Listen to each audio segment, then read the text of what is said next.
Thinking Fast and Slow. Daniel Kahneman. Introduction. Every author, I suppose, has in mind a setting in which readers of his or her work could benefit from having read it. Mine is the proverbial office water cooler, where opinions are shared and gossip is exchanged. I hope to enrich the vocabulary that people use when they talk about the judgments and choices of others, the company's new policies, or colleagues' investment decisions. Why be concerned with gossip?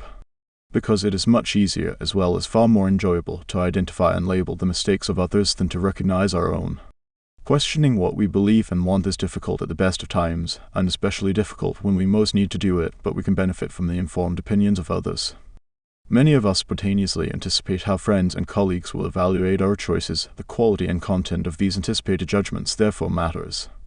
The expectation of intelligent gossip is a powerful motive for serious self-criticism, more powerful than New Year resolutions to improve one's decision-making at work and at home. To be a good diagnostician, a physician needs to acquire a large set of labels for diseases, each of which binds an idea of the illness and its symptoms, possible antecedents and causes, possible developments and consequences, and possible interventions to cure or mitigate the illness. Learning medicine consists in part of learning the language of medicine. A deeper understanding of judgments and choices also requires a richer vocabulary than is available in everyday language. The hope for informed gossip is that there are distinctive patterns in the errors people make. Systematic errors are known as biases, and they recur predictably in particular circumstances. When the handsome and confident speaker bounds onto the stage, for example, you can anticipate that the audience will judge his comments more favorably than he deserves. The availability of a diagnostic label for this bias, the halo effect, makes it easier to anticipate, recognize, and understand. When you are asked what you are thinking about, you can normally answer. You believe you know what goes on in your mind, which often consists of one conscious thought leading in an orderly way to another. But that is not the only way the mind works, nor indeed is that the typical way. Most impressions and thoughts arise in your conscious experience without your knowing how they got there. You cannot trace how you came to the belief that there is a lamp on the desk in front of you, or how you detected a hint of irritation in your spouse's voice on the telephone, or how you managed to avoid a threat on the road before you became consciously aware of it. The mental work that produces impressions, intuitions, and many decisions goes on in silence in our mind. Much of the discussion in this book is about biases of intuition. However, the focus on error does not denigrate human intelligence, any more than the attention to diseases in medical texts denies good health. Most of us are healthy most of the time, and most of our judgments and actions are appropriate most of the time. As we navigate our lives, we normally allow ourselves to be guided by impressions and feelings, and the confidence we have in our intuitive beliefs and preferences is usually justified. But not always. We are often confident even when we are wrong, and an objective observer is more likely to detect our errors than we are. So this is my aim for water cooler conversations: improve the ability to identify and understand errors of judgment and choice in others and eventually in ourselves, by providing a richer and more precise language to discuss them. In at least some cases, an accurate diagnosis may suggest an intervention to limit the damage that bad judgments and choices often cause. Origins. This book presents my current understanding of judgment and decision-making, which has been shaped by psychological discoveries of recent decades. However, I trace the central ideas to the lucky day in 1969 when I asked a colleague to speak as a guest to a seminar I was teaching in the Department of Psychology at the Hebrew University of Jerusalem. Amos Tversky was considered a rising star in the field of decision research indeed, and anything he did, so I knew we would have an interesting time. Many people who knew Amos thought he was the most intelligent person they had ever met. He was brilliant, voluble, and charismatic. He was also blessed with a perfect memory for jokes and an exceptional ability to use them to make a point. There was never a dull moment when Amos was around. He was then 32, I was 35. Amos told the class about an ongoing program of research at the University of Michigan that sought to answer this question: are people good intuitive statisticians? We already knew that people are good intuitive grammarians. At age 4, a child effortlessly conforms to the rules of grammar as she speaks, although she has no idea that such rules exist. Do people have a similar intuitive feel for the basic principles of statistics? Amos reported that the answer was a qualified yes. We had a lively debate in the seminar and ultimately concluded that a qualified no was a better answer. Amos and I enjoyed the exchange and concluded that intuitive statistics was an interesting topic and that it would be fun to explore it together. That Friday we met for lunch at Café Rumen, the favorite hangout of bohemians and professors in Jerusalem, and planned a study of the statistical intuitions of sophisticated researchers. We had concluded in the seminar that our own intuitions were deficient. In spite of years of teaching and using statistics, we had not developed an intuitive sense of the reliability of statistical results observed in small samples. Our subjective judgments were biased. We were far too willing to believe research findings based on inadequate evidence and prone to collect too few observations in our own research. The goal of our study was to examine whether other researchers suffered from the same affliction. We prepared a survey that included realistic scenarios of statistical issues that arise in research. Amos collected the responses of a group of expert participants in a meeting of the Society of Mathematical Psychology, including the authors of 2 statistical textbooks. As expected, we found that our expert colleagues, like us, greatly exaggerated the likelihood that the original result of an experiment would be successfully replicated even with a small sample. They also gave very poor advice to a fictitious graduate student about the number of observations she needed to collect. Even statisticians were not good intuitive statisticians. While writing the article that reported these findings, Amos and I discovered that we enjoyed working together. Amos was always very funny, and in his presence I became funny as well, so we spent hours of solid work and continuous amusement. The pleasure we found in working together made us exceptionally patient. It is much easier to strive for perfection when you are never bored. Perhaps most important, we checked our critical weapons at the door. Both Amos and I were critical and argumentative, he even more than I, but during the years of our collaboration neither of us ever rejected out of hand anything the other said. Indeed, one of the great joys I found in the collaboration was that Amos frequently saw the point of my vague ideas much more clearly than I did. Amos was a more logical thinker with an orientation to theory and an unfailing sense of direction. I was more intuitive and rooted in the psychology of perception, from which we borrowed many ideas. We were sufficiently similar to understand each other easily and sufficiently different to surprise each other. We developed a routine in which we spent much of our working days together, often on long walks. For the next 14 years, our collaboration was the focus of our lives, and the work we did together during those years was the best either of us ever did.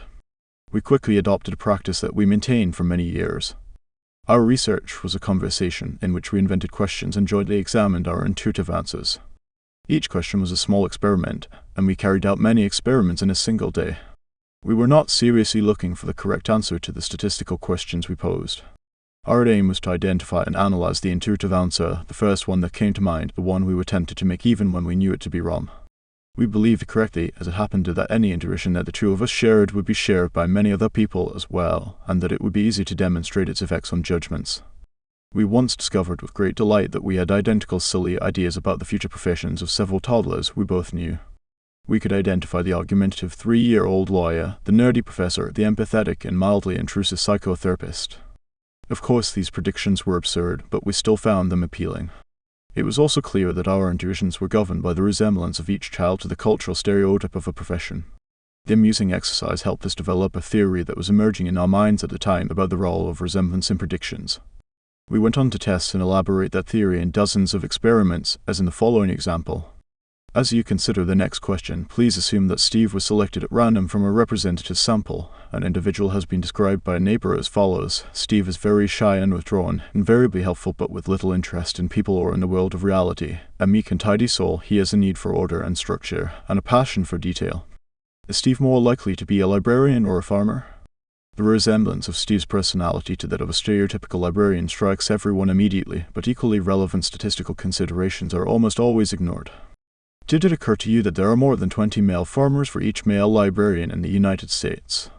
Because there are so many more farmers, it is almost certain that more meek and tidy souls will be found on tractors than at library information desks. However, we found that participants in our experiments ignored the relevant statistical facts and relied exclusively on resemblance. We proposed that they use resemblance as a simplifying heuristic, roughly a rule of thumb to make a difficult judgment. The reliance on the heuristic caused predictable biases, systematic errors in their predictions. On another occasion, Amos and I wondered about the rate of divorce among professors in our university. We noticed that the question triggered a search of memory for divorced professors we knew or knew about, and that we judged the size of categories by the ease with which instances came to mind. We called this reliance on the ease of memory search the availability heuristic. In one of our studies, we asked participants to answer a simple question about words in a typical English text. Consider the letter K. Is K more likely to appear as the first letter in a word or as the third letter?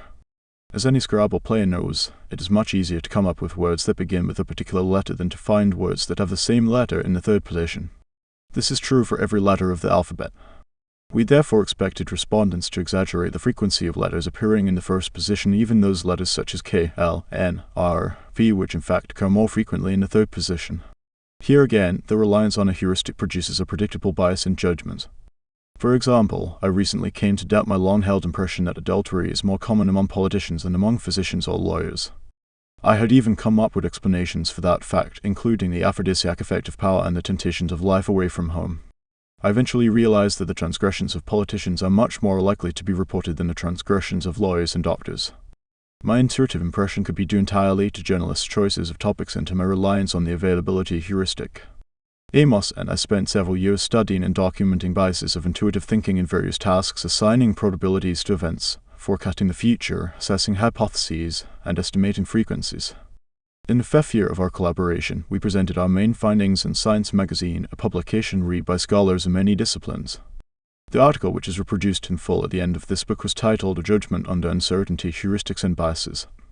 It described the simplifying shortcuts of intuitive thinking and explained some 20 biases as manifestations of these heuristics and also as demonstrations of the role of heuristics in judgment. The historians of science have often noted that at any given time, scholars in a particular field tend to share basic assumptions about the subject. Social scientists are no exception. They rely on a view of human nature that provides the background of most discussions of specific behaviors but is rarely questioned. Social scientists in the 1970s broadly accepted two ideas about human nature. First, people are generally rational, and their thinking is normally sound. Second, emotions such as fear, affection, and hatred explain most of the occasions on which people depart from rationality. Our article challenged both assumptions without discussing them directly. We documented systematic errors in the thinking of normal people, and we traced these errors to the design of the machinery of cognition rather than to the corruption of thought by emotion. Our article attracted much more attention than we had expected, and it remains one of the most highly cited works in social science. More than 300 scholarly articles referred to it in 2010. Scholars in other disciplines found it useful, and the ideas of heuristics and biases have been used productively in many fields, including medical diagnosis, legal judgment, intelligence analysis, philosophy of finance, statistics, and military strategy. For example, students of policy have noted that the availability heuristic helps explain why some issues are highly salient in the public's mind while others are neglected. People tend to assess the relative importance of issues by the ease with which they are retrieved from memory, and this is largely determined by the extent of coverage in the media. Frequently mentioned topics populate the mind even as others slip away from awareness. In turn, what the media choose to report corresponds to their view of what is currently on the public's mind. It is no accident that authoritarian regimes exert substantial pressure on independent media. Because public interest is most easily aroused by dramatic events and by celebrities, media feeding frenzies are common. For several weeks after Michael Jackson's death, for example, it was virtually impossible to find a television channel reporting on another topic. In contrast, there is little coverage of critical but unexciting issues that provide less drama, such as declining educational standards or overinvestment of medical resources in the last year of life. As I write this, I notice that my choice of little-covered examples was guided by availability. The topics I chose as examples are mentioned often. Equally important issues that are less available did not come to my mind.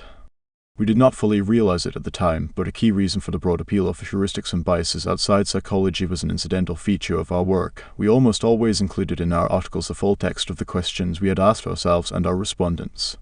These questions served as demonstrations for the reader, allowing him to recognize how his own thinking was tripped up by cognitive biases.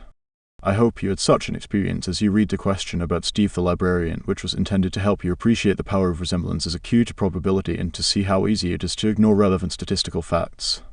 The use of demonstrations provided scholars from diverse disciplines, notably philosophers and economists, an unusual opportunity to observe possible flaws in their own thinking.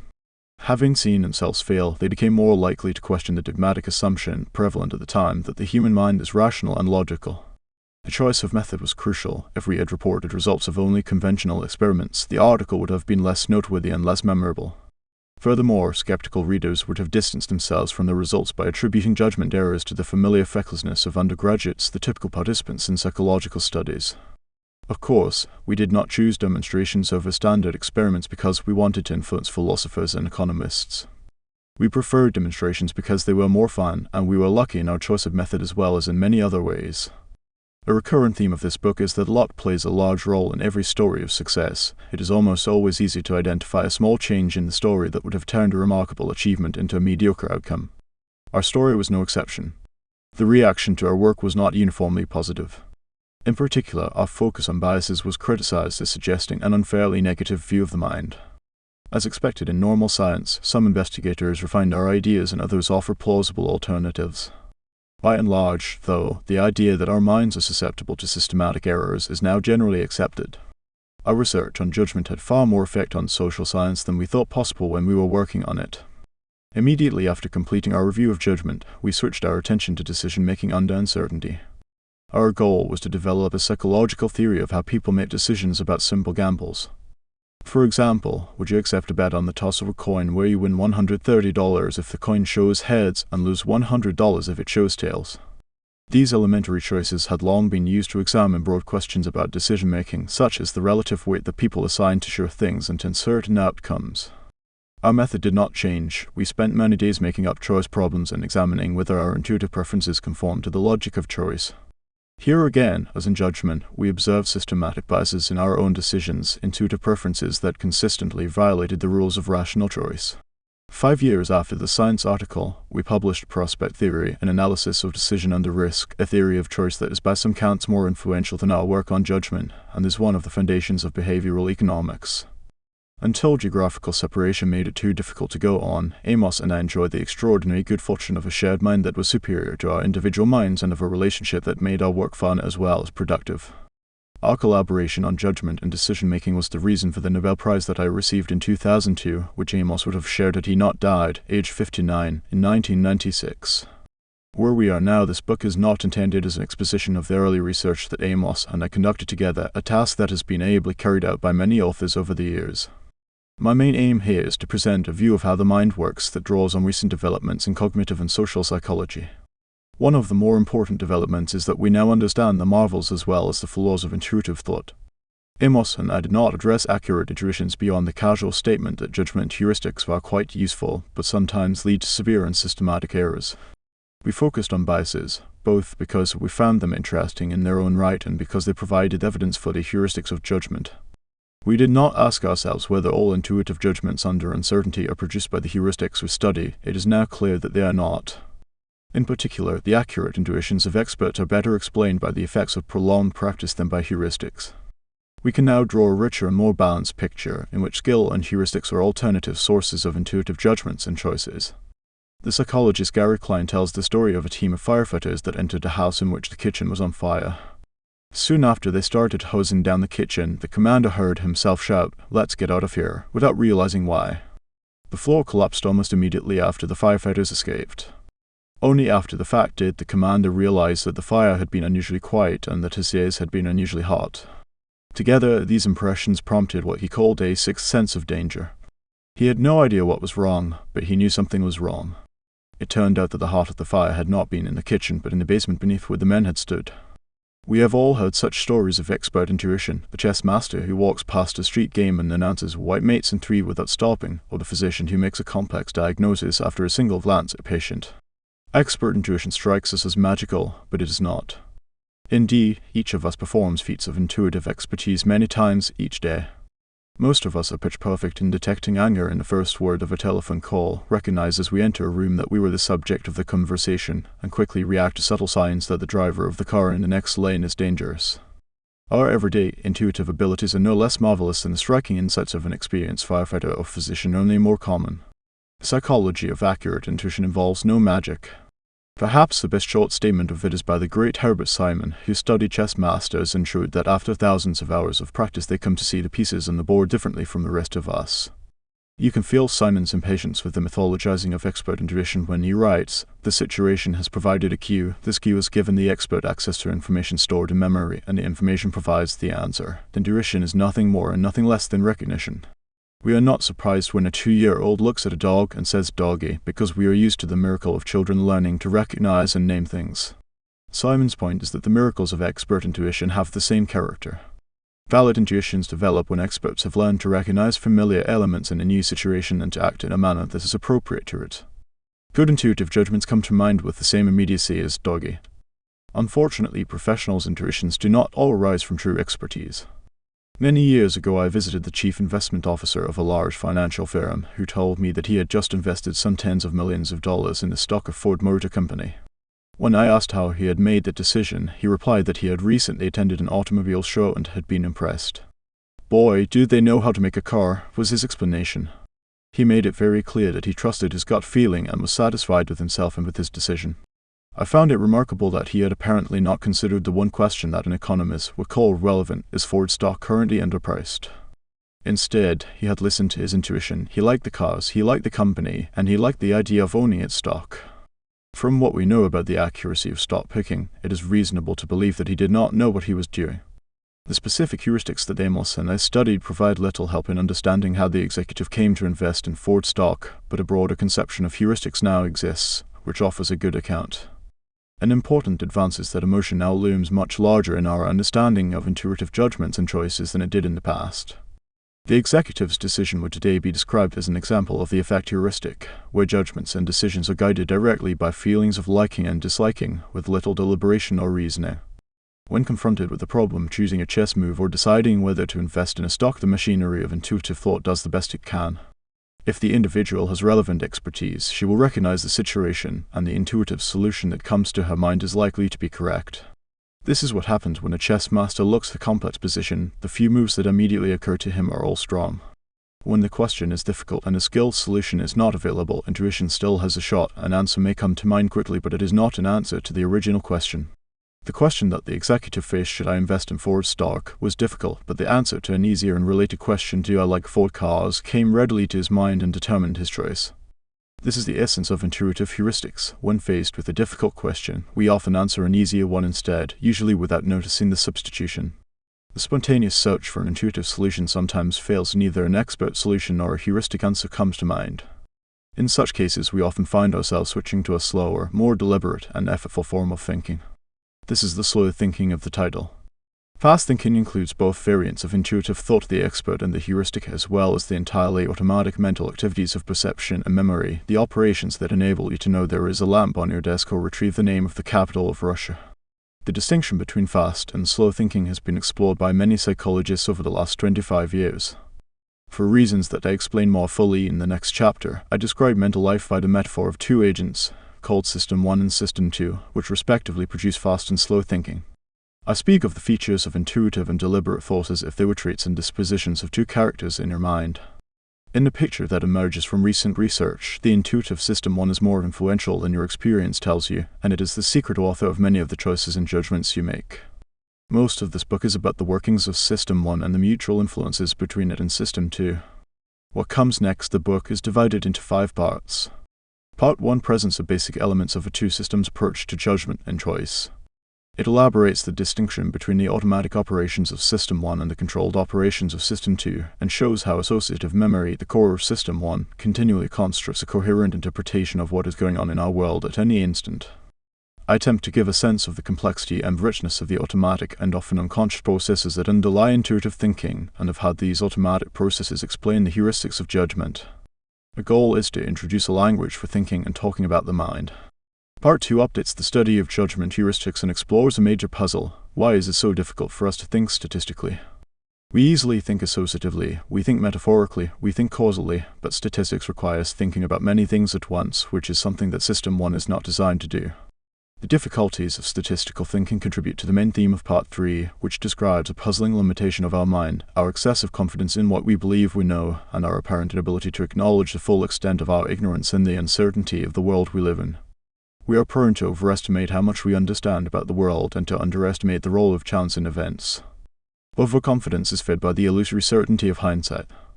My views on this topic have been influenced by Nassim Taleb, the author of The Black Swan. I hope for watercolor conversations that intelligently explore the lessons that can be learned from the past while resisting the lure of hindsight and the illusion of certainty. The focus of Part 4 is a conversation with the discipline of economics on the nature of decision-making and on the assumption that economic agents are rational. This section of the book provides a current view, informed by the two-system model, of the key concepts of prospect theory, the model of choice that Amos and I published in 1979. Subsequent chapters address several ways human choices deviate from the rules of rationality. I deal with the unfortunate tendency to treat problems in isolation and with framing effects, where decisions are shaped by inconsequential features of choice problems. These observations, which are readily explained by the features of System 1, present a deep challenge to the rationality assumption favored in standard economics. Part 5 describes recent research that has introduced a distinction between two selves, the experiencing self and the remembering self, which do not have the same interests. For example, we can expose people to two painful experiences. One of these experiences is strictly worse than the other because it is longer. But the automatic formation of memory is a feature of System 1 has its rules, which we can exploit so that the worse episode leaves a better memory. When people later choose which episode to repeat, they are, naturally, guided by their remembering self and expose themselves, their experiencing self, to unnecessary pain. The distinction between two selves is applied to the measurement of well-being, where we find again that what makes the experiencing self happy is not quite the same as what satisfies the remembering self. How two selves within a single body can pursue happiness raises some difficult questions, both for individuals and for societies that view the well-being of the population as a policy objective. A concluding chapter explores, in reverse order, the implications of three distinctions drawn in the book between the experiencing and the remembering selves, between the conception of agents in classical economics and in behavioral economics, which borrows from psychology, and between the automatic System 1 and the effortful System 2. I return to the virtues of educating gossip and to what organizations might do to improve the quality of judgments and decisions that are made on their behalf. 2 articles I wrote with Amos were reproduced as appendixes to the book. The first is a review of judgment under uncertainty that I described earlier.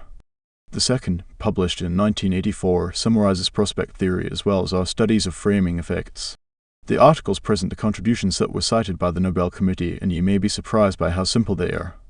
Reading them will give you a sense of how much we knew a long time ago, and also of how much we have learned in recent decades. 1. The characters of the story. Your experience as you look at the woman's face seamlessly combined what we normally call seeing and intuitive thinking. As surely and quickly as you saw that the young woman's hair is dark, you knew she is angry. Furthermore, what you saw extended into the future.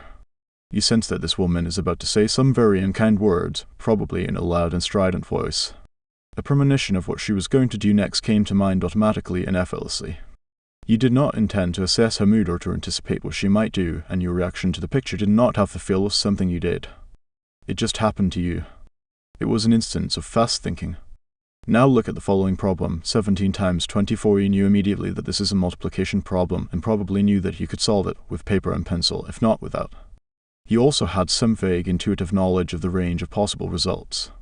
You would be quick to recognize that both 12,609 and 123 are implausible. Without spending some time on the problem, however, you would not be certain that the answer is not 568. A precise solution did not come to mind, and you felt that you could choose whether or not to engage in the computation. If you have not done so yet, you should attempt the multiplication problem now, completing at least part of it. You experienced slow thinking as you proceeded through a sequence of steps.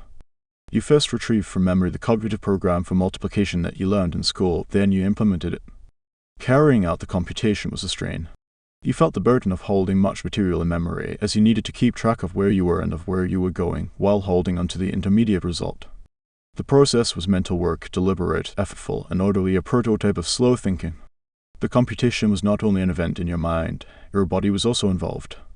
Your muscles tensed up, your blood pressure rose, and your heart rate increased. Someone looking closely at your eyes while you tackled this problem would have seen your pupils dilate. Your pupils contracted back to normal size as soon as you ended your work when you found the answer, which is 408, by the way, or when you gave up. 2 systems psychologists have been intensely interested for several decades in the 2 modes of thinking evoked by the picture of the angry woman and by the multiplication problem, and have offered many labels for them. I adopt terms originally proposed by the psychologists Keith Stanovich and Richard West, and will refer to 2 systems in the mind, System 1 and System 2. System 1 operates automatically and quickly, with little or no effort and no sense of voluntary control. System 2 allocates attention to the effortful mental activities that demand it, including complex computations. The operations of System 2 are often associated with a subjective experience of agency, choice, and concentration. The labels of System 1 and System 2 are widely used in psychology, but I go further than most in this book, which you can read as a psychodrama with 2 characters. When we think of ourselves, we identify with System 2, the conscious, reasoning self that has beliefs, makes choices, and decides what to think about and what to do. Although System 2 believes itself to be where the action is, the automatic System 1 is the hero of the book.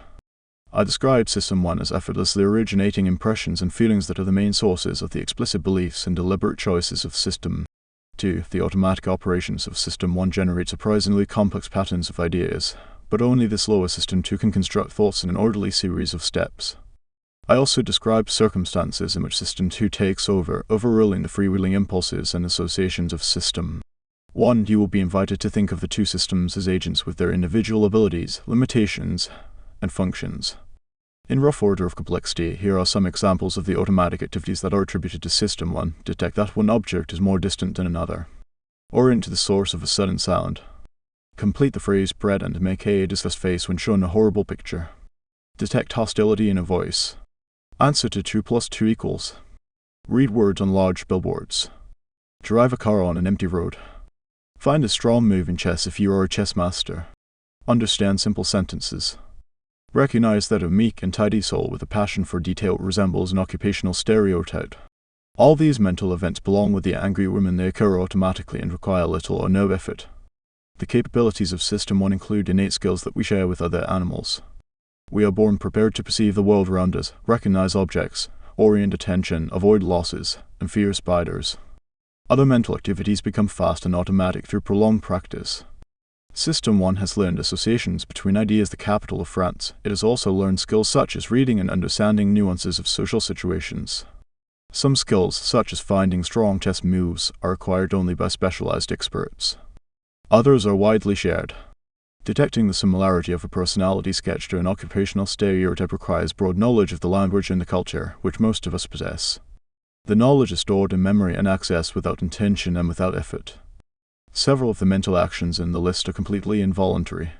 You cannot refrain from understanding simple sentences in your own language or from orienting to a loud, unexpected sound, nor can you prevent yourself from knowing that 2 + 2 = 4 or from thinking of Paris when the capital of France is mentioned. Other activities, such as chewing, are susceptible to voluntary control but normally run on automatic pilot. The control of attention is shared by the two systems. Orienting to a loud sound is normally an involuntary operation of System 1, which immediately mobilizes the voluntary attention of System 2. He may be able to resist turning toward the source of a loud and offensive comment at a crowded party, but even if your head does not move, your attention is initially directed to it, at least for a while. However, attention can be moved away from an unwanted focus primarily by focusing intently on another target. The highly diverse operations of System 2 have one feature in common: they require attention and are disrupted when attention is drawn away.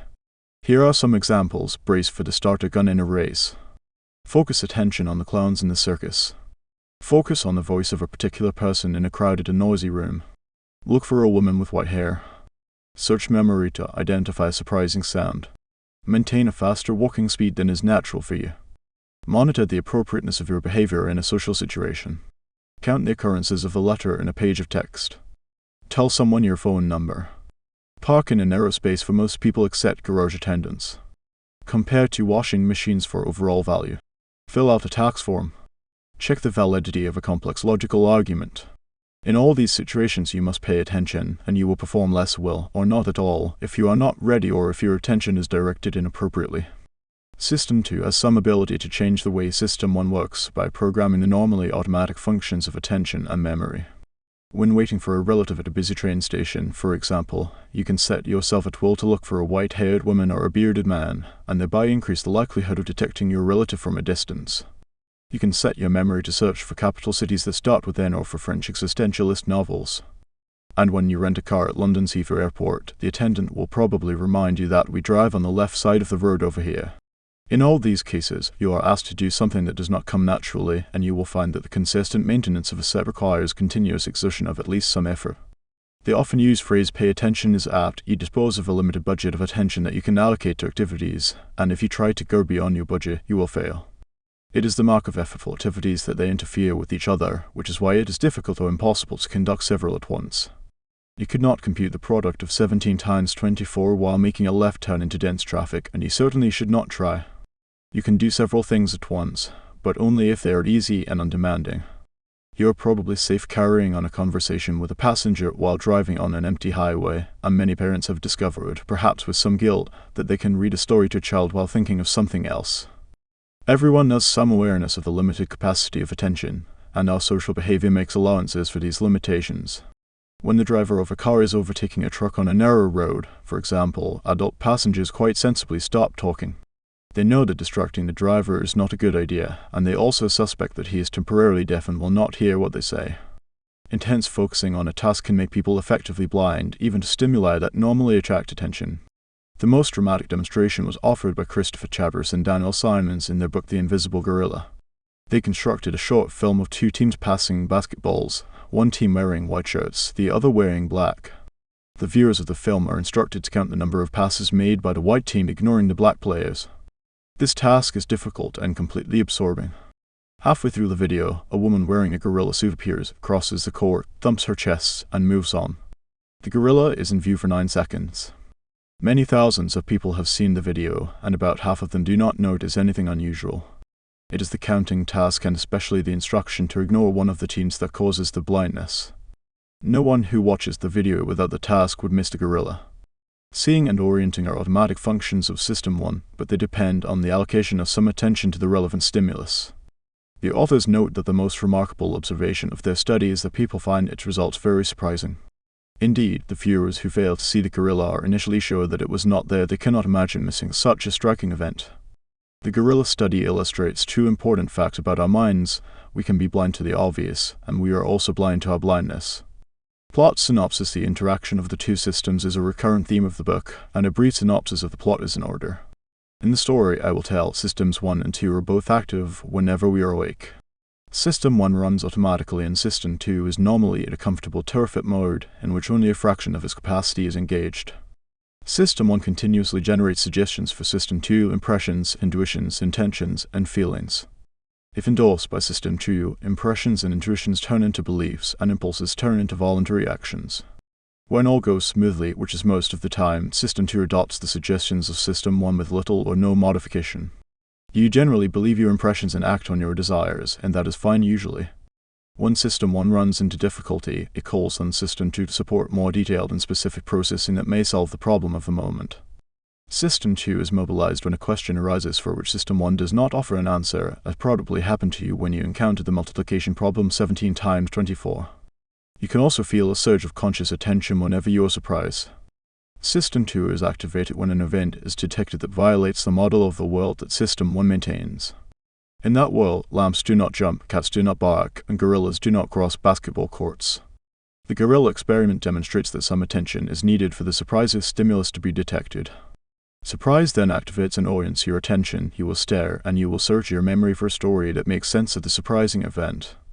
System 2 is also credited with the continuous monitoring of your own behavior, the control that keeps you polite when you are angry, and alert when you are driving at night.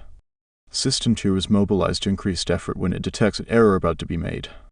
Remember a time when you almost blurted out an offensive remark and note how hard you worked to restore control. In summary, most of what your System 2 think and do originates in your System 1, but System 2 takes over when things get difficult, and it normally has the last word.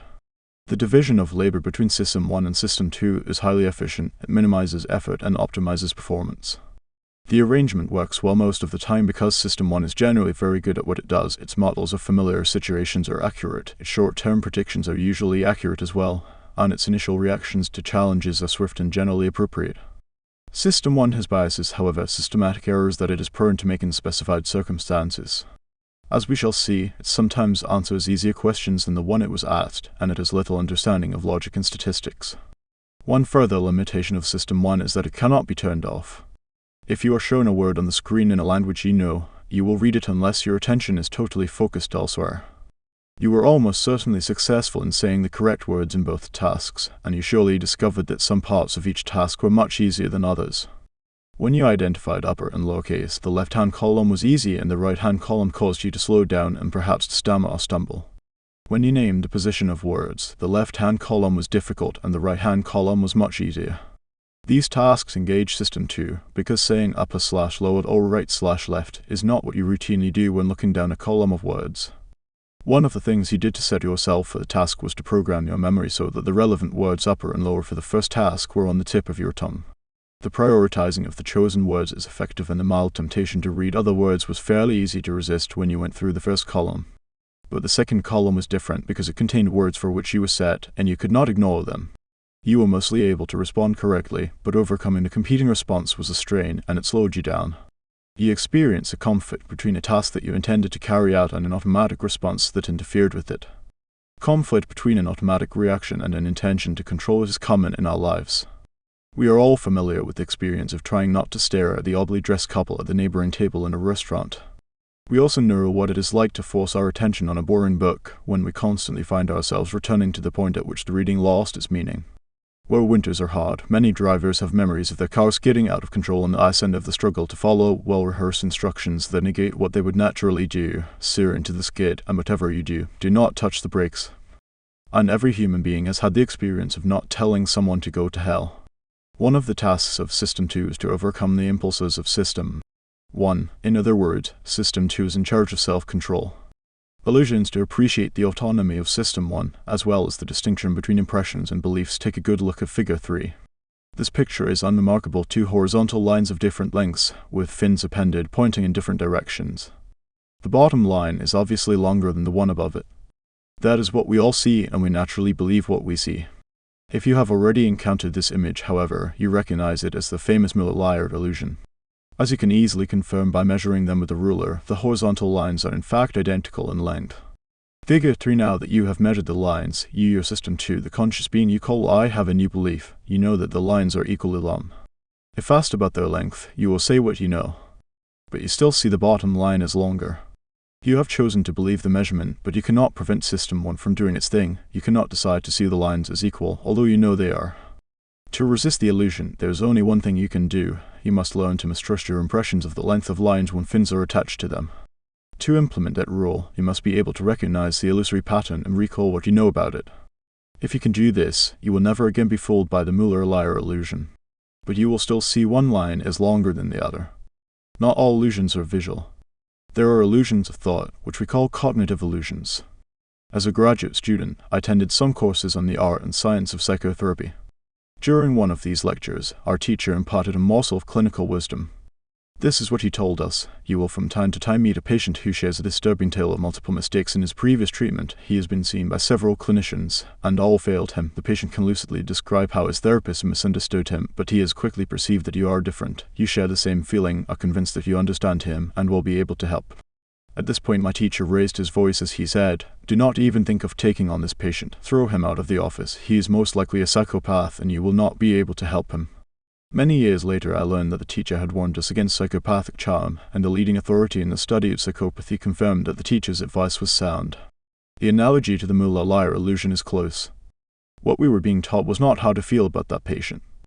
Our teacher took it for granted that the sympathy we would feel for the patient would not be under our control. It would arise from System 1. Furthermore, we were not being taught to be generally suspicious of our feelings about patients. We were told that strong attraction to a patient with a repeated history of failed treatment is a danger sign, like the fins on the parallel lines. It is an illusion, a cognitive illusion, and a System 2 was taught how to recognize it and advised not to believe it or act on it.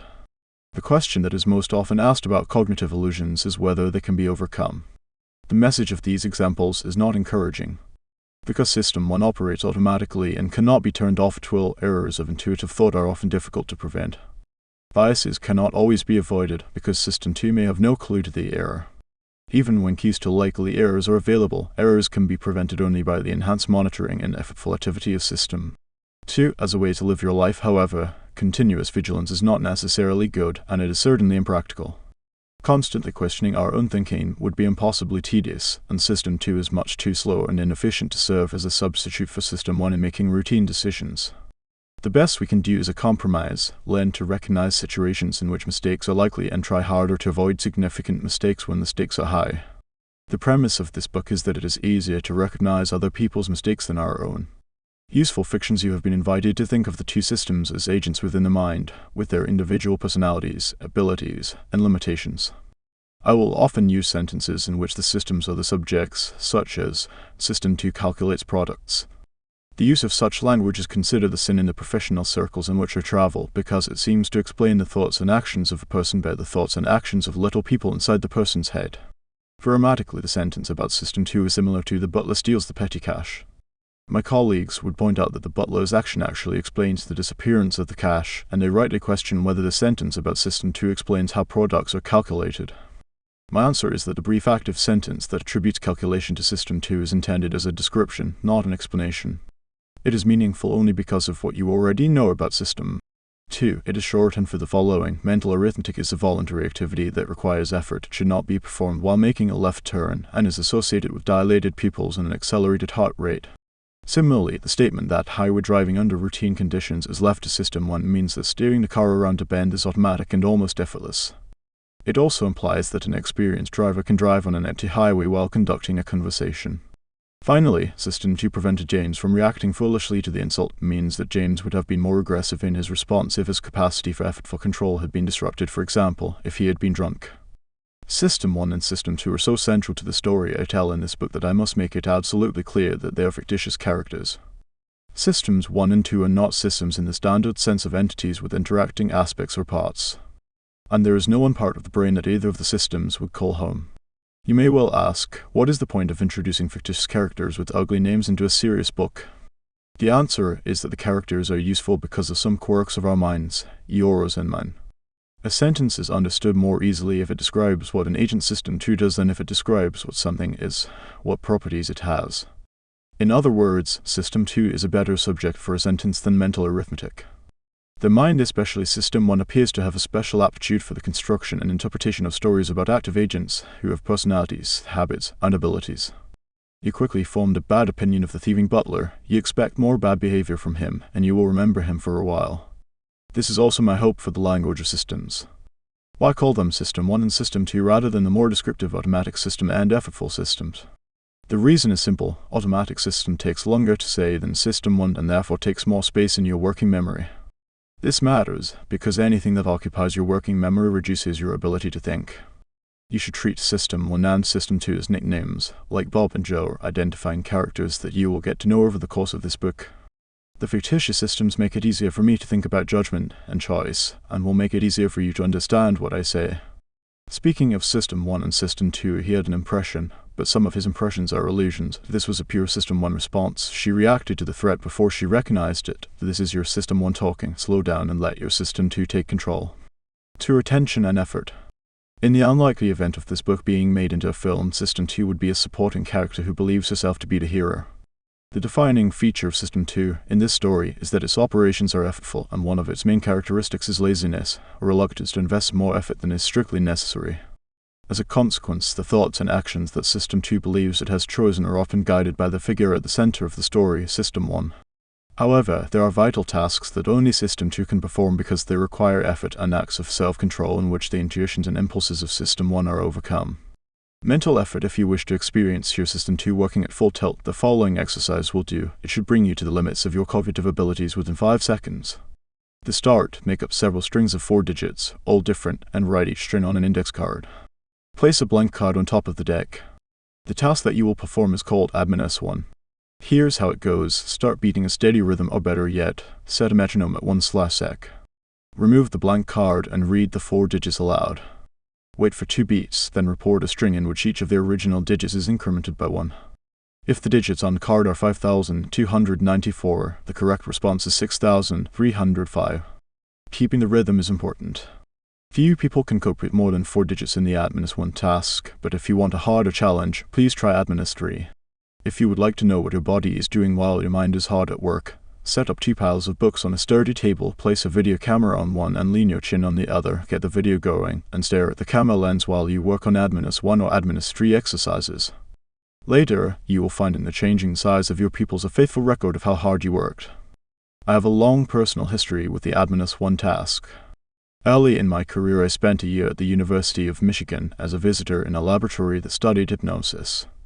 Casting about for a useful topic of research, I found an article in Scientific American in which the psychologist Eckhart Hess described the pupil of the eye as a window to the soul. I reread it recently and again found it inspiring. It begins with Hess reporting that his wife had noticed his pupils widening as he watched beautiful nature pictures, and it ends with 2 striking pictures of the same good-looking woman who somehow appears much more attractive in one than in the other. There is only one difference: the pupils of the eyes appear dilated in the attractive picture and constricted in the other. Hess also wrote of belladonna, a pupil-dilating substance that was used as a cosmetic, and of bizarre shoppers who wear dark glasses in order to hide their level of interest from merchants. One of Hess's findings especially captured my attention. He had noticed that the pupils are sensitive indicators of mental effort. They dilate substantially when people multiply 2-digit numbers, and they dilate more if the problems are hard than if they are easy. His observations indicated that the response to mental effort is distinct from emotional arousal. Hess's work did not have much to do with hypnosis, but I concluded that the idea of a visible indication of mental effort had promise as a research topic. A graduate student in the lab, Jackson Beatty, shared my enthusiasm and we got to work. BD and I developed a setup similar to an optician's examination room, in which the experimental participant leaned her head on a chin and forehead rest and stared at a camera while listening to pre-recorded information and answering questions on the recorded beats of a metronome. The beats triggered an infrared flash every second, causing a picture to be taken. At the end of each experimental session, we would rush to have the film developed, project the images of the people on the screen, and go to work with a ruler. The method was a perfect fit for young and impatient researchers. We knew our results almost immediately, and they always told a clear story. BD and I focused on paced tasks such as Admin-1, in which we knew precisely what was on the subject's mind at any time. We recorded strings of digits on beats of the metronome and instructed the subject to repeat or transform the digits one by one, maintaining the same rhythm. We soon discovered that the size of the pupil varied second by second, reflecting the changing demands of the task. The shape of the response was an inverted V, as you experience it if you tried Admin-1 or Admin-3. Effort builds up with every added digit that you hear, reaches an almost intolerable peak as you rush to produce a transformed string during and immediately after the pause, and relaxes gradually as you unload your short-term memory. The pupil data corresponded precisely to subjective experience. Longer strings reliably caused larger dilations, the transformation task compounded the effort, and a peak of pupil size coincided with maximum effort. Admin-1 with 4 digits caused a larger dilation and the task of holding 7 digits for immediate recall. Admin-3, which is much more difficult, is the most demanding that I ever observed. In the first 5 seconds, the pupil dilates by about 50% of its original area and heart rate increases by about 7 beats per minute. This is as hard as people can work. They give up if more is asked of them. When we exposed our subjects to more digits than they could remember, their pupils stopped dilating or actually shrank. We worked for some months in a spacious basement suite in which we had set up a closed-circuit system that projected an image of the subject's pupil on a screen in the corridor. We also could hear what was happening in the laboratory. The diameter of the projected pupil was about a foot. Watching it dilate and contract when the participant was at work was a fascinating sight, quite an attraction for visitors in our lab. We amused ourselves and impressed our guests by our ability to divine when the participant gave up on a task. During a mental multiplication, the pupil normally dilated to a large size within a few seconds and stayed large as long as the individual kept working on the problem. It contracted immediately when she found a solution or gave up. As we watched from the corridor, we would sometimes surprise both the owner of the pupil and our guests by asking, "Why did you stop working just now?" The answer from inside the lab was often, "How did you know?" To which we would reply, "We have a window to your soul." The casual observations we made from the corridor were sometimes as informative as the formal experiments. I made a significant discovery as I was idly watching a woman's pupil during a break between 2 tasks. She had kept her position on the chin rest, so I could see the image of her eye while she engaged in routine conversation with the experimenter. I was surprised to see that the pupil remained small and did not noticeably dilate as she talked and listened. Unlike the tasks that we were studying, the mundane conversation apparently demanded little or no effort to no more than retaining 2 or 3 digits.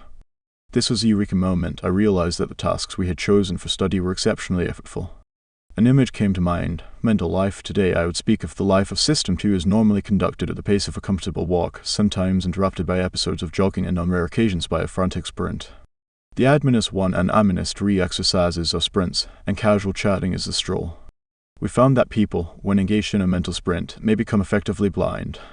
The authors of The Invisible Gorilla had made the gorilla invisible by keeping the observers intensely busy counting passes. We reported a rather less dramatic example of blindness during Admin-1. Our subjects were exposed to a series of rapidly flashing letters while they worked. They were told to give the task complete priority, but they were also asked to report, at the end of the digit task, whether the letter K had appeared at any time during the trial. The main finding was that the ability to detect and report the target letter changed in the course of the 10 seconds of the exercise. The observers almost never missed a K that was shown at the beginning or near the end of the Admin-1 task, but they missed the target almost half the time when mental effort was at its peak, although we had pictures of their wide-open eyes staring straight at it. Failures of detection followed the same inverted V pattern as the dilating pupil. The similarity was reassuring. The pupil was a good measure of the physical arousal that accompanies mental effort, and we could go ahead and use it to understand how the mind works. Much like the electricity meter outside your house or apartment, the pupils offer an index of the current rate at which mental energy is used. The analogy goes deep. Your use of electricity depends on what you choose to do, whether to light a room or toast a piece of bread. When you turn on a bulb or toaster, it draws the energy it needs but no more. Similarly, we decide what to do, but we have limited control over the effort of doing it. Suppose you are shown 4 digits, say 9,462, and told that your life depends on holding them in memory for 10 seconds. However much you want to live, you cannot exert as much effort in this task as you would be forced to invest to complete an administrative transformation on the same digits. System 2 and the electrical circuits in your home both have limited capacity, but they respond differently to threatened overload. The breaker trips when the demand for current is excessive, causing all devices on that circuit to lose power at once. In contrast, the response to mental overload is elective and precise. System 2 protects the most important activity, so it receives the attention it needs. Spare capacity is allocated second by second to other tasks. In our version of the guerrilla experiment, we instructed the participants to assign priority to the digit task. We know that they followed that instruction because the timing of the visual target had no effect on the main task. If the critical letter was presented at a time of high demand, the subject simply did not see it. When the transformation task was less demanding, detection performance was better. The sophisticated allocation of attention has been honed by a long evolutionary history.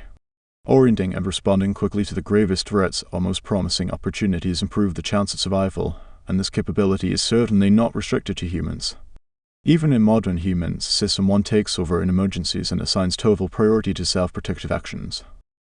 Imagine yourself at the wheel of a car that unexpectedly skids on a large oil slick. You will find that you have responded to the threat before you became fully conscious of it. BT and I worked together for only a year, but our collaboration had a large effect on our subsequent careers. He eventually became the leading authority on cognitive pupillometry, and I wrote a book titled Attention and Effort, which was based in large part on what we learned together and on follow-up research I did at Harvard the following year. We learned a great deal about the working mind, which I now think of as System 2 for measuring pupils in a wide variety of tasks. As you become skilled in a task, its demand for energy diminishes. Studies of the brain have shown that the pattern of activity associated with an action changes as skill increases, with fewer brain regions involved. Talent has similar effects. Highly intelligent individuals need less effort to solve the same problems, as indicated by both pupil size and brain activity. A general law of least effort applies to cognitive as well as physical exertion. The law asserts that if there are several ways of achieving the same goal, people will eventually gravitate to the least demanding course of action. In the economy of action, effort is a cost, and the acquisition of skill is driven by the balance of benefits and costs. Laziness is built deep into our nature. The tasks that we study vary considerably in their effects on the pupil. At baseline, our subjects were awake, aware, and ready to engage in a task, probably a higher level of arousal and cognitive readiness than usual. Holding 1 or 2 digits in memory or learning to associate a word with a digit 3 equals do produced reliable effects on momentary arousal above that baseline, but the effects were minuscule, only 5% of the increase in pupil diameter associated with Adminus 3. A task that required discriminating between the pitch of 2 tones yielded significantly larger dilations. Recent research has shown that inhibiting the tendency to read distracting words, as in Figure 2 of the preceding chapter, also induces moderate effort. Tests of short-term memory for 6 or 7 digits were more effortful. As you can experience, the request to retrieve and say aloud your phone number or your spouse's birthday also requires a brief but significant effort, because the entire string must be held in memory as a response is organized. Mental multiplication of 2-digit numbers and the administrative task are near the limit of what most people can do. What makes some cognitive operations more demanding and effortful than others? What outcomes must we purchase in the currency of attention? What can System 2 do that System 1 cannot? We now have tentative answers to these questions. Effort is required to maintain simultaneously in memory several ideas that require separate actions, or that need to be combined according to a rule rehearsing your shopping list as you enter the supermarket, choosing between the fish and the veal at a restaurant, or combining a surprising result from a survey with the information that the sample was small, for example. System 2 is the only one that can follow rules, compare objects on several attributes, and make deliberate choices between options. The automatic System 1 does not have these capabilities. System 1 detects simple relations, they are all alike. The son is much taller than the father and excels at integrating information about one thing, but it does not deal with multiple distinct topics at once, nor is it adept at using purely statistical information.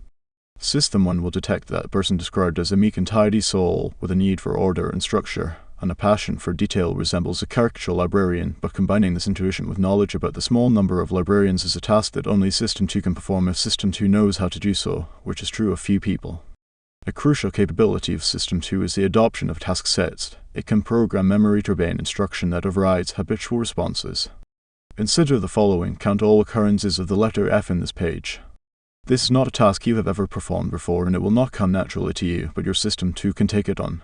It will be effortful to set yourself up for this exercise, and effortful to carry it out, though you will surely improve with practice. Psychologists speak of executive control to describe the adoption and termination of task sets, and neuroscientists have identified the main regions of the brain that serve the executive function. One of these regions is involved whenever a conflict must be resolved. Another is the prefrontal area of the brain, a region that is substantially more developed in humans than in other primates, and is involved in operations that we associate with intelligence. Now suppose that at the end of the page you get another instruction: count all the commas in the next page. This will be harder because you will have to overcome the newly acquired tendency to focus attention on the letter F. One of the significant discoveries of cognitive psychologists in recent decades is that switching from one task to another is effortful, especially under time pressure. The need for rapid switching is one of the reasons that administry and mental multiplication are so difficult. To perform the administry task, you must hold several digits in your working memory at the same time, associating each with a particular operation. Some digits are in the queue to be transformed, one is in the process of transformation, and others, already transformed, are retained for reporting. Modern tests of working memory require the individual to switch repeatedly between two demanding tasks, retaining the results of one operation while performing the other. People who do well on these tests tend to do well on tests of general intelligence. However, the ability to control attention is not simply a measure of intelligence. Measures of efficiency in the control of attention predict performance of air traffic controllers and of Israeli Air Force pilots beyond the effects of intelligence. Time pressure is another driver of effort. As you carried out the administry exercise, the rush was imposed in part by the metronome and in part by the load on memory. Like a juggler with several balls in the air, you cannot afford to slow down. The rate at which material decays in memory forces the pace, driving you to refresh and rehearse information before it is lost. Any task that requires you to keep several ideas in mind at the same time has the same hurried character. Unless you have the good fortune of a capacious working memory, you may be forced to work uncomfortably hard. The most effortful forms of slow thinking are those that require you to think fast. You surely observed as you performed administry how unusual it is for your mind to work so hard. Even if you think for a living, few of the mental tasks in which you engage in the course of a working day are as demanding as administry, or even as demanding as storing 6 digits for immediate recall. We normally avoid mental overload by dividing our tasks into multiple easy steps, committing intermediate results to long-term memory or to paper rather than to an easily overloaded working memory. We cover long distances by taking our time and conduct our mental lives by the law of least effort. Speaking of attention and effort, I won't try to solve this while driving. This is a pupil-dilating task. It requires mental effort. The law of least effort is operating here. He will think as little as possible. She did not forget about the meeting. She was completely focused on something else when the meeting was set and she just didn't hear you. But what came quickly to my mind was an intuition from System 1. I'll have to start over and search my memory deliberately. Quick question. If you could ask the author one thing, what would it be? Comment below, I'm curious. 3. The lazy controller. I spend a few months each year in Berkeley, and one of my great pleasures there is a daily 4-mile walk on a marked path in the hills, with a fine view of San Francisco Bay. I usually keep track of my time and have learned a fair amount about effort from doing so. I have found a speed about 17 minutes for a mile, which I experience as a stroll. I certainly exert physical effort and burn more calories at that speed than if I sat in a recliner, but I experience no strain, no conflict, and no need to push myself. I am also able to think and work while walking at that rate. Indeed, I suspect that the mild physical arousal of the walk may spill over into greater mental alertness. System 2 also has a natural speed.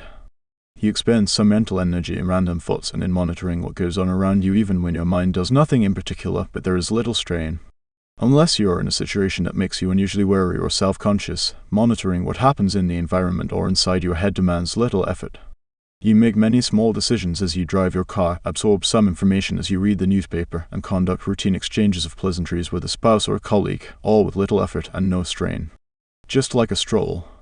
It is normally easy and actually quite pleasant to walk and think at the same time, but at the extremes these activities appear to compete for the limited resources of System 2. You can confirm this claim by a simple experiment. While walking comfortably with a friend, ask him to compute 23 times 78 in his head, and to do so immediately. He will almost certainly stop in his tracks. My experience is that I can think while strolling, but cannot engage in mental work that imposes a heavy load on short-term memory. If I must construct an intricate argument under time pressure, I would rather be still, and I would prefer sitting to standing. Of course, not all slow thinking requires the form of intense concentration and effortful computation. I did the best thinking of my life on leisurely walks with Amos. Accelerating beyond my strolling speed completely changes the experience of walking, because the transition to a faster walk brings about a sharp deterioration in my ability to think coherently. As I speed up, my attention is drawn with increasing frequency to the experience of walking and to the deliberate maintenance of the faster pace. My ability to bring a train of thought to a conclusion is impaired accordingly. At the highest speed I can sustain on the hills, about 14 minutes for a mile, I do not even try to think of anything else. In addition to the physical effort of moving my body rapidly along the path, a mental effort of self-control is needed to resist the urge to slow down. Self-control and deliberate thought apparently draw on the same limited budget of effort. For most of us, most of the time, the maintenance of a coherent train of thought and the occasional engagement in effortful thinking also requires self-control. Although I have not conducted a systematic survey, I suspect the frequent switching of tasks and speeded up mental work are not intrinsically pleasurable, and that people avoid them when possible.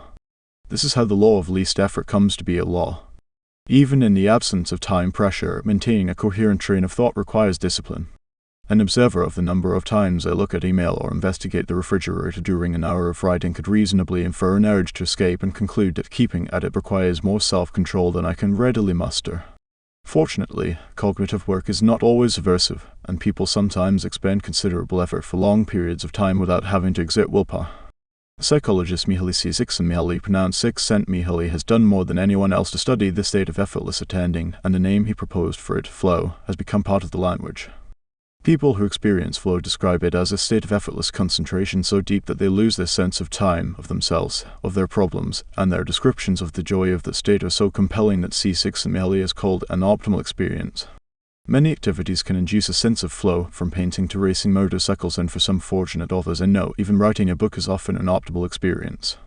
Flow neatly separates the two forms of effort, concentration on the task and the deliberate control of attention. Riding a motorcycle at 150 miles an hour and playing a competitive game of chess are certainly very effortful. In a state of flow, however, maintaining focused attention on these absorbing activities requires no exertion of self-control, thereby freeing resources to be directed to the task at hand. The busy and depleted system to it is now a well-established proposition that both self-control and cognitive effort are forms of mental work. Several psychological studies have shown that people who are simultaneously challenged by a demanding cognitive task and by a temptation are more likely to yield to the temptation. Imagine that you are asked to retain a list of 7 digits for a minute or two. You are told that remembering the digits is your top priority. While your attention is focused on the digits, you are offered a choice between 2 desserts, a sinful chocolate cake and a virtuous fruit salad. The evidence suggests that you would be more likely to select the tempting chocolate cake when your mind is loaded with digits. System 1 has more influence on behavior when System 2 is busy, and it has a sweet tooth. People who are cognitively busy are also more likely to make selfish choices, use sexist language, and make superficial judgments in social situations. Memorizing and repeating digits loosens the hold of System 2 on behavior, but of course cognitive load is not the only cause of weakened self-control. A few drinks have the same effect, as does a sleepless night. The self-control of morning people is impaired at night. The reverse is true of night people. Too much concern about how well one is doing in a task sometimes disrupts performance by loading short-term memory with pointless anxious thoughts. The conclusion is straightforward. Self-control requires attention and effort. Another way of saying this is that controlling thoughts and behaviors is one of the tasks that System 2 performs. A series of surprising experiments by the psychologist Roy Baumeister and his colleagues has shown conclusively that all variants of voluntary effort, cognitive, emotional, or physical, draw at least partly on a shared pool of mental energy. Their experiments involve successive rather than simultaneous tasks. Baumeister's group has repeatedly found that an effort of will or self-control is tiring. If you have had to force yourself to do something, you are less willing or less able to exert self-control when the next challenge comes around. The phenomenon has been named ego depletion.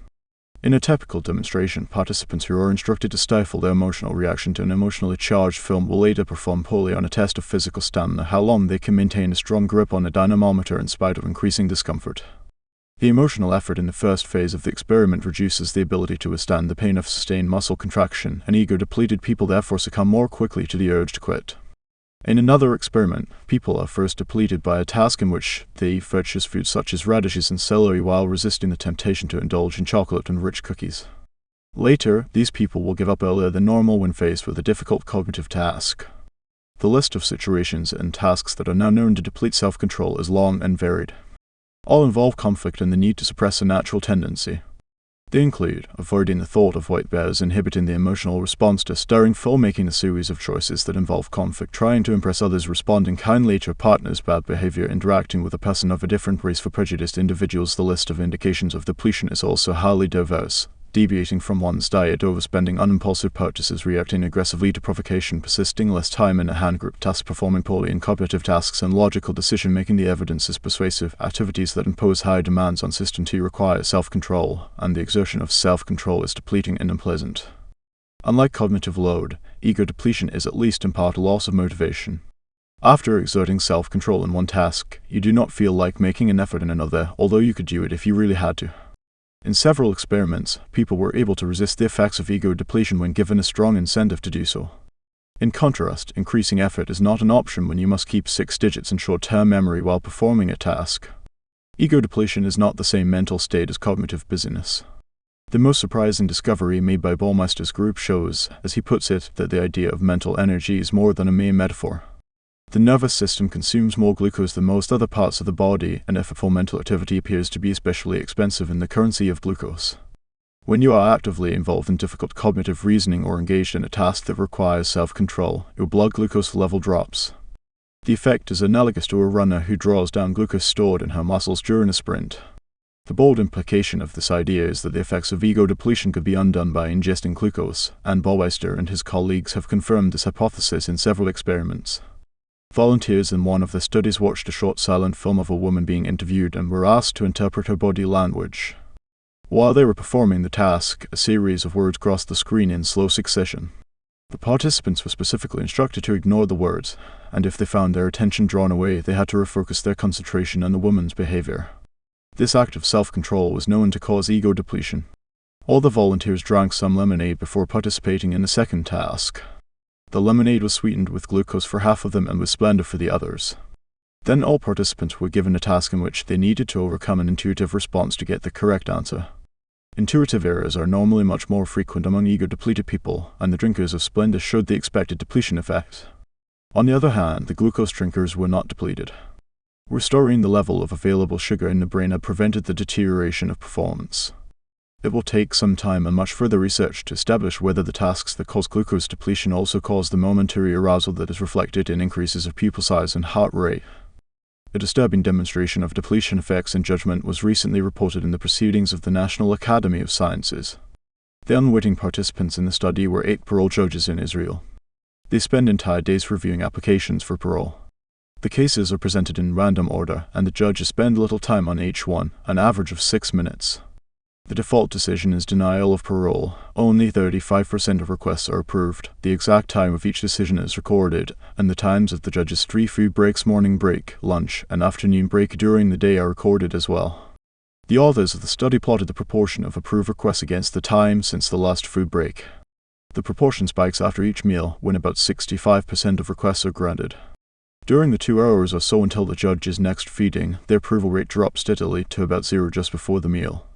As you might expect, this is an unwelcome result, and the authors carefully checked many alternative explanations.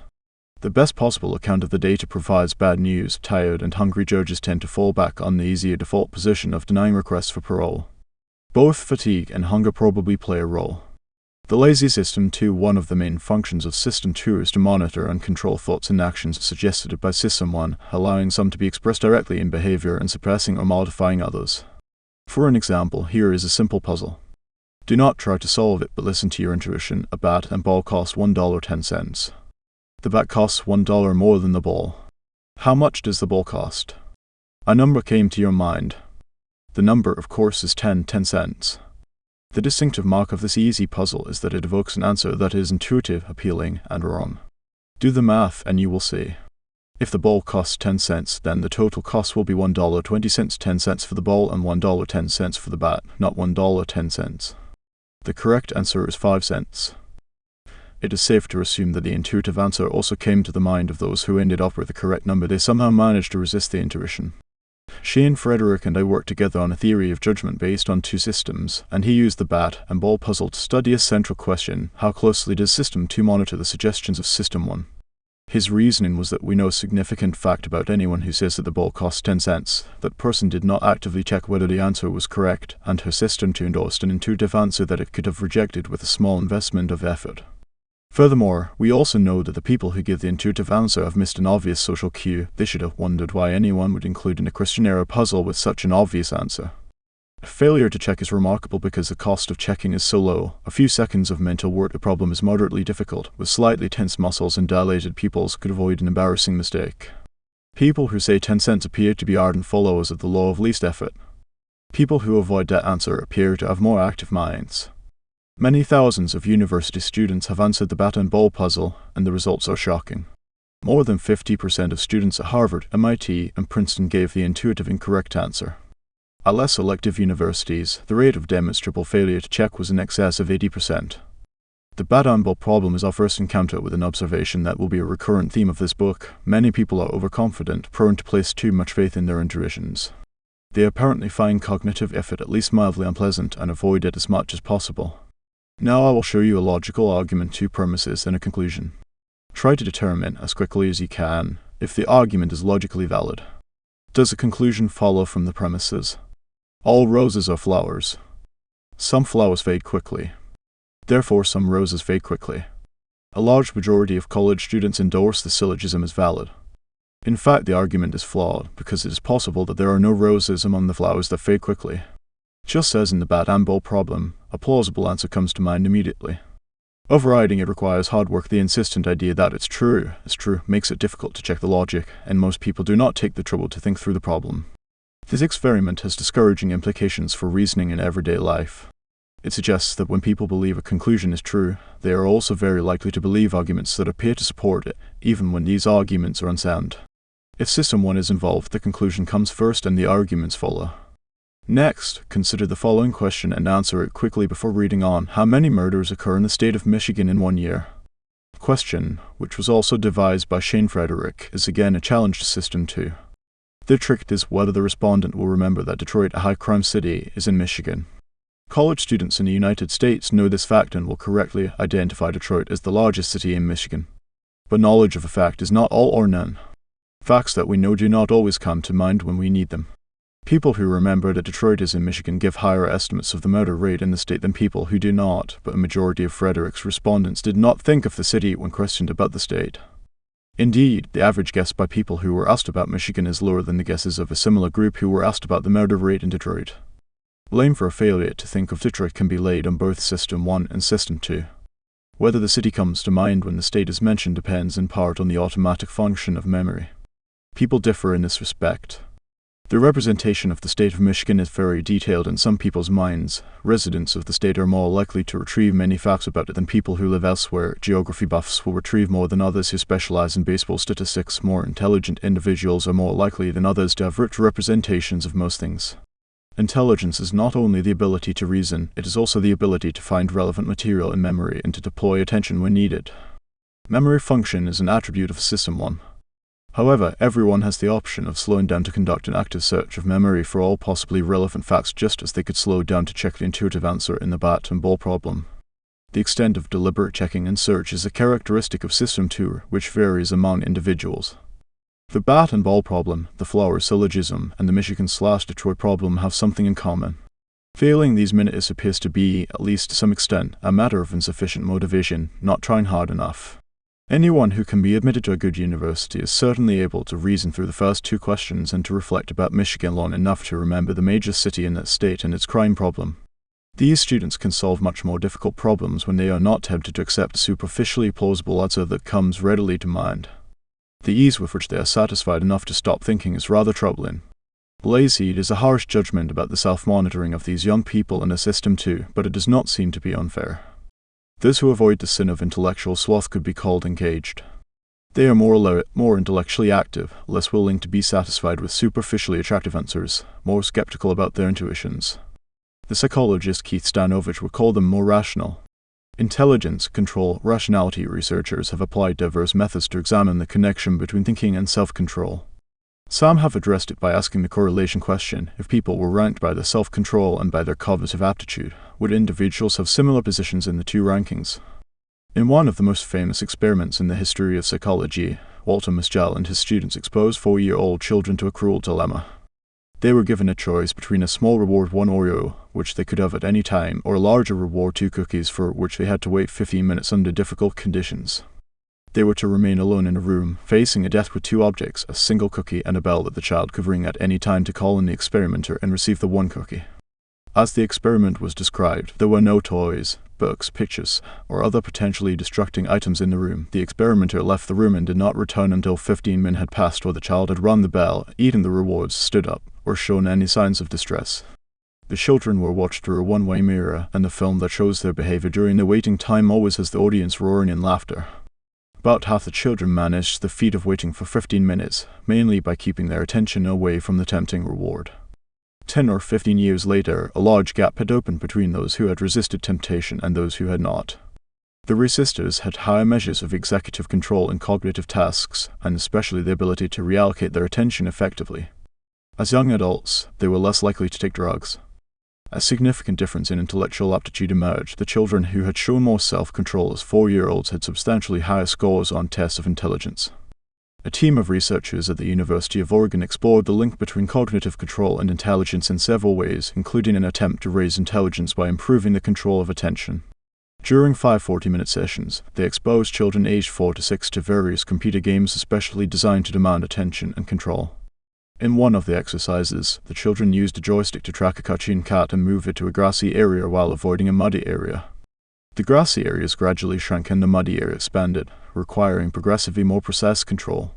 The testers found that training attention not only improved executive control, scores on nonverbal tests of intelligence also improved, and the improvement was maintained for several months. Other research by the same group identified specific genes that are involved in the control of attention, showed that parenting techniques also affected this ability, and demonstrated a close connection between the children's ability to control their attention and their ability to control their emotions. Shane Frederick constructed a cognitive reflection test, which consists of the bat and ball problem and 2 other questions, chosen because they also invite an intuitive answer that is both compelling and wrong. The questions are shown in Chapter 5. He went on to study the characteristics of students who score very low on this test. The supervisory function of System 2 is weak in these people, and found that they are prone to answer questions with the first idea that comes to mind and unwilling to invest the effort needed to check their intuitions. Individuals who uncritically follow their intuitions about puzzles are also prone to accept other suggestions from System 1. In particular, they are impulsive, impatient, and keen to receive immediate gratification. For example, 63% of the intuitive respondents say they would prefer to get $3,400 this month rather than $3,800 next month. Only 37% of those who solve all 3 puzzles correctly have the same short-sighted preference for receiving a smaller amount immediately. When asked how much they will pay to get overnight delivery of a book they have ordered, the low scorers on the cognitive reflection test are willing to pay twice as much as the high scorers. Frederick's findings suggest that the characters of our psychodrama have different personalities.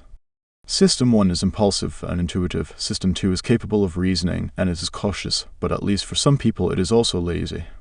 We recognize related differences among individuals. Some people are more like this System 2, others are closer to the System 1. This simple test has emerged as one of the better predictors of lazy thinking. Keith Stanovich and his longtime collaborator Richard West originally introduced the term System 1 and System 2. They now prefer to speak of Type 1 and Type 2 processes. Stanovich and his colleagues have spent decades studying differences among individuals in the kinds of problems with which this book is concerned. They have asked one basic question in many different ways: what makes some people more susceptible than others to biases of judgment?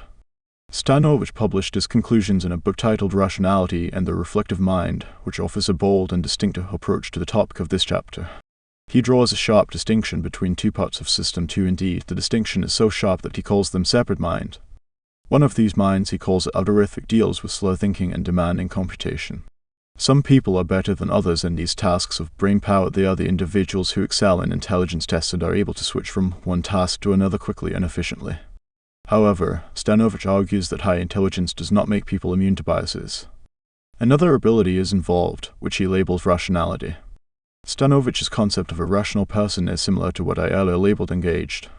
The core of his argument is that rationality should be distinguished from intelligence. In his view, superficial or lazy thinking is a flaw in the reflective mind, a failure of rationality. This is an attractive and thought-provoking idea.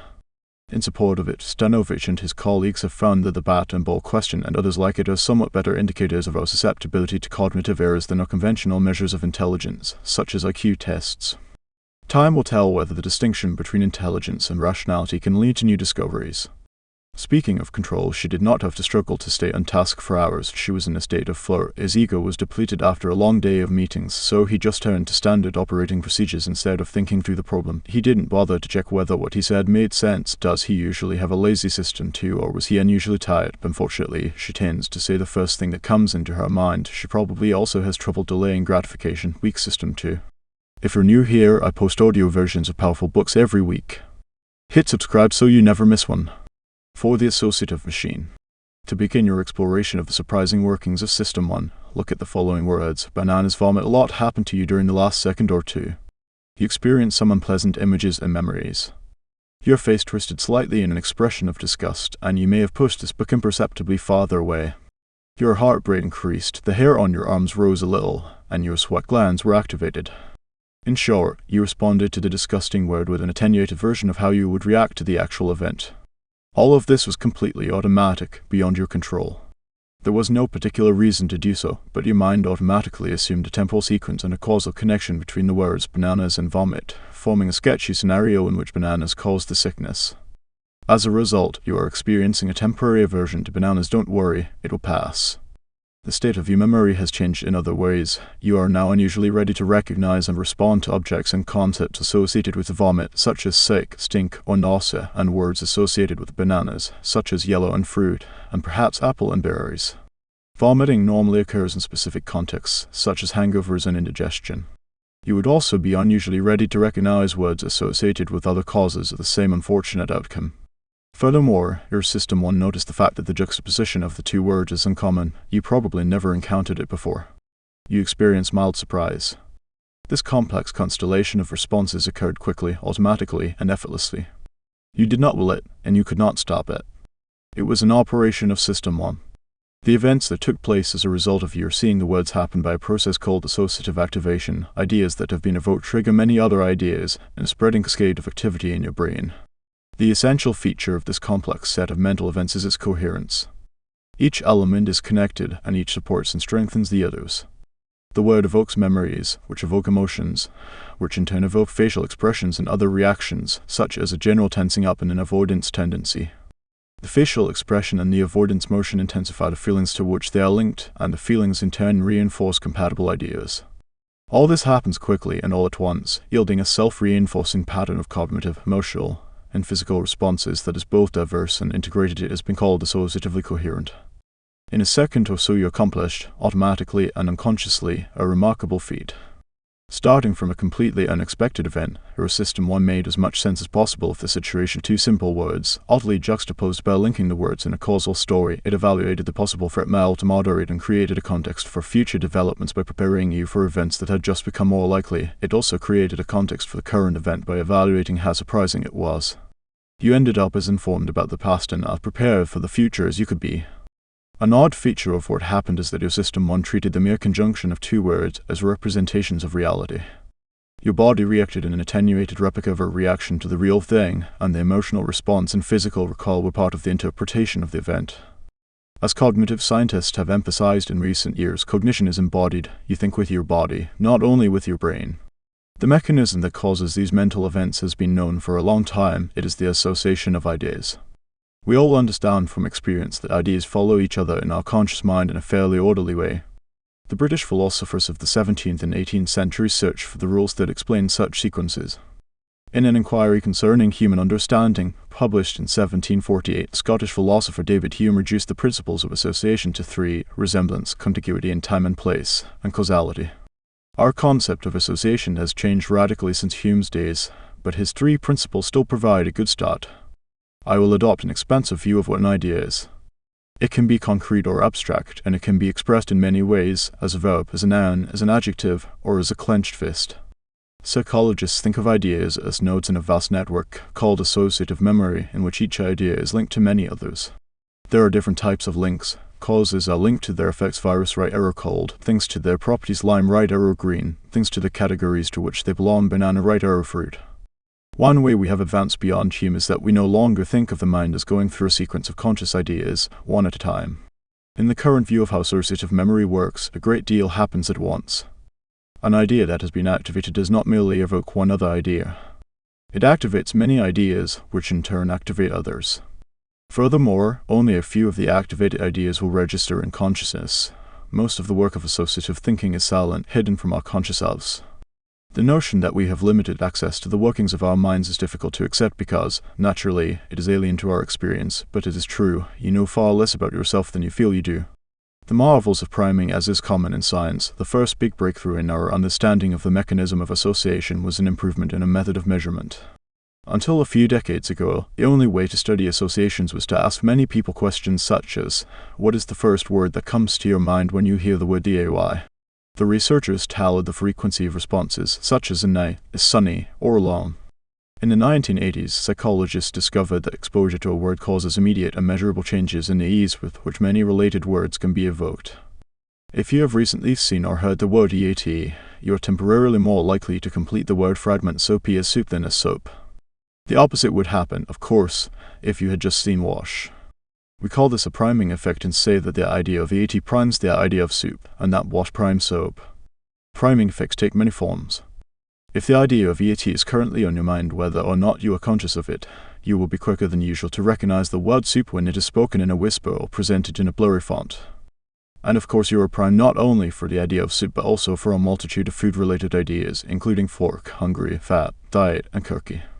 If for your most recent meal you sat at a wobbly restaurant table, you will be primed for wobbly as well. Furthermore, the primed ideas have some ability to prime other ideas, although more weakly. Like ripples on a pond, activation spreads through a small part of the vast network of associated ideas. The mapping of these ripples is now one of the most exciting pursuits in psychological research. Another major advance in our understanding of memory was the discovery that priming is not restricted to concepts and words. You cannot know this from conscious experience, of course, but you must accept the alien idea that your actions and your emotions can be primed by events of which you are not even aware. In an experiment that became an instant classic, the psychologist John Bach and his collaborators asked students at New York University, most aged 18 to 22, to assemble 4-word sentences from a set of 5 words, for example, finds heat yellow instantly. For one group of students, half the scrambled sentences contained words associated with the elderly, such as Florida, forgetful, bowl, grey, or wrinkle. When they had completed that task, the young participants were sent out to do another experiment in an office down the hall. That short walk was what the experiment was about. The researchers unobtrusively measured the time it took people to get from one end of the corridor to the other. As Bach had predicted, the young people who had fashioned a sentence from words with an elderly theme walked down the hallway significantly more slowly than the others. The Florida effect involves 2 stages of priming. First, the set of words primes thoughts of old age, though the word old is never mentioned. Second, these thoughts prime a behavior, walking slowly, which is associated with old age. All this happens without any awareness. When they were questioned afterward, none of the students reported noticing that the words had a common theme, and they all insisted that nothing they did after the first experiment could have been influenced by the words they had encountered. The idea of old age had not come to their conscious awareness, but their actions had changed nevertheless.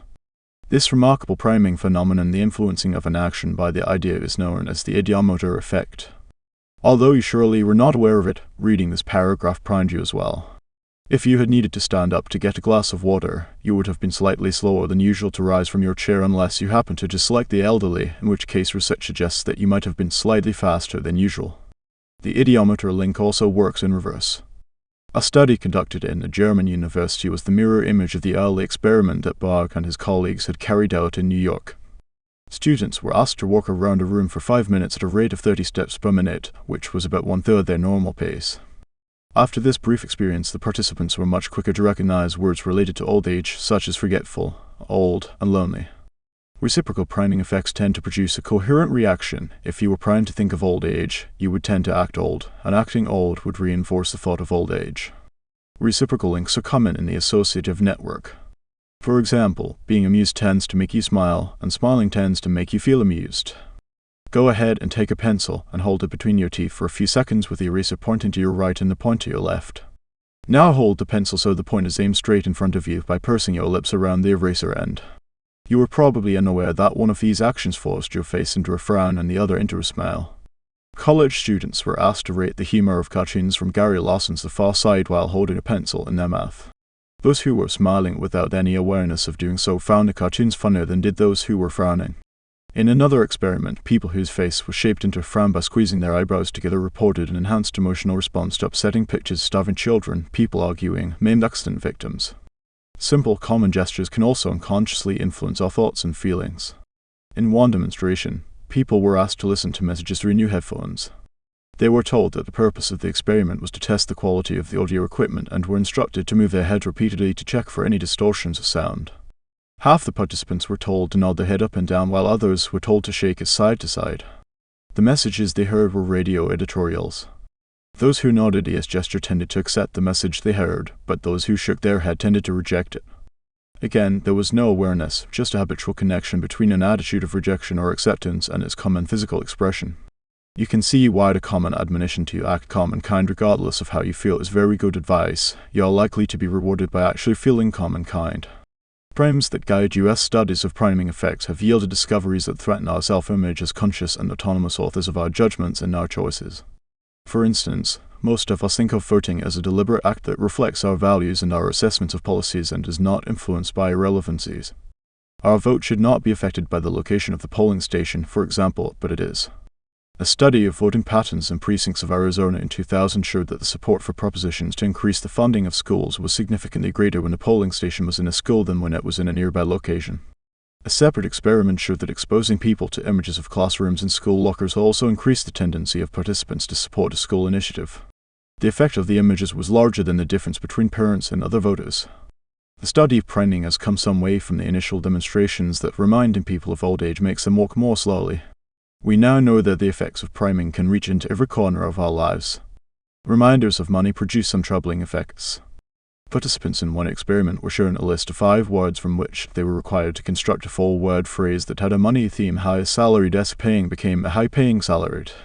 Other primes were much more subtle, including the presence of an irrelevant money-related object in the background, such as a stack of Monopoly money on a table or a computer with a screensaver of dollar bills floating in water. Money prime people become more independent than they would be without the associative trigger. They persevered almost twice as long in trying to solve a very difficult problem before they asked the experimenter for help, a crisp demonstration of increased self-reliance. Money-primed people are also more selfish. They were much less willing to spend time helping another student who pretended to be confused about an experimental task. When an experimenter clumsily dropped a bunch of pencils on the floor, the participants with money unconsciously on their mind picked up fewer pencils. In another experiment in the series, participants were told that they would shortly have a get-acquainted conversation with another person and were asked to set up 2 chairs while the experimenter left to retrieve the person. Participants primed by money chose to stay much farther apart than their non-primed peers, 118 vs. 80 centimeters. Money-primed undergraduates also showed a greater preference for being alone. The general theme of these findings is that the idea of money primes individualism, a reluctance to be involved with others, to depend on others, or to accept demands from others. The psychologist who has done this remarkable research, Kathleen Vose, has been laudably restrained in discussing the implications of her findings, leaving the task to her readers. Her experiments have profound. Her findings suggest that living in a culture that surrounds us with reminders of money may shape our behavior and our attitudes in ways that we do not know about and of which we may not be proud. Some cultures provide frequent reminders of respect, others constantly remind their members of God, and some societies prime obedience by large images of the dear leader. Can there be any doubt that the ubiquitous portraits of the national leader in dictatorial societies not only convey the feeling that Big Brother is watching, but also lead to a natural reduction in spontaneous thought and independent action? The evidence of priming studies suggests that reminding people of their mortality increases the appeal of authoritarian ideas, which may become reassuring in the context of the terror of death. Other experiments have confirmed Freudian insights about the role of symbols and metaphors in unconscious associations. For example, consider the ambiguous word fragments W, H, and SP. People who were recently asked to think of an action of which they are ashamed are more likely to complete those fragments as wash and soap and less likely to see wish and soup.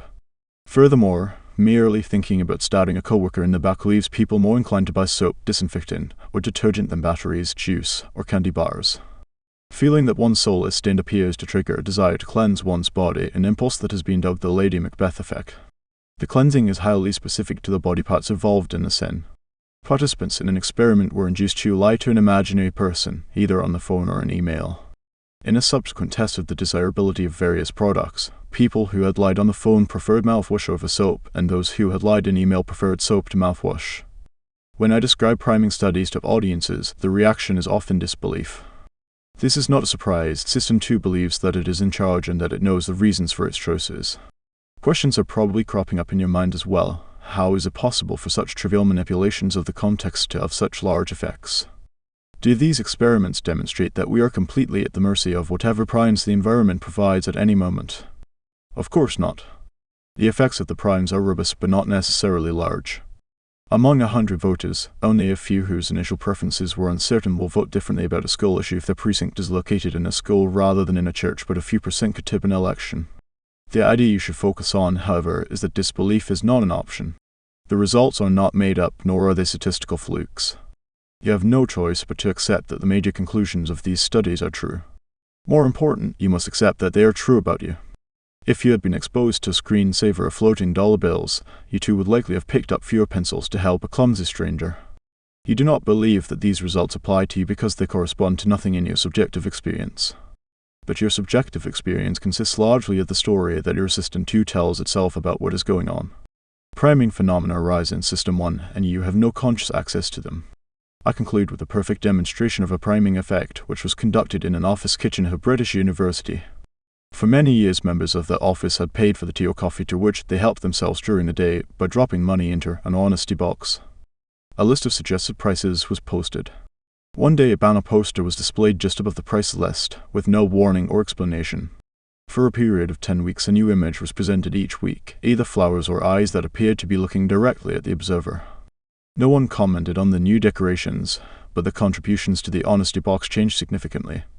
The posters and the amounts that people put into the cash box relative to the amount they consumed are shown in Figure 4. They deserve a close look. Figure 4 on the first week of the experiment, which you can see at the bottom of the figure, two wide open eyes stare at the coffee or tea drinkers, whose average contribution was 70 pence per litre of milk. On week 2, the poster shows flowers and average contributions drop to about 15 pence. The trend continues. On average, the users of the kitchen contributed almost 3 times as much in eye weeks as they did in flower weeks. Evidently, a purely symbolic reminder of being wash-prodded people into improved behavior. As we expect at this point, the effect occurs without any awareness. Do you now believe that you would also fall into the same pattern? Some years ago, the psychologist Timothy Wilson wrote a book with the evocative title Strangers to Ourselves. You have now been introduced to that stranger in you, which may be in control of much of what you do, although you rarely have a glimpse of it. System 1 provides the impressions that often turn into your beliefs, and is the source of the impulses that often become your choices and your actions. It offers a tacit interpretation of what happens to you and around you, linking the present with the recent past amid expectations about the near future. It contains the model of the world that instantly evaluates events as normal or surprising. It is the source of your rapid and often precise intuitive judgments. And it does most of this without your conscious awareness of its activities. System 1 is also, as we will see in the following chapters, the origin of many of the systematic errors in your intuitions. Speaking of priming, the sight of all these people in uniforms does not prime creativity, that the world makes much less sense than you think. The coherence comes mostly from the way your mind works, that they were primed to find flaws, and this is exactly what they found. His System 1 constructed a story, and his System 2 believed it. That happens to all of us. I made myself smile, and I'm actually feeling better. Fun fact, around 94% of people who listen to these books haven't subscribed yet. Be part of the top 6%. 5 cognitive V's. Whenever you are conscious, and perhaps even when you are not, multiple computations are going on in your brain, which maintain and update current answers to some key questions. Is anything new going on? Is there a threat? Are things going well? Should my attention be redirected? Is more effort needed for this task? You can think of a cockpit, with a set of dials that indicate the current values of each of these essential variables. The assessments are carried out automatically by System 1, and one of their functions is to determine whether extra effort is required from System 2. One of the dials measures cognitive ease, and its range is between easy and strained. Easy is a sign that things are going well, no threats, no major news, no need to redirect attention or mobilize effort. Strained indicates that a problem exists, which will require increased mobilization of System 2. Conversely, you experience cognitive strain. Cognitive strain is affected by both the current level of effort and the presence of unmet demands. The surprise is that a single dial of cognitive ease is connected to a large network of diverse inputs and outputs. Figure 5 on this page tells the story. Figure suggests that a sentence that is printed in a clear font, or has been repeated, or has been primed, will be fluently processed with cognitive ease. Hearing the speaker when you are in a good mood, or even when you have a pencil stuck crosswise in your mouth to make you smile, also induces cognitive ease. Conversely, you experience cognitive strain when you read instructions in a poor font, or in faint colors, or worded in complicated language, or when you are in a bad mood, and even when you frown. The various causes of ease or strain have interchangeable effects.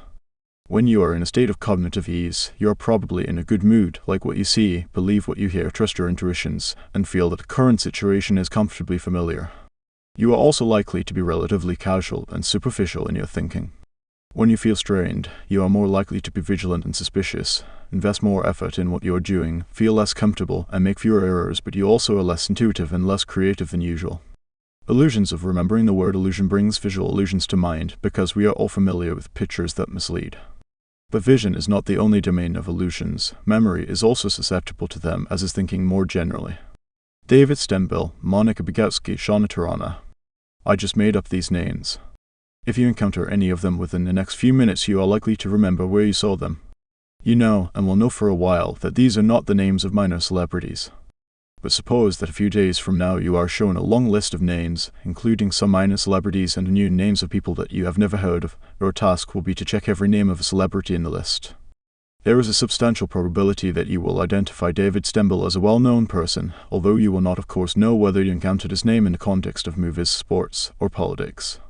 Larry Jacoby, the psychologist who first demonstrated this memory illusion in the laboratory, titled his article, "Becoming Famous Overnight." How does this happen? Start by asking yourself how you know whether or not someone is famous. In some cases of truly famous people or of celebrities in an area you follow, you have a mental file with rich information about a person. Think Albert Einstein, Bono, Hillary Clinton. But you will have no file of information about David Stembill if you encounter his name in a few days. All you will have is a sense of familiarity. You have seen this name somewhere. Jacoby nicely stated the problem. The experience of familiarity has a simple but powerful quality of pastness that seems to indicate that it is a direct reflection of prior experience. This quality of pastness is an illusion. The truth is, as Jacoby and many followers have shown, that the name David Stembill will look familiar when you see it because you will see it more clearly. Words that you have seen before become easier to see again. You can identify them better than other words when they are shown very briefly or masked by noise, and you will be quicker by a few hundredths of a second to read them than to read other words. In short, you experience greater cognitive ease in perceiving a word you have seen earlier, and it is this sense of ease that gives you the impression of familiarity. Figure 5 suggests a way to test this. Choose a completely new word, make it easier to see, and it will be more likely to have the quality of pastness. Indeed, a new word is more likely to be recognized as familiar if it is unconsciously primed by showing it for a few milliseconds just before the test, or if it is shown in sharper contrast than some other words in a list. The link also operates in the other direction. Imagine you are shown a list of words that are more or less out of focus. Some of the words are severely blurred, others less so, and your task is to identify the words that are shown more clearly. A word that you have seen recently will appear to be clearer than unfamiliar words. As Figure 5 indicates, the various ways of inducing cognitive ease or strain are interchangeable. You may not know precisely what it is that makes things cognitively easy or strained. This is how the illusion of familiarity comes about. Illusions of truth. New York is a large city in the United States. The moon revolves around Earth. The chicken has 4 legs. In all these cases, you quickly retrieved a great deal of related information, almost all pointing one way or another. You knew soon after reading them that the first 2 statements are true and the last one is false. Note, however, that the statement "a chicken has 3 legs" is more obviously false than "a chicken has 4 legs." Your associative machinery slows the judgment of the latter sentence by delivering the fact that many animals have 4 legs, and perhaps also that supermarkets often sell chicken legs in packages of 4. System 2 was involved in sifting that information, perhaps raising the issue of whether the question about New York was too easy, or checking the meaning of revolves. Think of the last time you took a driving test. Is it true that you need a special license to drive a vehicle that weighs more than 3 tons? Perhaps you studied seriously and can remember the side of the page on which the answer appeared, as well as the logic behind it. This is certainly not how I passed driving tests when I moved to a new state. My practice was to read the booklet of rules quickly once and hope for the best. I knew some of the answers from the experience of driving for a long time, but there were questions where no good answer came to mind, where all I had to go by was cognitive ease. If the answer felt familiar, I assumed that it was probably true. If it looked new or improbably extreme, I rejected it. The impression of familiarity is produced by System 1, and System 2 relies on that impression for a true/false judgment. The lesson of Figure 5 is that predictable illusions inevitably occur if a judgment is based on an impression of cognitive ease or strain. Anything that makes it easier for the associative machine to run smoothly will also bias beliefs. A reliable way to make people believe in falsehoods is frequent repetition because familiarity is not easily distinguished from truth. Authoritarian institutions and marketers have always known this fact. But it was psychologists who discovered that you do not have to repeat the entire statement of a fact or idea to make it appear true. People who were repeatedly exposed to the phrase "the body temperature of a chicken" were more likely to accept as true the statement that the body temperature of a chicken is 144 degrees or any other arbitrary number. The familiarity of one phrase in the statement sufficed to make the whole statement feel familiar, and therefore true. If you cannot remember the source of a statement, and have no way to relate it to other things you know, you have no option but to go with the sense of cognitive ease. How to write a persuasive message? Suppose you must write a message that you want the recipient to believe. Of course, your message will be true, but that is not necessarily enough for people to believe that it is true. It is entirely legitimate for you to turn this cognitive ease to work in your favor, and studies of truth illusions provide specific suggestions that may help you achieve this goal. The general principle is that anything you can do to reduce cognitive strain will help, so you should first maximize legibility. Compare these two statements. Adolf Hitler was born in 1892. Adolf Hitler was born in 1887. Both are false. Hitler was born in 1889, but experiments have shown that the first is more likely to be believed. More advice: if your message is to be printed, use high-quality paper to maximize the contrast between characters and their background. If you use color, you are more likely to be believed if your text is printed in bright blue or red than in middling shades of green, yellow, or pale blue. If you care about being thought credible and intelligent, do not use complex language where simpler language will do. My Princeton colleague Daniel Oppenheimer refuted a myth prevalent among undergraduates about the vocabulary that professors find most impressive. In an article titled "Consequences of Erudite Vernacular Utilized Irrespective of Necessity, Problems with Using Long Words Needlessly," he showed that couching familiar ideas in pretentious language is taken as a sign of poor intelligence and low credibility. In addition to making your message simple, try to make it memorable. Put your ideas in verse if you can; they will be more likely to be taken as truth.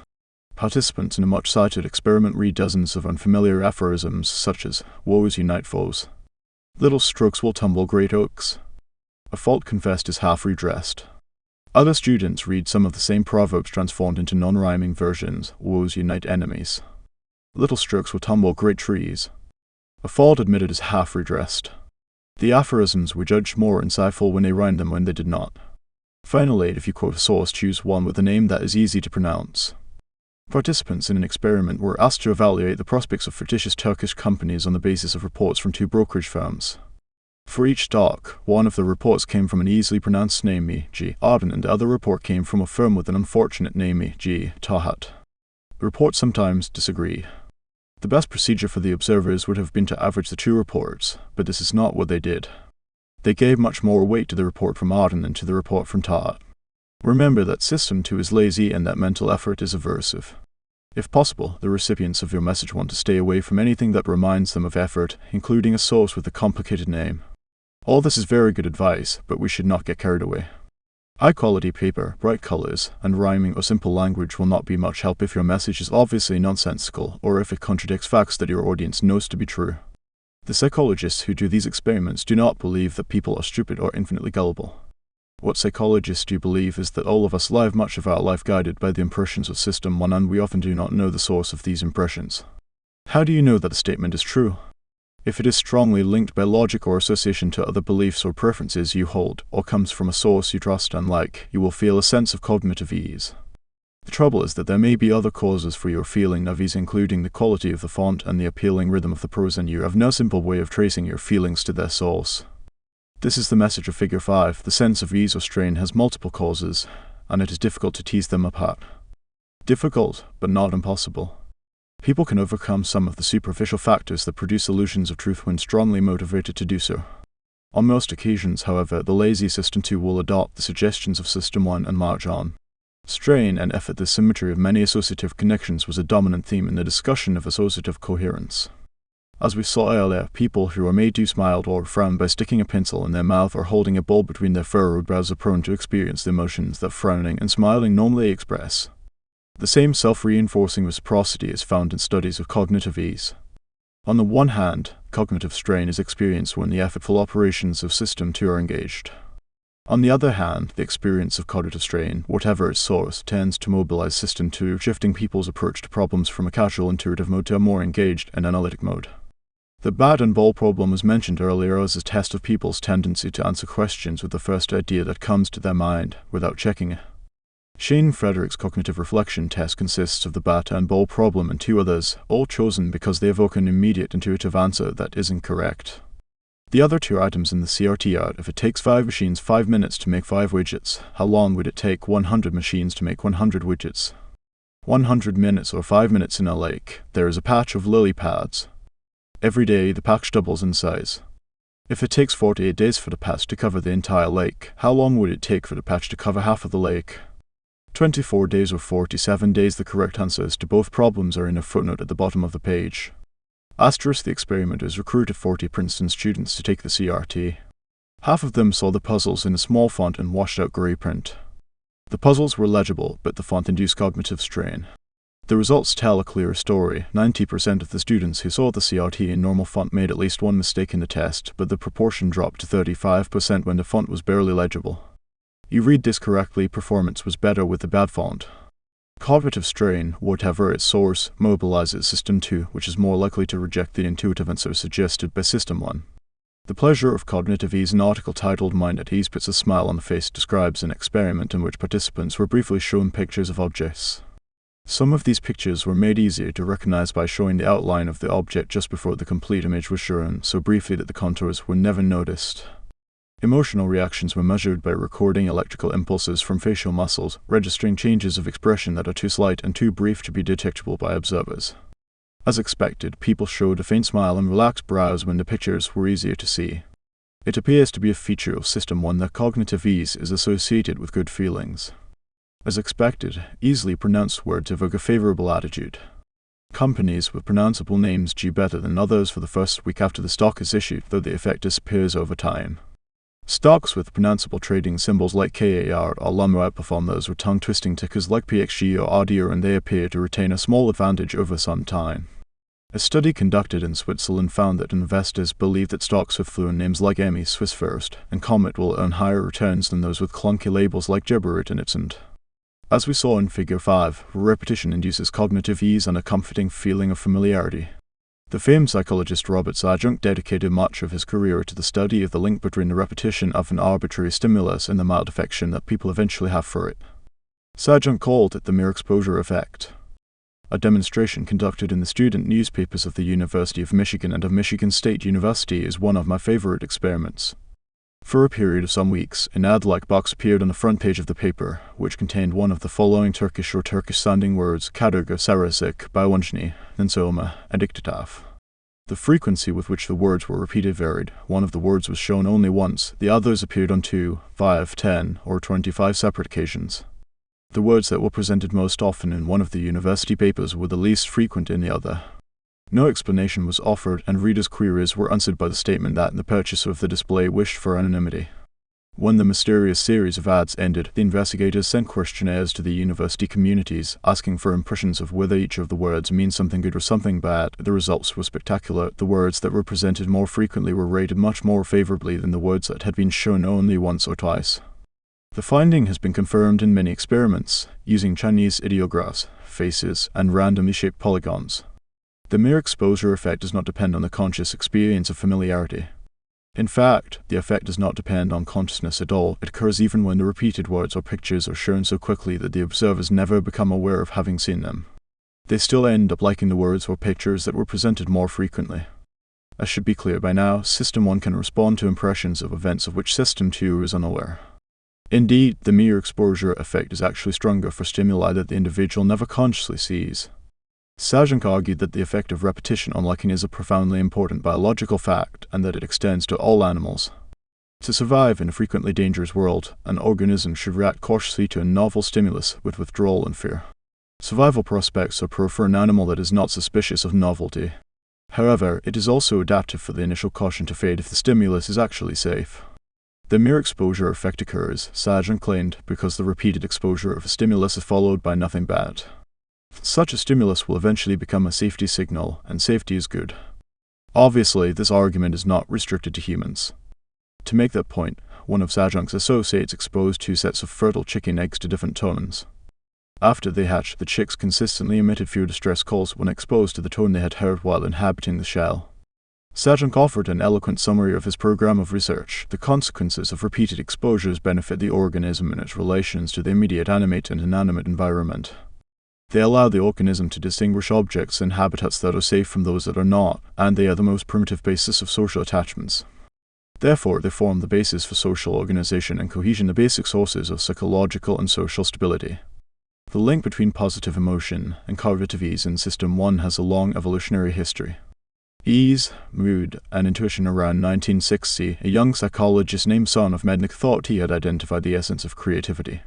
His idea was as simple as it was powerful. Creativity is associative memory that works exceptionally well. He made up a test called the Remote Association Test, RAT, which is still often used in studies of creativity. For an easy example, consider the following 3 words. Cottage, Swiss cake. Can you think of a word that is associated with all 3? You probably worked out that the answer is cheese. Now try this. Dive, light, rocket. This problem is much harder, but it has a unique correct answer, which every speaker of English recognizes, although less than 20% of a sample of students found it within 15 seconds. The answer is sky. Of course, not every triad of words has a solution. For example, the words dream, ball, book do not have a shared association that everyone will recognize as valid. Several teams of German psychologists that have studied the RAT in recent years have come up with remarkable discoveries about cognitive ease. One of the teams raised 2 questions. Can people feel that a triad of words has a solution before they know what the solution is? How does mood influence performance in this task? To find out, they first made some of their subjects happy and others sad by asking them to think for several minutes about happy or sad episodes in their lives. Then they presented these subjects with a series of triads, half of them linked such as dive, light, rocket, and half unlinked such as dream, ball, book, and instructed them to press one of 2 keys very quickly to indicate their guess about whether the triad was linked. The time allowed for this guess, 2 seconds, was much too short for the actual solution to come to anyone's mind. The first surprise is that people's guesses are much more accurate than they would be by chance. I find this astonishing. A sense of cognitive ease is apparently generated by a very faint signal from the associative machine, which knows that the 3 words are coherent, share an association long before the association is retrieved. The role of cognitive ease in the judgment was confirmed experimentally by another German team. Manipulations that increase cognitive ease, priming, a clear font, pre-exposing words all increase the tendency to see the words as linked. Another remarkable discovery is the powerful effect of mood on this intuitive performance. The experimenters computed an intuition index to measure accuracy. They found that putting the participants in a good mood before the test by having them think happy thoughts more than doubled accuracy. An even more striking result is that unhappy subjects were completely incapable of performing the intuitive task accurately. The guesses were no better than random. Mood evidently affects the operation of System 1. When we are uncomfortable and unhappy, we lose touch with our intuition. These findings add to the growing evidence that good mood, intuition, creativity, gullibility, and increased reliance on System 1 form a cluster. At the other pole, sadness, vigilance, suspicion, and analytic approach, and increased effort also go together. A happy mood loosens the control of System 2 over performance. When in a good mood, people become more intuitive and more creative, but also less vigilant and more prone to logical errors. Here again, as in the mere exposure effect, the connection makes biological sense. A good mood is a signal that things are generally going well, the environment is safe, and it is all right to let one's guard down. A bad mood indicates that things are not going very well, there may be a threat, and vigilance is required. Cognitive ease is both the cause and a consequence of a pleasant feeling. The remote association test has more to tell us about the link between cognitive ease and positive effect. Briefly consider 2 triads of words. Sleep, male, switch, salt, deep foam. You could not know it, of course, but measurements of electrical activity in the muscles of your face would probably have shown a slight smile when you read the second triad, which is coherency is the solution. This smiling reaction to coherence appears in subjects who are told nothing about common associates. They are merely shown a vertically arranged triad of words and instructed to press the spacebar if they have read it. The impression of cognitive ease that comes with the presentation of a coherent triad appears to be mildly pleasurable in itself. The evidence that we had about good feelings, cognitive ease, and the intuition of coherence is, as scientists say, correlational but not necessarily causal. Cognitive ease and smiling occur together, but do the good feelings actually lead to intuitions of coherence? Yes, they do. The proof comes from a clever experimental approach that has become increasingly popular. Some participants were given a cover story that provided an alternative interpretation for their good feeling. They were told about music played in their earphones that previous research showed that this music influences the emotional reactions of individuals. This story completely eliminates the intuition of coherence. The finding shows that the brief emotional response that follows a presentation of a triad of words pleasant if the triad is coherent and pleasant otherwise is actually the basis of judgments of coherence. There is nothing here that System 1 cannot do. Emotional changes are now expected, and because they are unsurprising, they are not linked causally to the words. This is as good as psychological research ever gets, in its combination of experimental techniques and in its results, which are both robust and extremely surprising. We have learned a great deal about the automatic workings of System 1 in the last decades. Much of what we now know would have sounded like science fiction 30 or 40 years ago. It was beyond imagining that bad font influences judgments of truth and improves cognitive performance, or that an emotional response to the cognitive ease of a triad of words mediates impressions of coherence. Psychology has come a long way. Speaking of cognitive ease, let's not dismiss a business plan just because the font makes it hard to read. We must be inclined to believe it because it has been repeated so often. But let's think it through again. To familiarity breeds liking. This is a mere exposure effect. I'm in a very good mood today, and my System 2 is weaker than usual. I should be extra careful. If you found value in this, please hit the like button. It really helps the channel grow and brings more books to you. 6 norms, surprises, and causes. The central characteristics and functions of System 1 and System 2 have now been introduced with a more detailed treatment of System 1. Freely mixing metaphors, we have in our head a remarkably powerful computer, not fast by conventional hardware standards, but able to represent the structure of our world by various types of associative links in a vast network of various types of ideas. The spreading of activation in the associative machine is automatic, but we System 2 have some ability to control the search of memory and also to program it so that the detection of an event in the environment can attract attention. We next go into more detail of the wonders and limitation of what System 1 can do. Assessing normality. The main function of System 1 is to maintain an updated model of your personal world, which represents what is normal in it. The model is constructed by associations that link ideas of circumstances, events, actions, and outcomes that co-occur with some regularity, either at the same time or within a relatively short interval. As these links are formed and strengthened, the pattern of associated ideas comes to represent the structure of events in your life, and it determines your interpretation of the present as well as your expectations of the future. A capacity for surprise is an essential aspect of our mental life, and surprise itself is the most sensitive indication of how we understand our world and what we expect from it. There are 2 main varieties of surprise. Some expectations are active and conscious. You know you are waiting for a particular event to happen.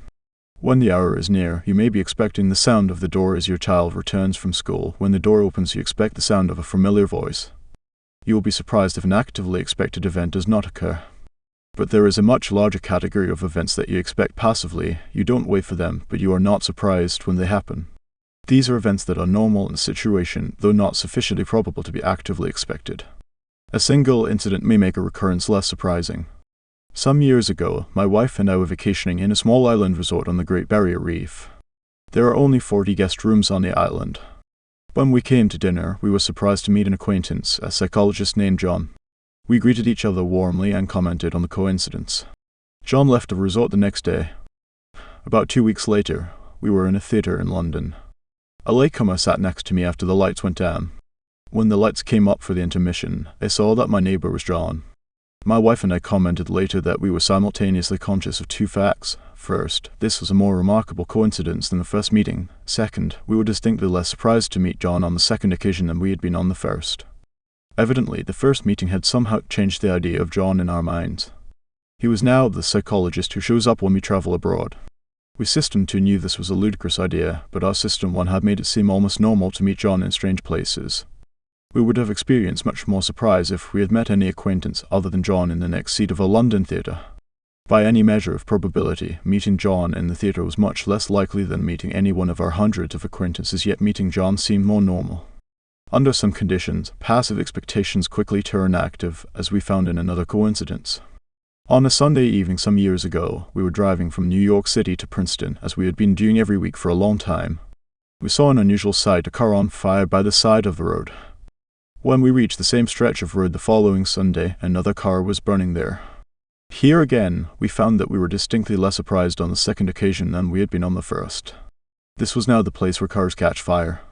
Because the circumstances of the recurrence were the same, the second incident was sufficient to create an active expectation for months, perhaps for years. After the event, we were reminded of burning cars whenever we reached the spot of the road and were quite prepared to see another one, but of course we never did.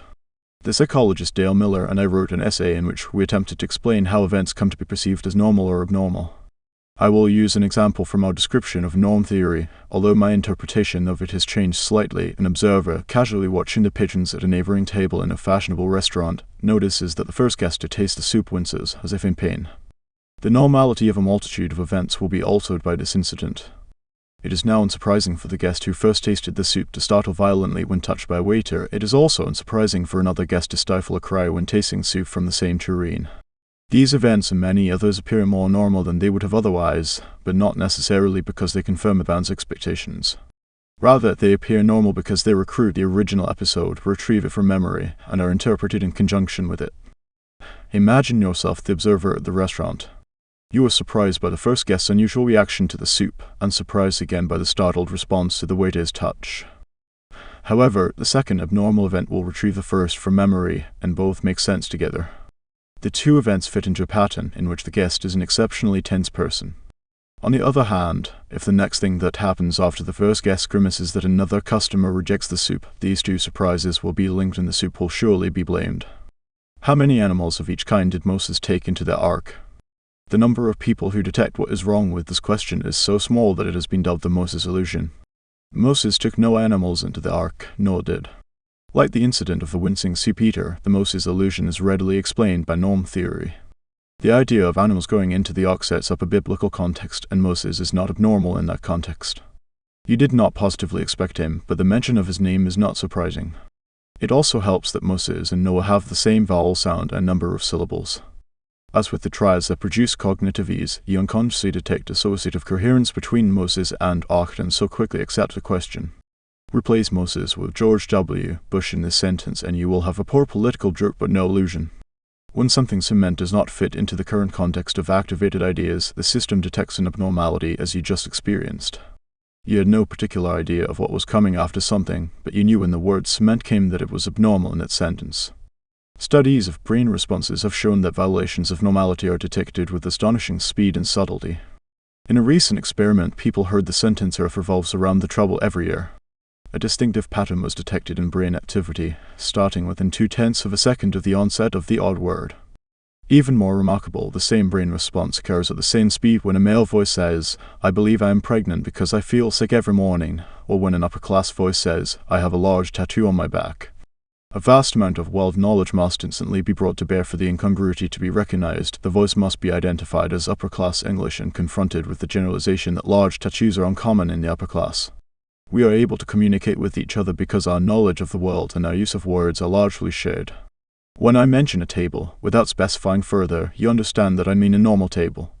You know with certainty that its surface is approximately level and that it has far fewer than 25 legs.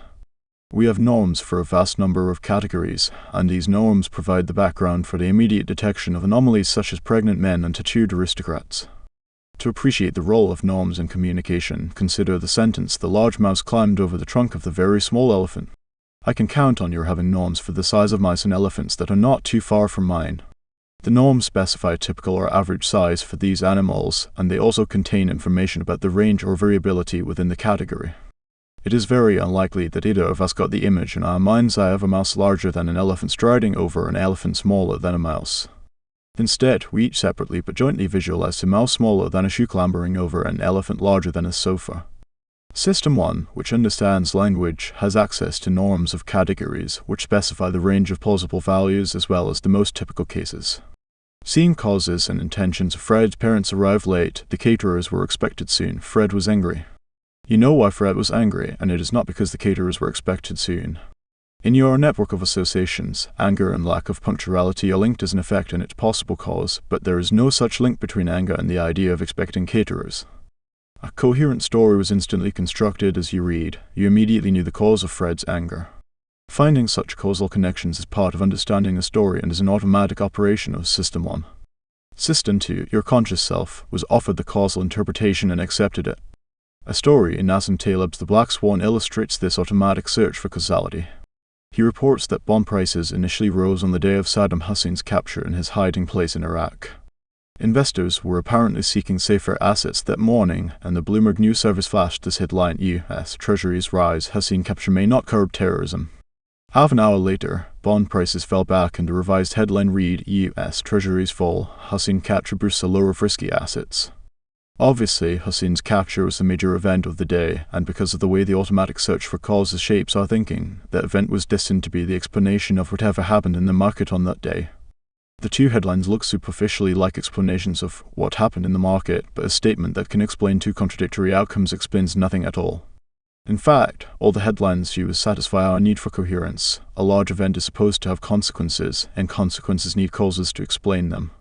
We have limited information about what happened on a day, and System 1 is adept at finding a coherent causal story that links the fragments of knowledge at its disposal. Read this sentence: after spending a day exploring beautiful sights in the crowded streets of New York, Jane discovered that her wallet was missing. When people who had read this brief story along with many others were given a surprise recall test, the word pickpocket was more strongly associated with the story than the word sights, even though the latter was actually in a sentence while the former was not. The rules of associative coherence tell us what happened. The event of a lost wallet could evoke many different causes. The wallet slipped out of a pocket, was left in the restaurant, etc. However, when the ideas of lost wallet, New York, and crowds are juxtaposed, they jointly evoke the explanation that a pickpocket caused the loss. In the story of the startling soup, the outcome, whether another customer wincing at the taste of the soup or the first person's extreme reaction to the waiter's touch, brings about an associatively coherent interpretation of the initial surprise, completing a plausible story. The aristocratic Belgian psychologist Albert Mitchell published a book in 1945 translated into English in 1963 that overturned centuries of thinking about causality, going back at least to Hume's examination of the association of ideas. The commonly accepted wisdom was that we infer physical causality from repeated observations of correlations among events. We have had myriad experiences in which we saw one object in motion touching another object, which immediately starts to move, often but not always in the same direction. This is what happens when a billiard ball hits another, and it is also what happens when you knock over a vase by brushing against it. Mitchell had a different idea. He argued that we see causality just as directly as we see color. To make his point, he created episodes in which a black square drawn on paper is seen in motion. It comes into contact with another square, which immediately begins to move. The observers know that there is no real physical contact, but they nevertheless have a powerful illusion of causality. If the second object starts moving instantly, they describe it as having been launched by the first. Experiments have shown that 6-month-old infants see the sequence of events as a cause-effect scenario, and they indicate surprise when the sequence is altered. We are evidently ready from birth to have impressions of causality, which do not depend on reasoning about patterns of causation. They are products of System 1. In 1944, at about the same time as Mitchell published his demonstrations of physical causality, the psychologists Fritz Heider and Mary Ann Simmel used a method similar to Mitchell's to demonstrate the perception of intentional causality. They made a film, which lasts all of 1 minute and 40 seconds, in which you see a large triangle, a small triangle, and a circle moving around a shape that looks like a schematic view of a house with an open door. Viewers see an aggressive large triangle bullying a smaller triangle, a terrified circle, the circle and the small triangle joining forces to defeat the bully. They also observe much interaction around a door and then an explosive finale. The perception of intention and emotion is irresistible. Only people afflicted by autism do not experience it. All this is entirely in your mind, of course. Your mind is ready and even eager to identify agents, assign them personality traits and specific intentions, and view their actions as expressing individual propensities. Here again, the evidence is that we are born prepared to make intentional attributions. Infants under 1 year old identify bullies and victims, and expect a pursuer to follow the most direct path in attempting to catch whatever it is chasing. The experience of freely willed action is quite separate from physical causality. Although it is your hand that picks up the salt, you do not think of the event in terms of a chain of physical causation. You experience it as caused by a decision that a disembodied you made because you wanted to add salt to your food. Many people find it natural to describe their soul as the source and the cause of their actions. The psychologist Paul Bloom, writing in The Atlantic in 2005, presented the provocative claim that our inborn readiness to separate physical and intentional causality explains the near universality of religious beliefs. He observes that we perceive the world of objects as essentially separate from the world of minds, making it possible for us to envision soulless bodies and bodiless souls. The two modes of causation that we are set to perceive make it natural for us to accept the two central beliefs of many religions, and a material divinity is the ultimate cause of the physical world, and immortal souls temporarily control our bodies while we live and leave them behind as we die. In Bloom's view, the two concepts of causality were shaped separately by evolutionary forces, building the origins of religion into the structure of System 1. The prominence of causal intuitions is a recurrent theme in this book because people are prone to apply causal thinking inappropriately to situations that require statistical reasoning. Statistical thinking derives conclusions about individual cases from properties of categories and ensembles. Unfortunately, System 1 does not have the capability for this mode of reasoning. System 2 can learn to think statistically, but few people receive the necessary training. The psychology of causality was the basis of my decision to describe psychological processes by metaphors of agency, with little concern for consistency. I sometimes refer to System 1 as an agent with certain traits and preferences, and sometimes as an associative machine that represents reality by a complex pattern of links. The system and the machine are fictions. My reason for using them is that they fit the way we think about causes. Hyder's triangles and circles are not really agents, it is just very easy and natural to think of them that way. It is a matter of mental economy. I assume that you, like me, find it easier to think about the mind if we describe what happens in terms of traits and intentions, the two systems, and sometimes in terms of mechanical regularities, the associative machine. I do not intend to convince you that the systems are real, any more than Hyder intended you to believe that the large triangle is really a bully. Speaking of norms and causes, when the second applicant also turned out to be an old friend of mine, I wasn't quite as surprised. Very little repetition is needed for a new experience to feel normal, but when we survey the reaction to these products, let's make sure we don't focus exclusively on the average. We should consider the entire range of normal reactions. If she can't accept that she was just unlucky, she needs a causal story. She will end up thinking that someone intentionally sabotaged her work. 7. A machine for jumping to conclusions. The great comedian Daniel Kahneman had a line that has stayed with me since my adolescence. Speaking of a woman he dislikes, he says, her favorite position is beside herself, and her favorite sport is jumping to conclusions. The line came up, I remember, in the initial conversation with Amos Tversky about the rationality of statistical intuitions, and now I believe it offers an apt description of how System 1 functions. Jumping to conclusions is efficient if the conclusions are likely to be correct and the cost of an occasional mistake acceptable, and if the jump saves much time and effort. Jumping to conclusions is risky when the situation is unfamiliar, the stakes are high, and there is no time to collect more information. These are the circumstances in which intuitive errors are probable, which may be prevented by a deliberate intervention of System 2. What do the three exhibit in Figure 6 have in common? The answer is that all are ambiguous. You almost certainly read the display on the left as a BC and the one on the right as 12, 13, 14, but the middle items in both displays are identical. You could just as well have read them as a 13C or 12B14, but you did not. Why not? The same shape is read as a letter in a context of letters and as a number in a context of numbers. The entire context helps determine the interpretation of each element. The shape is ambiguous, but you jump to a conclusion about its identity and do not become aware of the ambiguity that was resolved. As for Anne, you probably imagined a woman with money on her mind, walking toward a building with tellers and secure vaults. But this plausible interpretation is not the only possible one. The sentence is ambiguous. If an earlier sentence had been they were floating gently down the river, you would have imagined an altogether different scene. When you have just been thinking of a river, the word bank is not associated with money. In the absence of an explicit context, System 1 generated a likely context on its own. We know that it is System 1 because you were not aware of the choice or of the possibility of another interpretation. Unless you have been canoeing recently, you probably spend more time going to banks than floating on rivers, and you resolve the ambiguity accordingly.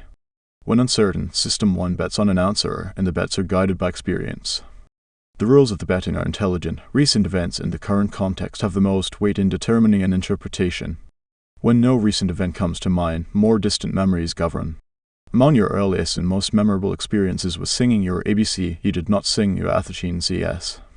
The most important aspect of both examples is that a definite choice was made, but you did not know it. Only one interpretation came to mind, and you were never aware of the ambiguity. System 1 does not keep track of alternatives that it rejects, or even of the fact that there were alternatives. Conscious doubt is not in the repertoire of System 1, it requires maintaining incompatible interpretations in mind at the same time, which demands mental effort. Uncertainty is dealt at the domain of System 2. I bias to believe and confirm the psychologist Daniel Gilbert, widely known as the author of Stumbling to Happiness, once wrote an essay titled How Mental Systems Believe, in which he developed a theory of believing and unbelieving that he traced to the 17th century philosopher Baruch Spinoza. Gilbert proposed that understanding a statement must begin with an attempt to believe it. You must first know what the idea would mean if it were true. Only then can you decide whether or not to unbelieve it. The initial attempt to believe is an automatic operation of System 1, which involves the construction of the best possible interpretation of the situation. Even a nonsensical statement, Gilbert argues, will evoke initial belief. Try his example, white fish eat candy. You probably were aware of vague impressions of fish and candy as an automatic process of associative memory searched for links between the two ideas that would make sense of the nonsense. Gilbert sees them believing as an operation of System 2, and he reported an elegant experiment to make his point. The participants saw nonsensical assertions, such as "a dinka is a flame," followed after a few seconds by a single word, true or false. They were later tested for their memory of which sentences had been labeled true. In one condition of the experiment, subjects were required to hold digits in memory during the task. The disruption of System 2 had a selective effect. It made it difficult for people to unbelieve false sentences. In a later test of memory, the depleted participants ended up thinking that many of the false sentences were true. The moral is significant. When System 2 is otherwise engaged, we will believe almost anything. System 1 is gullible and biased to believe. System 2 is in charge of doubting and unbelieving, but System 2 is sometimes busy and often lazy. Indeed, there is evidence that people are more likely to be influenced by empty persuasive messages, such as commercials, when they are tired and depleted. The operations of associative memory contribute to a general confirmation bias. When asked, "Is Sam friendly?" different instances of Sam's behavior will come to mind than would if you had been asked, "Is Sam unfriendly?" A deliberate search for confirming evidence, known as positive test strategy, is also how System 2 tests a hypothesis. Contrary to the rules of philosophers of science who advise testing hypotheses by trying to refute them, people and scientists quite often seek data that are likely to be compatible with the beliefs they currently hold. The confirmatory bias of System 1 favors uncritical acceptance of suggestions and exaggeration of the likelihood of extreme and improbable events. If you are asked about the probability of a tsunami hitting California within the next 30 years, the images that come to your mind are likely to be images of tsunamis, in the manner Gilbert proposed for nonsense statements such as "whitefish eat candy." You will be prone to overestimate the probability of a disaster. Exaggerated emotional coherence halo effect. If you like the president's politics, you probably like his voice and his appearance as well. The tendency to like or dislike everything about a person, including things you have not observed, is known as the halo effect. The term has been in use in psychology for a century, but it has not come into wide use in everyday language. This is a pity, because the halo effect is a good name for a common bias that plays a large role in shaping our view of people and situations. It is one of the ways the representation of the world that System 1 generates is simpler and more coherent than the real thing. You meet a woman named Joan at a party and find her personable and easy to talk to. Now her name comes up as someone who could be asked to contribute to a charity. What do you know about Joan's generosity? The correct answer is that you know virtually nothing, because there is little reason to believe that people who are agreeable in social situations are also generous contributors to charities. But you like Joan, and you will retrieve the feeling of liking her when you think of her. You also like generosity and generous people. By association, you are now predisposed to believe that Joan is generous. And now that you believe she is generous, you probably like Joan even better than you did earlier, because you have added generosity to her pleasant attributes. Real evidence of generosity is missing in the story of Joan, and the gap is filled by a guess that fits one's emotional response to her. In other situations, evidence accumulates gradually and the interpretation is shaped by the emotion attached to the first impression. In an enduring classic of psychology, Solomon Asch presented descriptions of two people and asked for comments on their personality. What do you think of Alan and Ben? Alan, intelligent, industrious, impulsive, critical, stubborn, envious. Ben, envious, stubborn, critical, impulsive, industrious, intelligent. If you are like most of us, you viewed Alan much more favorably than Ben. The initial traits in the list change the very meaning of the traits that appear later. The stubbornness of an intelligent person is seen as likely to be justified and may actually evoke respect, but intelligence in an envious and stubborn person makes him more dangerous. The halo effect is also an example of suppressed ambiguity. Like the word bank, the adjective stubborn is ambiguous and will be interpreted in a way that makes it coherent with the context. There have been many variations on this research theme. Participants in one study first considered the first 3 adjectives that describe Alan, then they considered the last 3, which belong, they were told, to another person. When they had imagined the 2 individuals, the participants were asked if it was plausible for all 6 adjectives to describe the same person, and most of them thought it was impossible. The sequence in which we observe characteristics of a person is often determined by chance.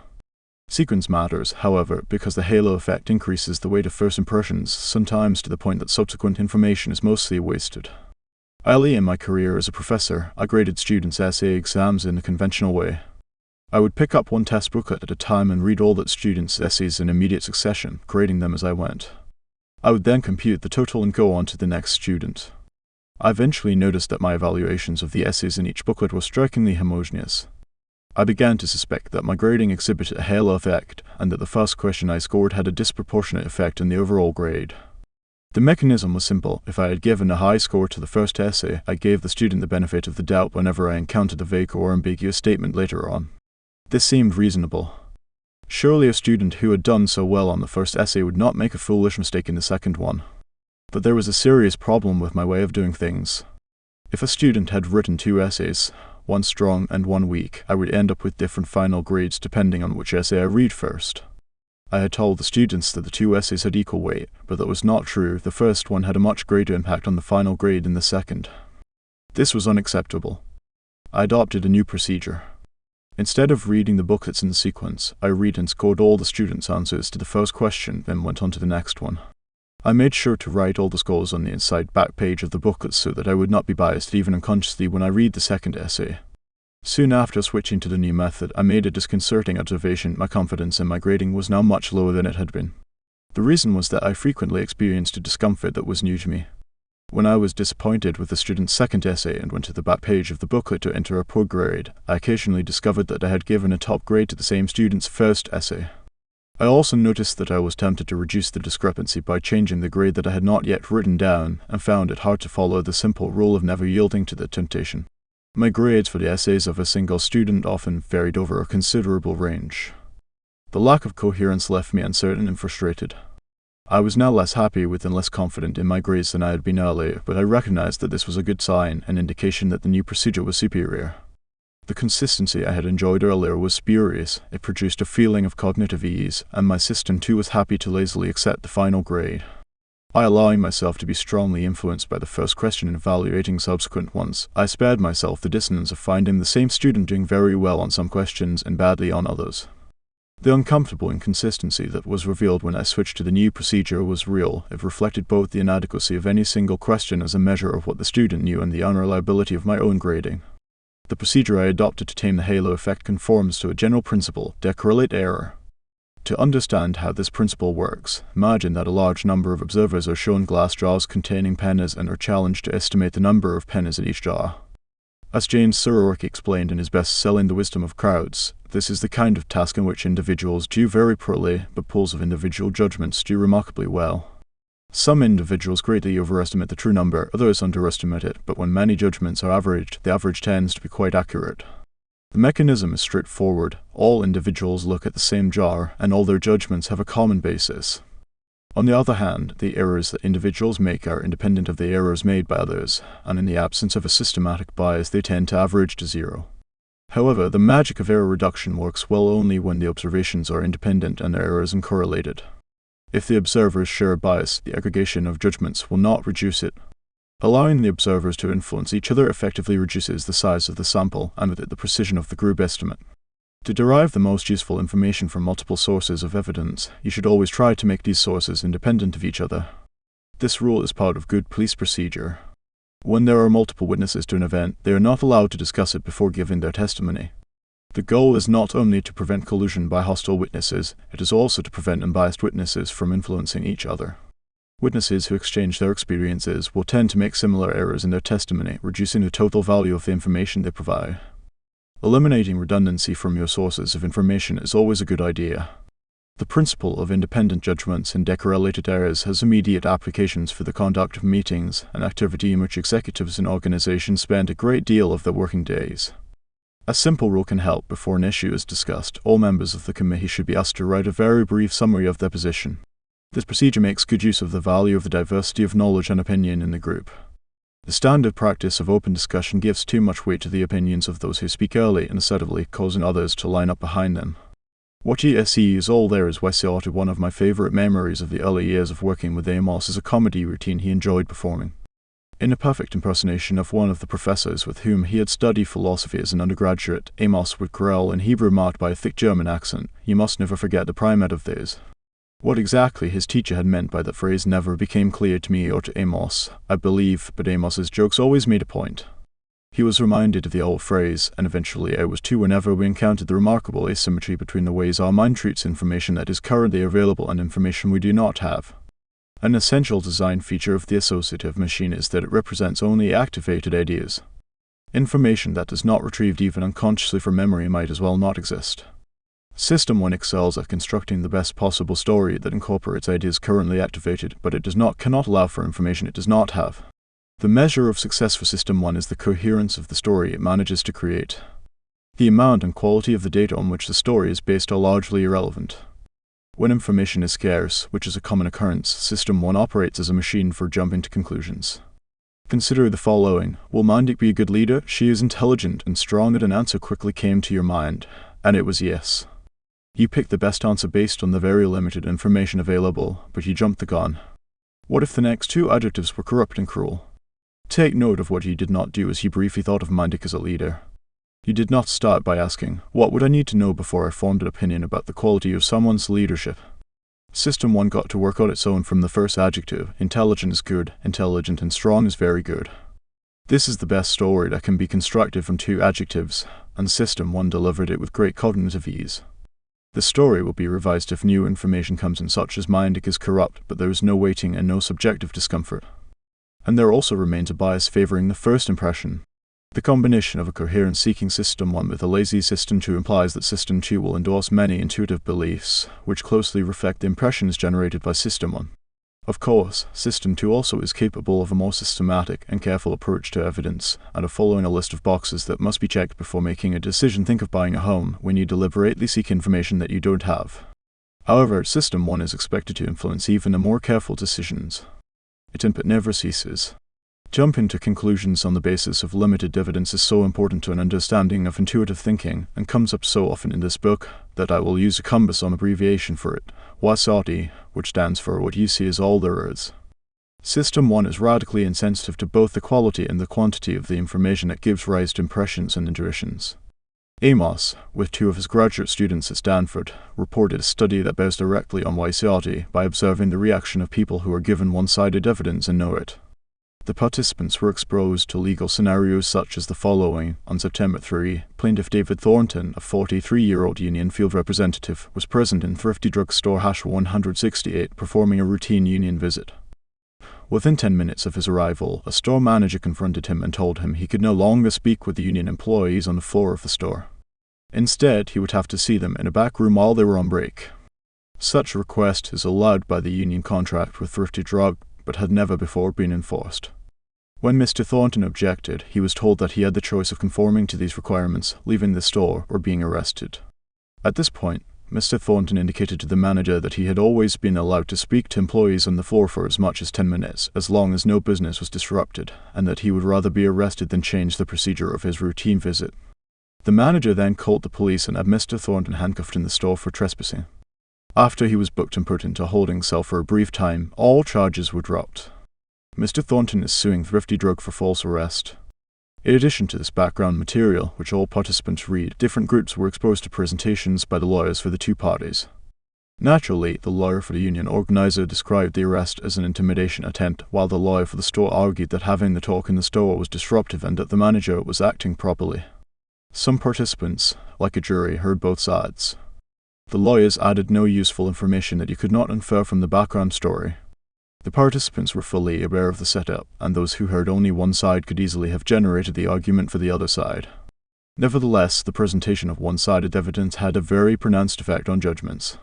Furthermore, participants who saw one-sided evidence were more confident of their judgments than those who saw both sides. This is just what you would expect if the confidence that people experience is determined by the coherence of the story they manage to construct from available information. It is the consistency of the information that matters for a good story, not its completeness. Indeed, you will often find that knowing little makes it easier to fit everything you know into a coherent pattern. WYSIATI facilitates the achievement of coherence and of the cognitive ease that causes us to accept a statement as true. It explains why we can think fast, and how we are able to make sense of partial information in a complex world. Much of the time, the coherent story we put together is close enough to reality to support reasonable action. However, I will also invoke WYSIATI to help explain a long and diverse list of biases of judgment and choice, including the following among many others. Overconfidence. As the WYSIATI rule implies, neither the quantity nor the quality of the evidence counts for much in subjective confidence. The confidence that individuals have in their beliefs depends mostly on the quality of the story they can tell about what they see, even if they see little.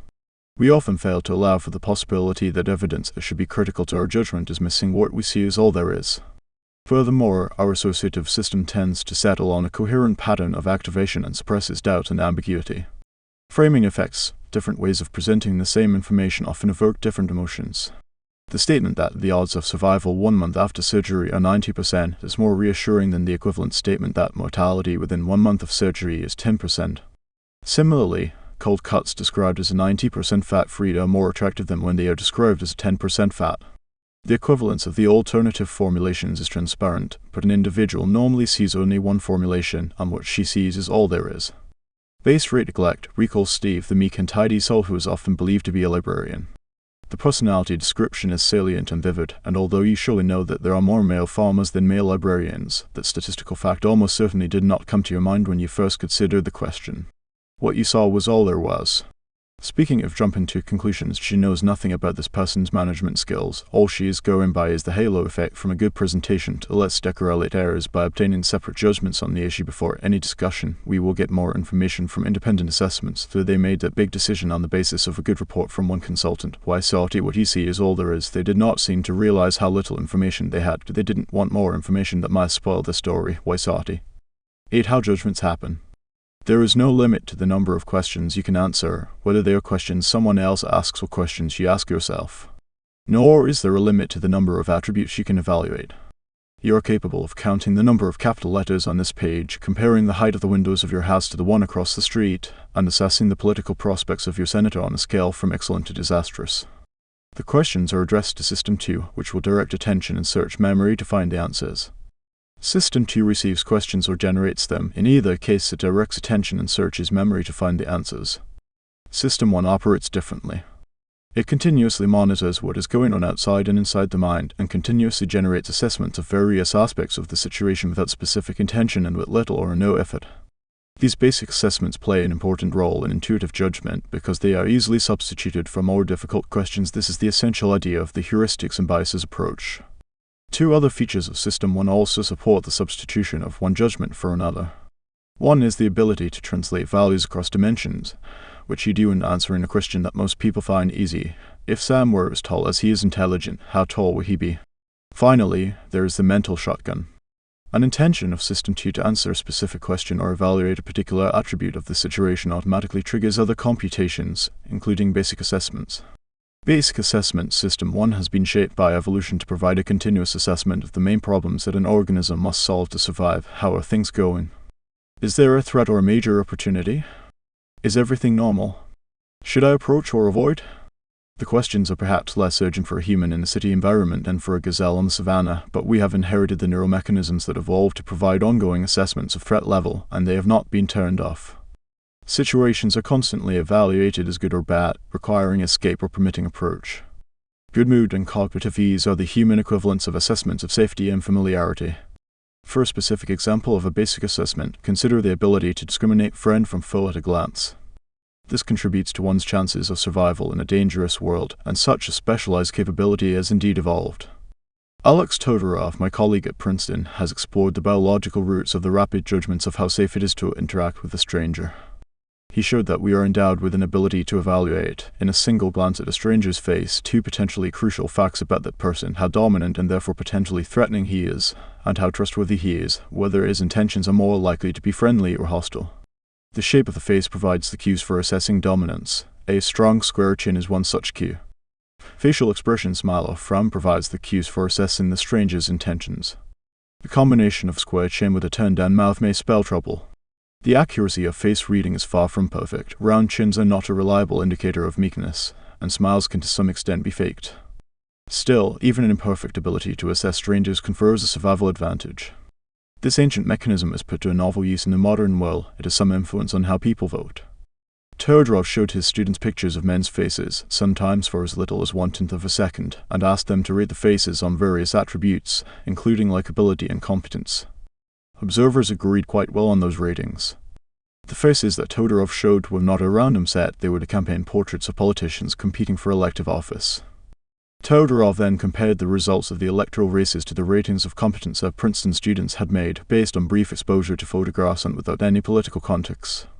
In about 70% of the races for senator, congressman, and governor, the election winner was the candidate whose face had earned a higher rating of competence. This striking result was quickly confirmed in national elections in Finland, in zoning board elections in England, and in various electoral contests in Australia, Germany, and Mexico. Surprisingly, at least to me, ratings of competence were far more predictive of voting outcomes in Todorov's study than ratings of likability. Todorov has found that people judge competence by combining the two dimensions of strength and trustworthiness. The faces that exude competence combine a strong chin with a slight confident appearing smile. There is no evidence that these facial features actually predict how well politicians will perform in office. But studies of the brain's response to winning and losing candidates show that we are biologically predisposed to reject candidates who lack the attributes we value in this research. Losers evoke stronger indications of negative emotional response. This is an example of what I will call a judgment heuristic in the following chapters. Voters are attempting to form an impression of how good a candidate will be in office, and they fall back on a simpler assessment that is made quickly and automatically and is available when System 2 must make its decision. Political scientists followed up on Todorov's initial research by identifying a category of voters for whom the automatic preferences of System 1 are particularly likely to play a large role. They found what they were looking for among politically uninformed voters who watch a great deal of television. As expected, the effect of facial competence on voting is about 3 times larger for information-prone and TV-prone voters than for others who are better informed and watch less television. Evidently, the relative importance of System 1 in determining voting choices is not the same for all people. We will encounter other examples of such individual differences. System 1 understands language, of course, and understanding depends on the basic assessments that are routinely carried out as part of the perception of events and the comprehension of messages. These assessments include computations of similarity and representativeness, attributions of causality, and evaluations of the availability of associations and exemplars. They are performed even in the absence of a specific task set, although the results are used to meet task demands as they arise. The list of basic assessments is long, but not every possible attribute is assessed. For an example, look briefly at Figure 7 on this page. A glance provides an immediate impression of many features of the display. You know that the 2 towers are equally tall and that they are more similar to each other than the tower on the left is to the array of blocks in the middle. However, you do not immediately know that the number of blocks in the left-hand tower is the same as the number of blocks arrayed on the floor, and you have no impression of the height of the tower that you could build from them. To confirm that the numbers are the same, you would need to count the 2 sets of blocks and compare the results, an activity that only System 2 can carry out. This question is easy and System 1 answers it without prompting. Experiments have shown that a fraction of a second is sufficient for people to register the average length of an array of lines with considerable precision. Furthermore, the accuracy of these judgments is not impaired when the observer is cognitively busy with a memory task. They do not necessarily know how to describe the average in inches or centimeters, but they will be very accurate in adjusting the length of another line to match the average. System 2 is not needed to form an impression of the norm of length for an array. System 1 does it automatically and effortlessly, just as it registers the color of the lines and the fact that they are not parallel. We also can form an immediate impression of the number of objects in an array precisely if there are 4 or fewer objects, crudely if there are more. Now to another question. What is the total length of the lines in Figure 8? This is a different experience because System 1 has no suggestions to offer. The only way you can answer this question is by activating System 2, which will laboriously estimate the average, estimate or count the lines, and multiply average length by the number of lines. The failure of System 1 to compute the total length of a set of lines at a glance may look obvious to you. You never thought you could do it. It is in fact an instance of an important limitation of that system. Because System 1 represents categories by a prototype or a set of typical exemplars, it deals well with averages but poorly with sums. The size of the category, the number of instances it contains, tends to be ignored in judgments of what I will call sum-like variables. Participants in one of the numerous experiments that were prompted by the litigation following the disastrous Exxon Valdez oil spill were asked their willingness to pay for nets to cover all ponds in which migratory birds often drown. Different groups of participants stated their willingness to pay to save 2,000, 20,000, or 200,000 birds. If saving birds is an economic good, it should be a sum-like variable. Saving 200,000 birds should be worth much more than saving 2,000 birds. In fact, the average contributions of the 3 groups were $80, $78, and $88 respectively. The number of birds made very little difference. What the participants reacted to, in all three groups, was a prototype of the awful image of a helpless bird drowning, its feathers soaked in thick oil. The almost complete neglect of quantity in such emotional contexts has been confirmed many times. Intensity matching questions about your happiness, the president's popularity, the proper punishment of financial evildoers, and the future prospects of a politician share an important characteristic. They all refer to an underlying dimension of intensity or amount, which permits the use of the word more happy, more popular, more severe, or more powerful for a politician. For example, a candidate's political future can range from the low of she will be defeated in the primary to high of she will someday be president of the United States. Here we encounter a new aptitude of system. 1. An underlying scale of intensity allows matching across diverse dimensions. If crimes were colors, murder would be a deeper shade of red than theft. If crimes were expressed as music, mass murder would be played fortissimo while accumulating unpaid parking tickets would be a faint pianissimo. And of course you have similar feelings about the intensity of punishments. In classic experiments, people adjusted the loudness of a sound to the severity of crimes. Other people adjusted loudness to the severity of legal punishments. If you heard two notes, one for the crime and one for the punishment, you would feel a sense of injustice if one tone was much louder than the other.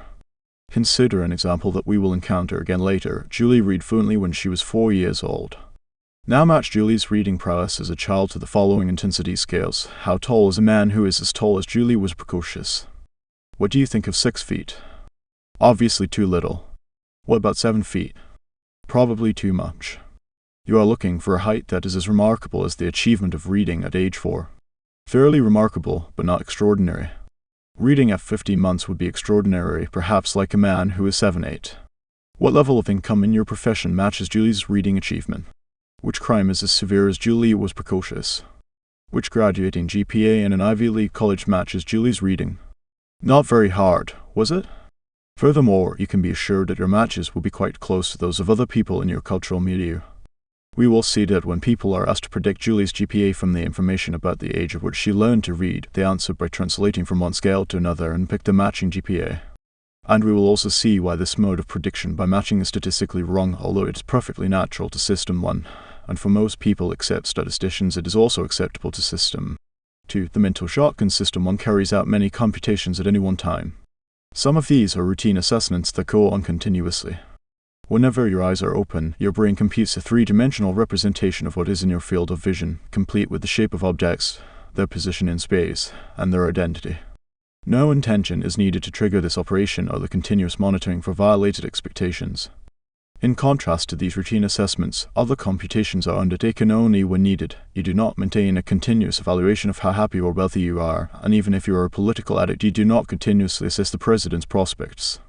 The occasional judgments are voluntary. They occur only when you intend them to do so. You do not automatically count the number of syllables of every word you read, but you can do it if you so choose. However, the control over intended computations is far from precise. We often compute much more than we want or need. I call this excess computation the mental shotgun. It is impossible to aim at a single point with a shotgun because it shoots pellets that scatter, and it seems almost equally difficult for System 1 not to do more than System 2 charges it to do. 2 experiments that I read long ago suggested this image. Participants in one experiment listened to pairs of words, with the instruction to press a key as quickly as possible whenever they detected that the words rhymed. The words rhyme in both these pairs. Vote, note, vote, goat. The difference is obvious to you because you see the 2 pairs. Vote and goat rhyme, but they are spelled differently. The participants only heard the words, but they were also influenced by the spelling. They were distinctly slower to recognize the words as rhyming if their spelling was discrepant. Although the instructions required only a comparison of sounds, the participants also compared the spelling, and the mismatch on the irrelevant dimension slowed them down. An intention to answer one question evoked another, which was not only superfluous but actually detrimental to the main task. In another study, people listened to a series of sentences, with the instruction to press one key as quickly as possible to indicate if the sentence was literally true, and another key if the sentence was not literally true. What are the correct responses for the following sentences? Some roads are snakes. Some jobs are snakes. Some jobs are jails. All 3 sentences are literally false. However, you probably noticed that the second sentence is more obviously false than the other 2. The reaction times collected in the experiment confirmed a substantial difference. The reason for the difference is that the 2 difficult sentences can be metaphorically true. Here again, the intention to perform one computation evoked another. And here again, the correct answer prevailed in the conflict, but the conflict with the irrelevant answer disrupted performance. In the next chapter, we will see that the combination of a mental shotgun with intensity matching explains why we have intuitive judgments about many things that we know little about. Speaking of judgment, evaluating people as attractive or not is a basic assessment. You do that automatically whether or not you want to, and it influences you. There are circuits in the brain that evaluate dominance from the shape of the face. T looks the part for a leadership role. The punishment won't feel just unless its intensity matches the crime, just like you can match the loudness of a sound to the brightness of a light. This was a clear instance of a mental shotgun. He was asked whether he thought the company was financially sound, but he couldn't forget that he likes their product. 9. Answering an easier question. A remarkable aspect of your mental life is that you are rarely stumped. True, you occasionally face a question such as 17 times 24 equals, to which no answer comes immediately to mind, but these dumbfounded moments are rare. The normal state of your mind is that you have intuitive feelings and opinions about almost everything that comes your way. You like or dislike people long before you know much about them. You trust or distrust strangers without knowing why. You feel that an enterprise is bound to succeed without analyzing it. Whether you state them or not, you often have answers to questions that you do not completely understand, relying on evidence that you can neither explain nor defend. Substituting questions, I propose a simple account of how we generate intuitive opinions on complex matters. If a satisfactory answer to a hard question is not found quickly, System 1 will find a related question that is easier and will answer it. I call the operation of answering one question in place of another substitution. I also adopt the following terms. The target question is the assessment you intend to produce. The heuristic question is a simpler question that you answer instead. The technical definition of heuristic is a simple procedure that helps find adequate, though often imperfect, answers to difficult questions. The word comes from the same root as eureka. The idea of substitution came up early in my work with Amos, and it was the core of what became the heuristics and biases approach. We asked ourselves how people manage to make judgments of probability without knowing precisely what probability is. We concluded that people must somehow simplify the impossible task, and we set out to find how they do it. Our answer was that when called upon to judge probability, people actually judge something else and believe they have judged probability. System 1 often makes this move when faced with difficult target questions, if the answer to a related and easier heuristic question comes readily to mind. Substituting one question for another can be a good strategy for solving difficult problems, and George Polly included substitution in his classic How to Solve It. If you can't solve a problem, then there is an easier problem you can solve. Find it. Follies heuristics are strategic procedures that are deliberately implemented by System 2, but the heuristics that I discuss in this chapter are not chosen. They are a consequence of the mental shotgun, the imprecise control we have over targeting our responses to questions. Consider the questions listed in the left-hand column of Table 1. These are difficult questions, and before you can produce a reasoned answer to any of them, you must deal with other difficult issues. What is the meaning of happiness? What are the likely political developments in the next 6 months? What are the standard sentences for other financial crimes? How strong is the competition that the candidate faces? What other environmental or other causes should be considered? Dealing with these questions seriously is completely impractical, but you are not limited to perfectly reasoned answers to questions. There is a heuristic alternative to careful reasoning, which sometimes works fairly well and sometimes leads to serious errors. Target question: how much would you contribute to save an endangered species? Heuristic question: how much emotion do I feel when I think of dying dolphins? Target question: how happy are you with your life these days? Heuristic question: what is my mood right now? Target question: how popular will the president be 6 months from now? Heuristic question: how popular is the president right now? Target question: how should financial advisors who prey on the elderly be punished? Heuristic question: how much anger do I feel when I think of financial predators? Target question: this woman is running for the primary. How far will she go in politics? Heuristic question: does this woman look like a political winner? The mental shotgun makes it easy to generate quick answers to difficult questions without imposing much hard work on your lazy system. 2. The right-hand counterpart of each of the left-hand questions is very likely to be evoked and very easily answered. Your feelings about dolphins and financial crooks, your current mood, your impressions of the political skill of the primary candidate, or the current standing of the president will readily come to mind. The heuristic questions provide an off-the-shelf answer to each of the difficult target questions. Something is still missing from the story. The answers need to be fitted to the original questions. For example, my feelings about dying dolphins must be expressed in dollars. Another capability of System 1, intensity matching, is available to solve that problem. Recall that both feelings and contribution dollars are intensity scales. I can feel more or less strongly about dolphins, and there is a contribution that matches the intensity of my feelings. The dollar amount that will come to my mind is a matching amount. Similar intensity matches are possible for older questions. For example, the political skills of a candidate can range from pathetic to extraordinarily impressive, and the scale of political success can range from the low of she will be defeated in a primary to high of she will someday be President of the United States. The automatic processes of the mental shotgun and intensity matching often make available one or more answers to easy questions that could be mapped onto the target question. On some occasions, substitution will occur and a heuristic answer will be endorsed by System 2. Of course, System 2 has the opportunity to reject this intuitive answer, or to modify it by incorporating other information. However, a lazy System 2 often follows the path of least effort and endorses a heuristic answer without much scrutiny of whether it is truly appropriate. You will not be stumped, you will not have to work very hard, and you may not even notice that you did not answer the question you asked. Furthermore, you may not realize that the target question was difficult because an intuitive answer to it came readily to mind. The 3D heuristic have a look at the picture of the three men and answer the question that follows. As printed on the page, is the figure on the right larger than the figure on the left? The obvious answer comes quickly to mind, the figure on the right is larger. If you take a ruler to the two figures, however, you will discover that in fact the figures are exactly the same size. Your impression of their relative size is dominated by a powerful illusion, which neatly illustrates the process of substitution. The corridor in which the figures are seen is drawn in perspective and appears to go into the depth plane.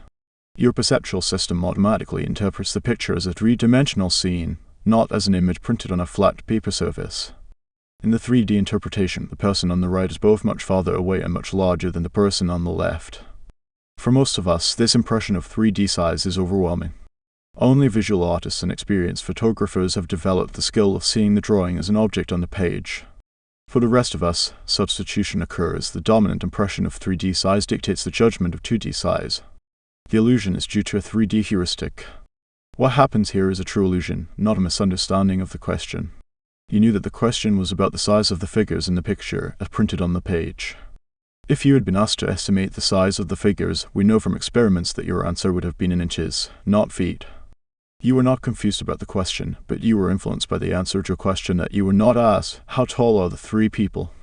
The essential step in the heuristic, the substitution of three-dimensional for two-dimensional size, occurred automatically. The picture contains cues that suggest a 3D interpretation. These cues are irrelevant to the task at hand, the judgment of size of the figure on the page, and you should have ignored them, but you could not.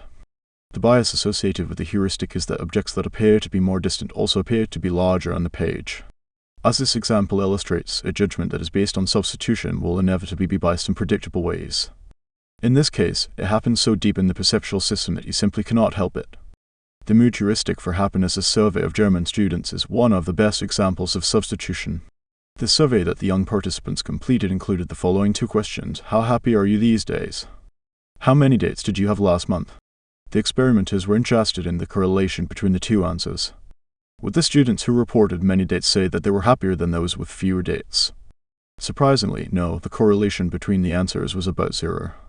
Evidently, dating was not what came first to the students' minds when they were asked to assess their happiness. Another group of students saw the same two questions, but in reverse order: how many dates did you have last month? How happy are you these days? The results this time were completely different. In this sequence, the correlation between the number of dates and reported happiness was about as high as correlations between psychological measures can get. What happened? The explanation is straightforward, and it is a good example of substitution. Dating was apparently not the center of these students' life in the first survey. Happiness and dating were uncorrelated, but when they were asked to think about their romantic life, they certainly had an emotional reaction. The students who had many dates were reminded of a happy aspect of their life, while those who had none were reminded of loneliness and rejection. The emotion aroused by the dating question was still on everyone's mind when the query about general happiness came up.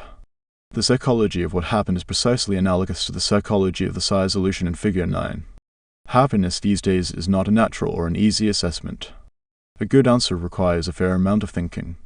However, the students who had just been asked about their dating did not need to think hard because they already had in their mind an answer to a related question: how happy they were with their love life. They substituted the question to which they had a ready-made answer for the question they were asked. Here again, as we did for the illusion, we can ask, are the students confused? Do they really think that the two questions, the one they were asked and the one they answer, are synonymous? Of course not. The students do not temporarily lose their ability to distinguish romantic life from life as a whole. If asked about the two concepts, they would say they are different. But they were not asked whether the concepts were different. They were asked how happy they were, and System 1 has a ready answer. Dating is not unique. The same pattern is found if a question about the student's relations with their parents or about their finances immediately precedes a question about general happiness. In both cases, satisfaction in the particular domain dominates happiness reports.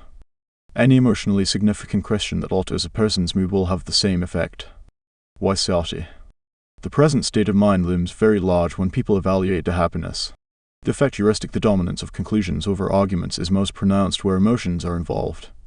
The psychologist Paul Slotnick has proposed an effect heuristic in which people let their likes and dislikes determine their beliefs about the world. Your political preference determines the arguments that you find compelling. If you like the current health policy, you believe its benefits are substantial and its costs more manageable than the costs of alternatives. If you are a hawk in your attitude toward other nations, you probably think they are relatively weak and likely to submit to your country's will.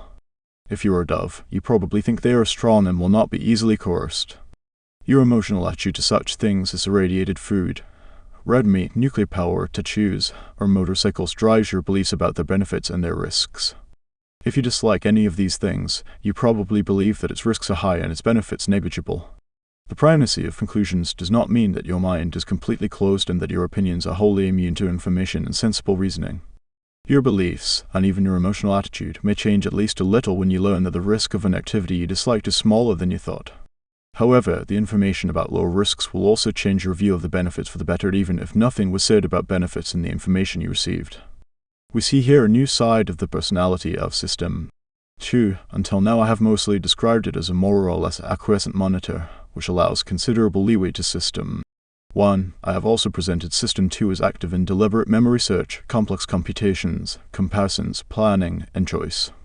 In the bat and ball problem and in many other examples of the interplay between the two systems, it appeared that System 2 is ultimately in charge with the ability to resist the suggestions of System 1, slow things down, and impose logical analysis.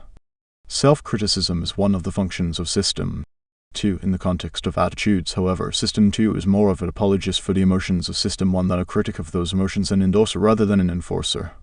Its search for information and arguments is mostly constrained to information that is consistent with existing beliefs, not with an intention to examine them.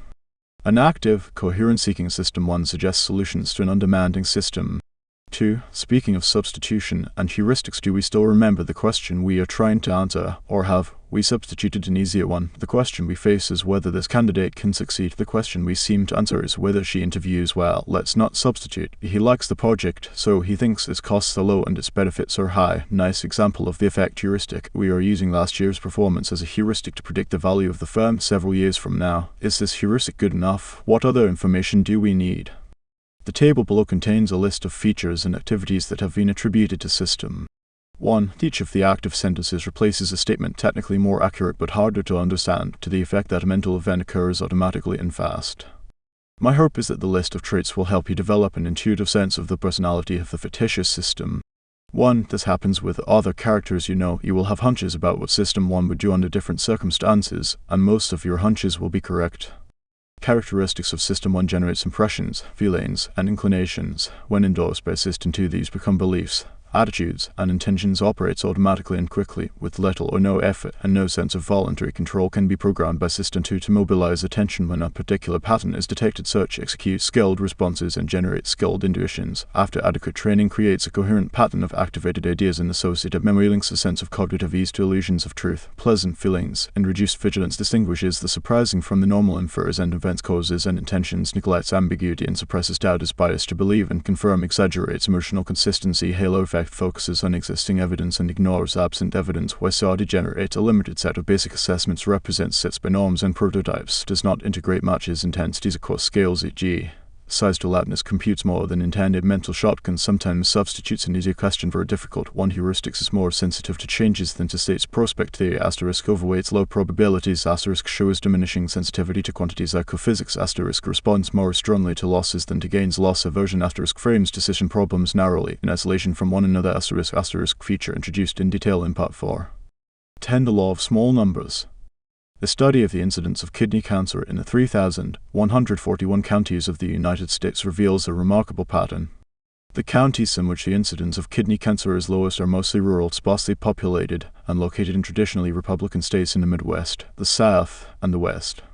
What do you make of this? Your mind has been very active in the last few seconds, and it was mainly a System 2 operation.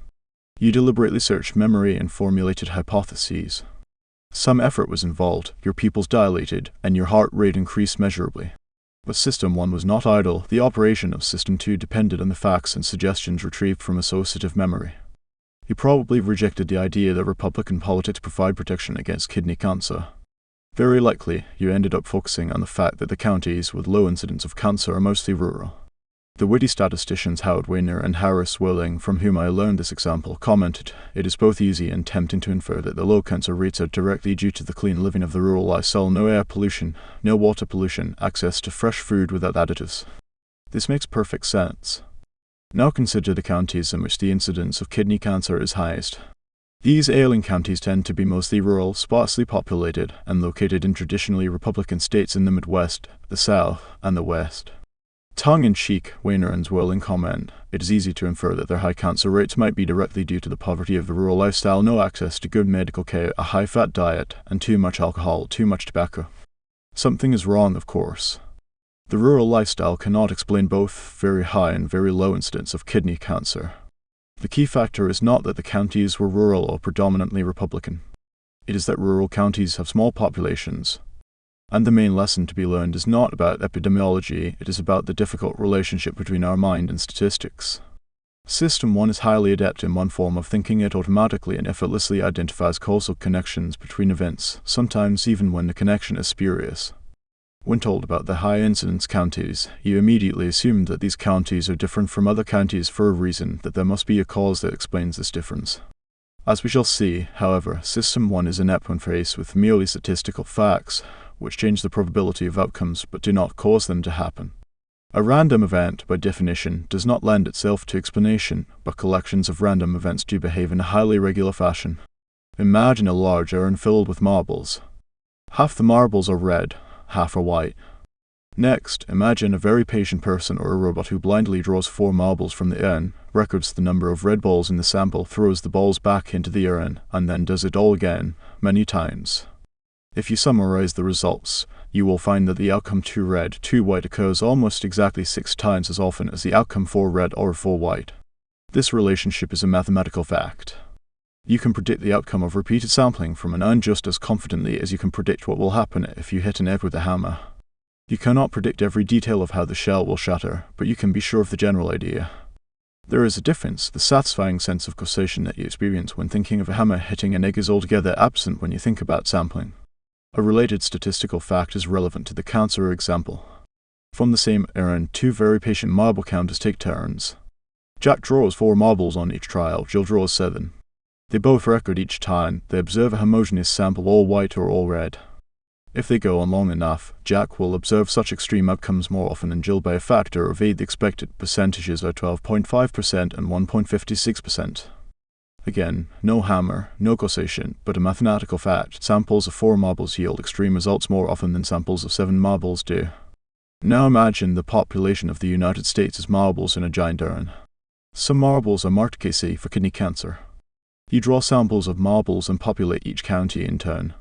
Rural samples are smaller than other samples. Just as in the game of Jack and Jill, extreme outcomes very high and / or very low cancer rates are most likely to be found in sparsely populated counties. This is all there is to the story.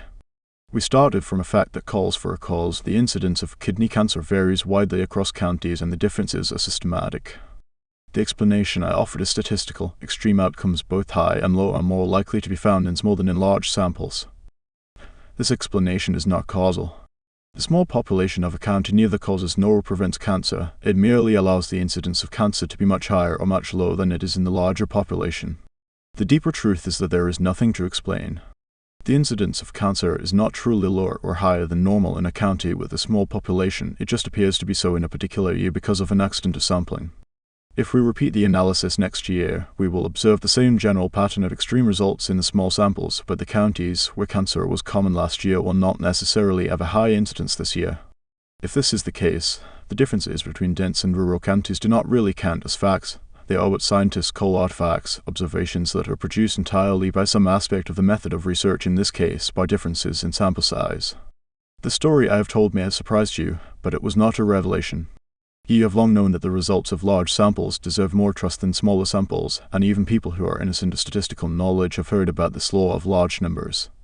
But knowing is not a yes-no affair, and you may find that the following statements apply to you. A feature sparsely populated did not immediately stand out as relevant when you read the epidemiological story. You were at least mildly surprised by the size of the difference between samples of 4 and samples of 7. Even now, you must exert some mental effort to see that the following two statements mean exactly the same thing. Large samples are more precise than small samples. Small samples yield extreme results more often than large samples do. The first statement has a clear ring of truth, but until the second version makes intuitive sense, you have not truly understood the first. The bottom line, yes, you did know that the results of large samples are more precise, but you may now realize that you did not know it very well. You are not alone. The first study that Amos and I did together showed that even sophisticated researchers have poor intuitions and a wobbly understanding of sampling effects. The LAW of small numbers, my collaboration with Amos in the early 1970s, began with a discussion of the claim that people who have had no training in statistics are good intuitive statisticians.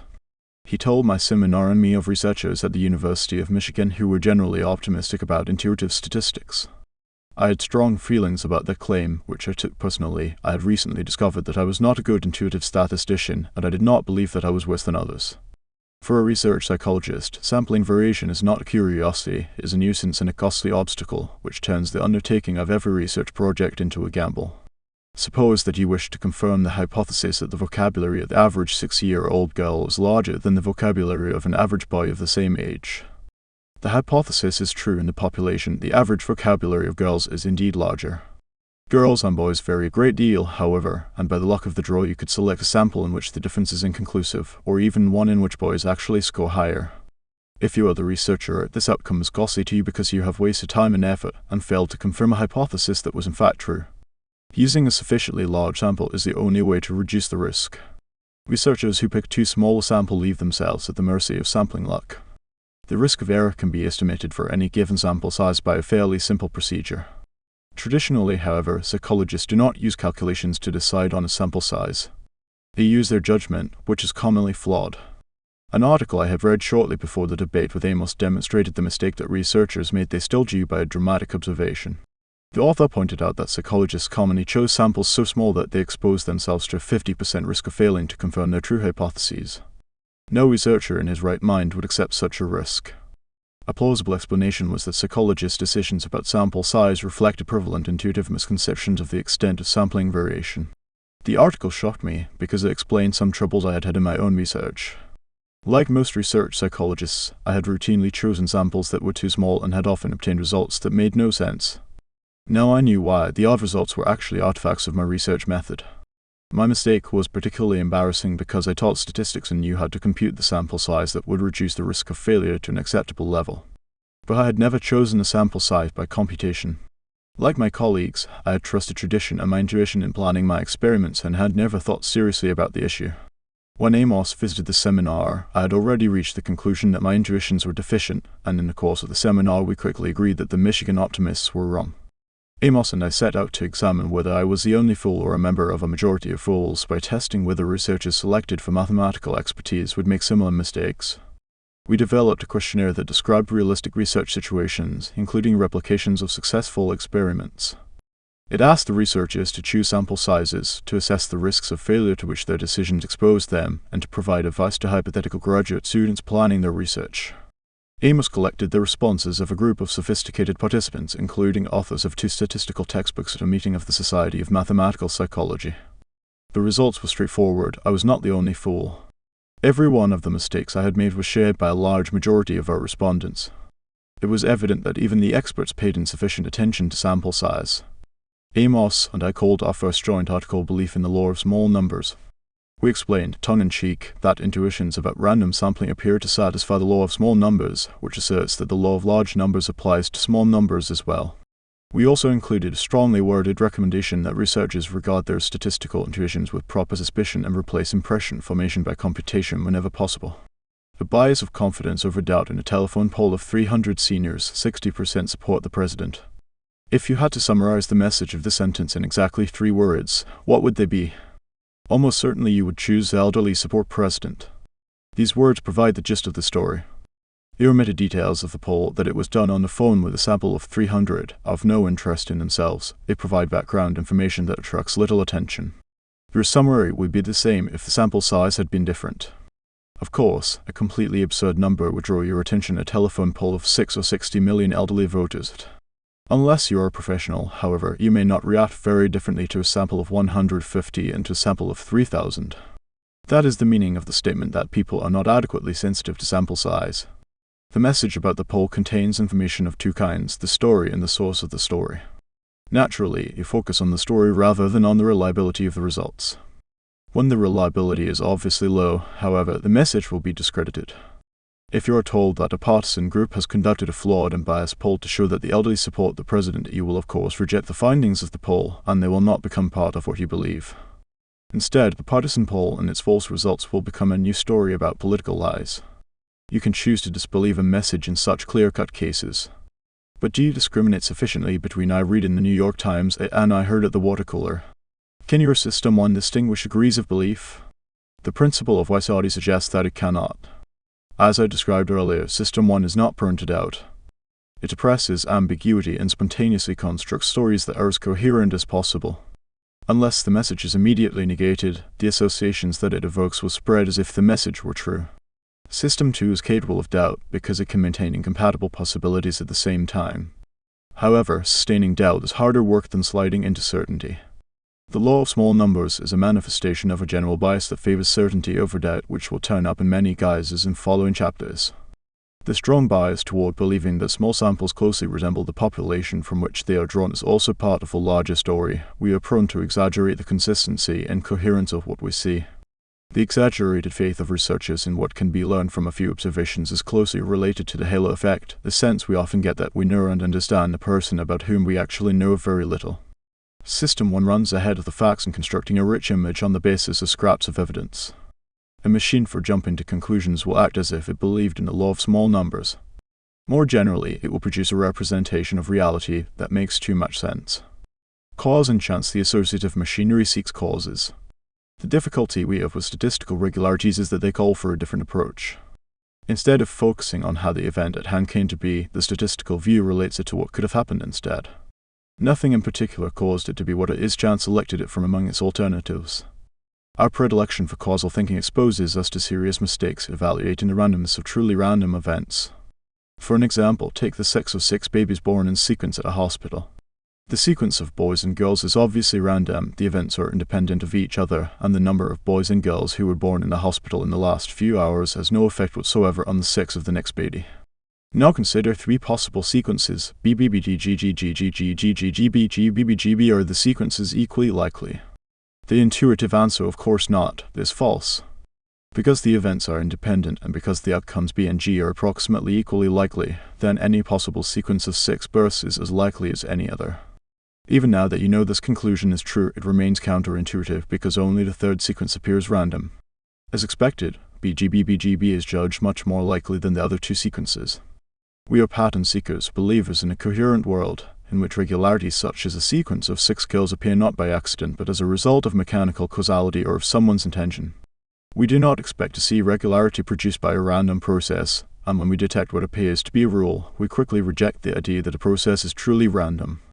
Random processes produce many sequences that convince people that the process is not random after all. You can see why assuming causality could have had evolutionary advantages. It is part of the general vigilance that we have inherited from ancestors. We are automatically on the lookout for the possibility that the environment has changed. Lions may appear on the plain at random times, but it would be safer to notice them respond to an apparent increase in the rate of appearance of prides of lions, even if it is actually due to the fluctuations of a random process. The widespread misunderstanding of randomness sometimes has significant consequences. In our article on representativeness, Amos and I cited the statistician William Feller, who illustrated the ease with which people see patterns where none exists. During the intensive rocket bombing of London in World War I and II, it was generally believed that the bombing could not be random because a map of the hits revealed conspicuous gaps. Some suspected that German spies were located in the unharmed areas. A careful statistical analysis revealed that the distribution of hits was typical of a random process and typical as well in evoking a strong impression that it was not random. To the untrained eye, Feller remarks, randomness appears as regularity or tendency to cluster. I soon had an occasion to apply what I had learned from Feller.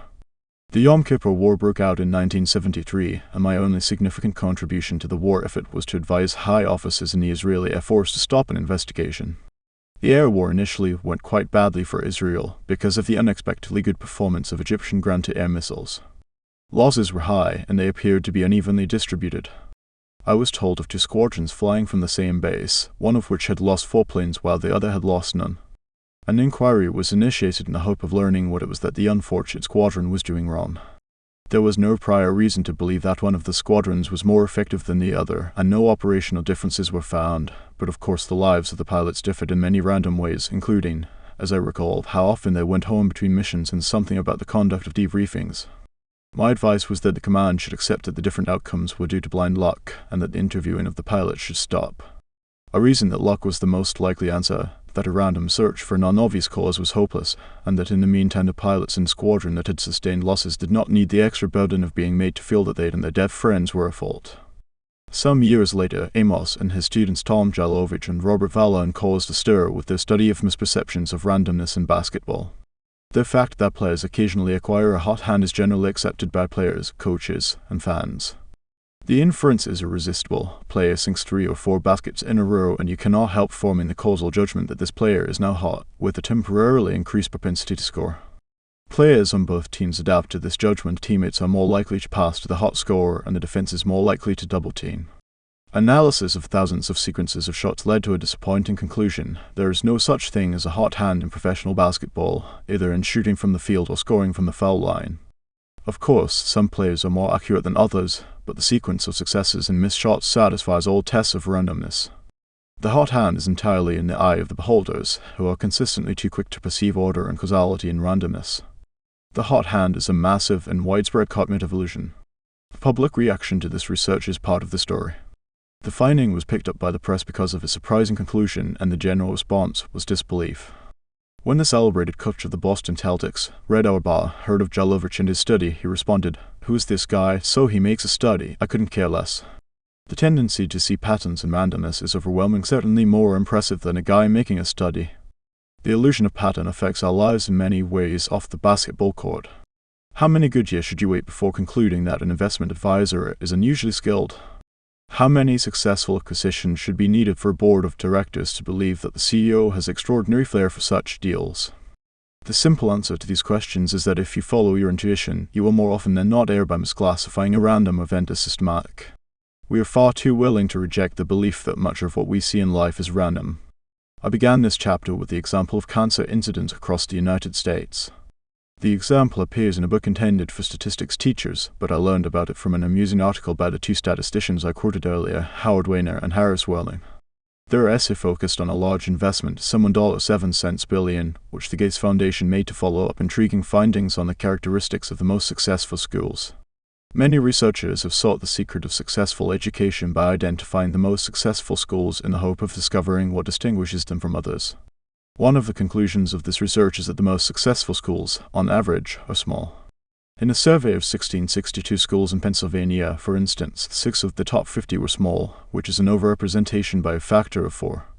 These data encouraged the Gates Foundation to make a substantial investment in the creation of small schools, sometimes by splitting large schools into smaller units.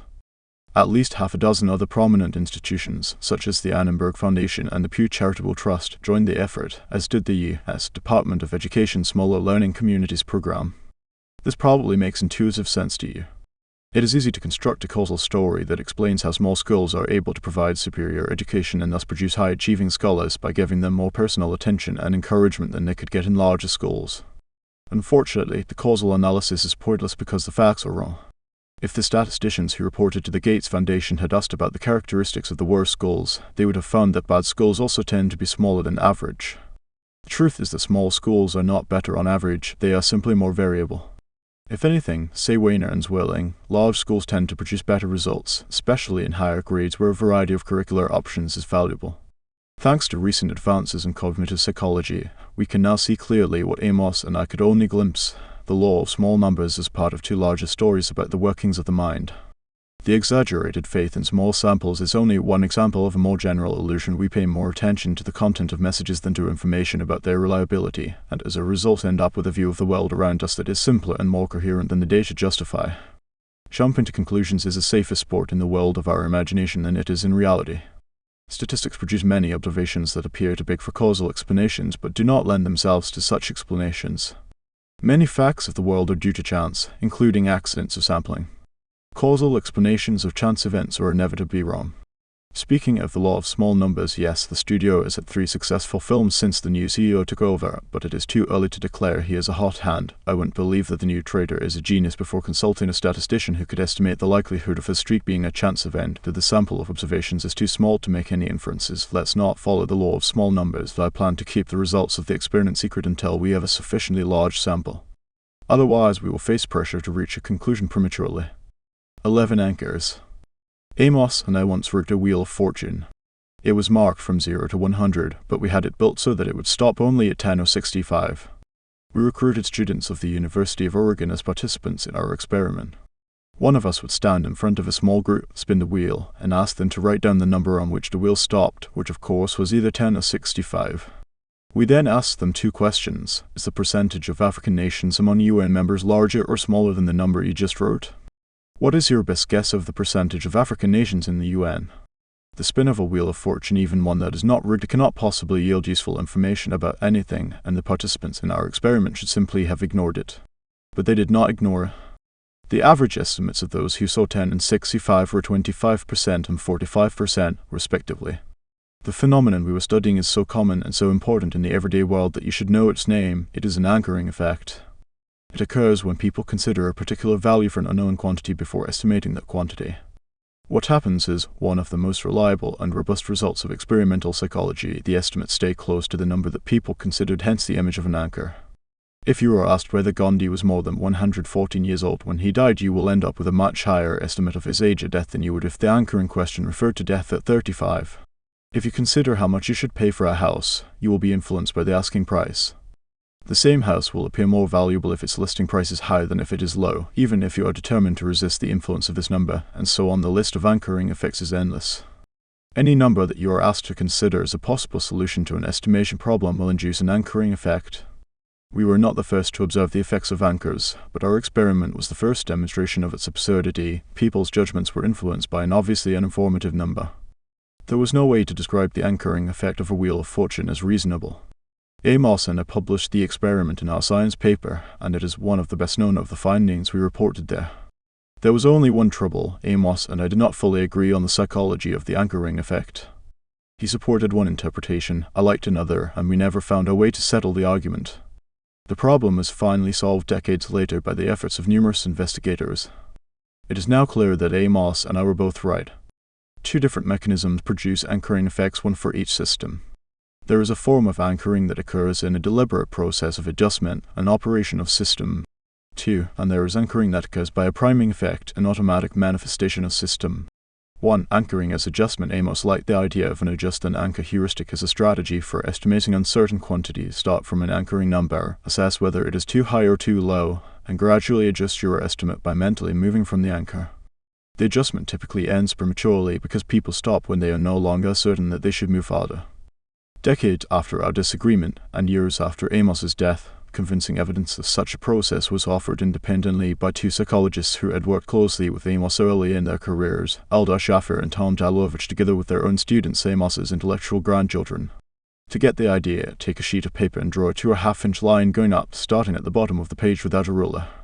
Now take another sheet and start at the top and draw a line going down until it is 2.5 inches from the bottom. Compare the lines.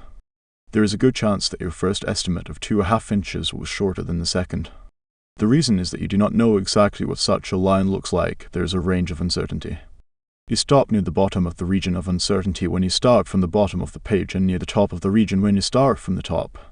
Robin Leboeuf and Schaffer found many examples of that mechanism in daily experience.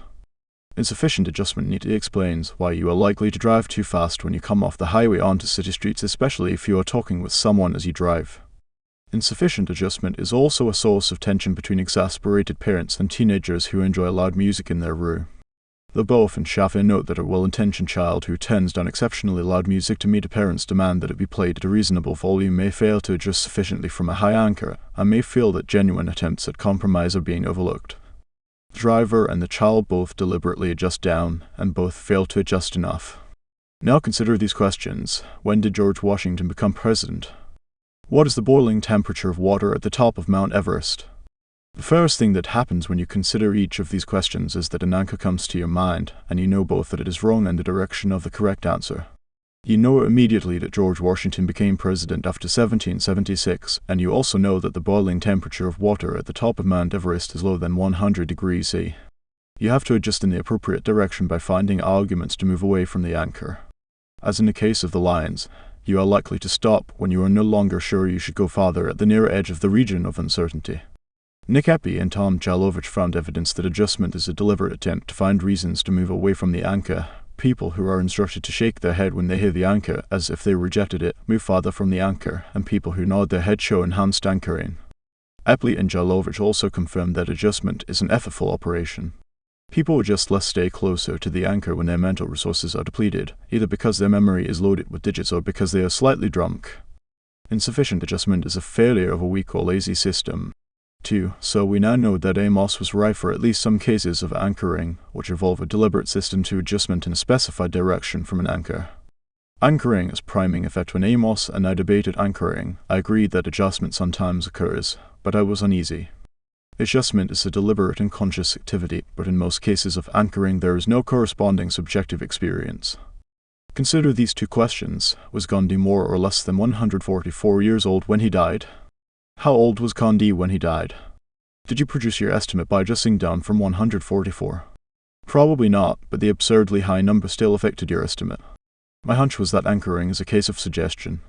This is the word we use when someone causes us to see, hear, or feel something by merely bringing it to mind.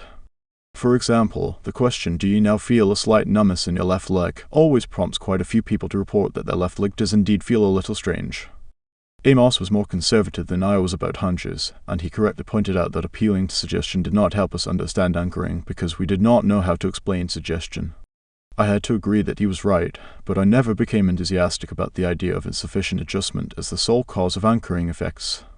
We conducted many inconclusive experiments in an effort to understand anchoring, but we failed and eventually gave up the idea of writing more about it.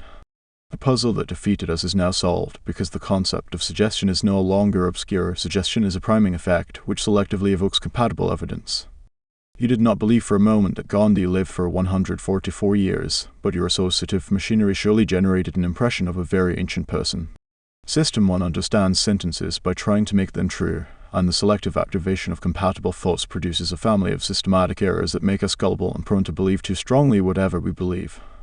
We can now see why Amos and I did not realize that there were two types of anchoring. The research techniques and theoretical ideas we needed did not yet exist. They were developed much later by other people. A process that resembles suggestion is indeed at work in many situations. System 1 tries its best to construct a world in which the anchor is the true number.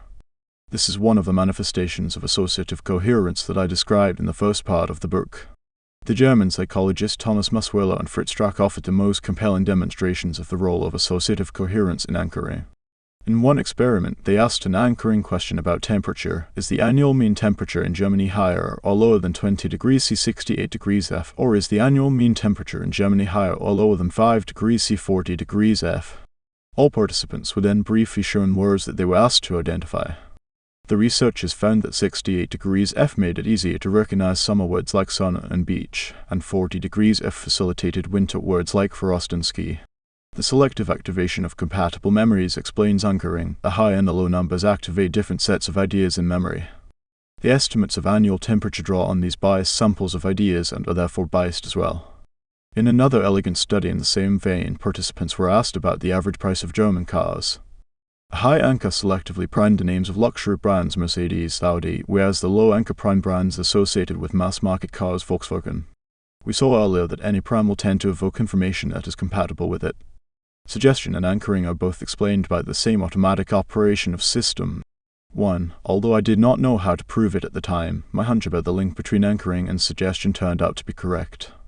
The anchoring index many psychological phenomena can be demonstrated experimentally, but few can actually be measured. The effect of anchors is an exception. Anchoring can be measured, and it is an impressively large effect. Some visitors at the San Francisco Exploratorium were asked the following two questions. Is the height of the tallest redwood more or less than 1,200 feet? What is your best guess about the height of the tallest redwood? The high anchor in this experiment was 1,200 feet. For other participants, the first question referred to a low anchor of 180 feet. The difference between the two anchors was 10-20 feet. As expected, the two groups produced very different mean estimates, 844 and 282 feet. The difference between them was 562 feet. The anchoring index is simply the ratio of the two differences, 562/1020 expressed as a percentage, 55%. The anchoring measure would be 100% for people who slavishly adopt the anchor as an estimate, and 0 for people who are able to ignore the anchor altogether. The value of 55% that was observed in this example is typical. Similar values have been observed in numerous other problems. The anchoring effect is not a laboratory curiosity, it can be just as strong in the real world. In an experiment conducted some years ago, real estate agents were given an opportunity to assess the value of a house that was actually on the market. They visited the house and studied a comprehensive booklet of information that included an asking price. Half the agents saw an asking price that was substantially higher than the listed price of the house, the other half saw an asking price that was substantially lower. Each agent gave her opinion about a reasonable buying price for the house and the lowest price at which she would agree to sell the house if she owned it. The agents were then asked about the factors that had affected their judgment. Remarkably, the asking price was not one of these factors. The agents took pride in their ability to ignore it. They insisted that the listing price had no effect on their responses, but they were wrong. The anchoring effect was 41%. Indeed, the professionals were almost as susceptible to anchoring effects as business school students with no real estate experience, whose anchoring index was 48%. The only difference between the two groups was that the students conceded that they were influenced by the anchor, while the professionals denied that influence. Powerful anchoring effects are found in decisions that people make about money, such as when they choose how much to contribute to a cause. To demonstrate this effect, we told participants in the Exploratorium study about the environmental damage caused by oil tankers in the Pacific Ocean and asked about their willingness to make an annual contribution to save 50,000 offshore Pacific coast seabirds from small offshore oil spills, until ways are found to prevent spills or require tanker owners to pay for the operation. This question requires intensity matching. The respondents are asked, in effect, to find the dollar amount of a contribution that matches the intensity of their feelings about the plight of the seabirds. Some of the visitors were first asked an anchoring question, such as, would you be willing to pay $5, before the point-blank question of how much they would contribute. When no anchor was mentioned, the visitors at the Exploratorium, generally an environmentally sensitive crowd, said they were willing to pay $64 on average. When the anchoring amount was only $5, contributions averaged $20. When the anchor was a rather extravagant $400, the willingness to pay rose to an average of $143. The difference between the high anchor and low anchor groups was $123. The anchoring effect was above 30%, indicating that increasing the initial request by $100 brought a return of $30 in average willingness to pay. Similar or even larger anchoring effects have been obtained in numerous studies of estimates and of willingness to pay. For example, French residents of the heavily polluted Marseille region were asked what increase in living costs they would accept if they could live in a less polluted region. The anchoring effect was over 50% in that study. Anchoring effects are easily observed in online trading, where the same item is often offered at different buy-now prices. The estimate in fine art auctions is also an anchor that influences the first bid. There are situations in which anchoring appears reasonable. After all, it is not surprising that people who are asked difficult questions clutch at straws, and the anchor is a plausible straw. If you know next to nothing about the trees of California and are asked whether a redwood can be taller than 1,200 feet, you might infer that this number is not too far from the truth. Somebody who knows the true height thought up the question, so the anchor may be a valuable hint. However, a key finding of anchoring research is that anchors that are obviously random can be just as effective as potentially informative anchors. When we used a wheel of fortune to anchor estimates of the proportion of African nations in the UN, the anchoring index was 44%, well within the range of effects observed with anchors that could plausibly be taken as hints. Anchoring effects of similar size have been observed in experiments in which the last few digits of the respondent's social security number was used as the anchor G for estimating the number of physicians in their city. The conclusion is clear: anchors do not have their effects because people believe they are informative. The power of random anchors has been demonstrated in some unsettling ways. German judges with an average of more than 15 years of experience on the bench first read a description of a woman who had been caught shoplifting, then rolled a pair of dice that were loaded so every roll resulted in either a 3 or a 9. As soon as the dice came to a stop, the judges were asked whether they would sentence the woman to a term in prison greater or lesser in months than the number showing on the dice. Finally, the judges were instructed to specify the exact prison sentence they would give to the shoplifter. On average, those who had rolled a 9 said they would sentence her to 8 months. Those who rolled a 3 said they would sentence her to 5 months. The anchoring effect was 50%. Uses and abuses of anchors. By now you should be convinced that anchoring effects sometimes due to priming, sometimes to insufficient adjustment are everywhere. The psychological mechanisms that produce anchoring make us far more suggestible than most of us would want to be. And of course there are quite a few people who are willing and able to exploit our gullibility. Anchoring effects explain why, for example, arbitrary rationing is an effective marketing ploy. A few years ago, supermarket shoppers in Sioux City, Iowa encountered a sales promotion for Campbell's soup at about 10% off the regular price. On some days, a sign on the shelf said limit of 12 per person. On other days, the sign said no limit per person. Shoppers purchased an average of 7 cans when the limit was enforced, twice as many as they bought when the limit was removed. Anchoring is not the sole explanation. Rationing also implies that the goods are flying off the shelves, and shoppers should feel some urgency about stocking up. But we also know that the mention of 12 cans as a possible purchase would produce anchoring even if the number were produced by a roulette wheel. We see the same strategy at work in the negotiation over the price of a home when the seller makes the first move by setting the list price. As in many other games, moving first is an advantage in single-issue negotiations, for example, when price is the only issue to be settled between a buyer and a seller. As you may have experienced when negotiating for the first time in a bazaar, the initial anchor has a powerful effect. My advice to students when I taught negotiations was that if you think the other side has made an outrageous proposal, you should not come back with an equally outrageous counteroffer, creating a gap that will be difficult to bridge in further negotiations. Instead, you should make a scene, storm out or threaten to do so, and make it clear to yourself as well as to the other side that you will not continue the negotiation with that number on the table. The psychologists Adam Galinsky and Thomas Muswiller proposed more subtle ways to resist the anchoring effect in negotiations. They instructed negotiators to focus their attention and search their memory for arguments against the anchor. The instruction to activate System 2 was successful. For example, the anchoring effect is reduced or eliminated when the second mover focuses his attention on the minimal offer that the opponent would accept, or on the cost to the opponent of failing to reach an agreement. In general, a strategy of deliberately thinking the opposite may be a good defense against anchoring effects because it negates the biased recruitment of thoughts that produces these effects. Finally, try your hand at working out the effect of anchoring on a problem of public policy, the size of damages in personal injury cases. These awards are sometimes very large. Businesses that are frequent targets of such lawsuits, such as hospitals and chemical companies, have lobbied to set a cap on the awards. Before you read this chapter, you might have thought that capping awards is certainly good for potential defendants, but now you should not be so sure. Consider the effect of capping awards at $1 million.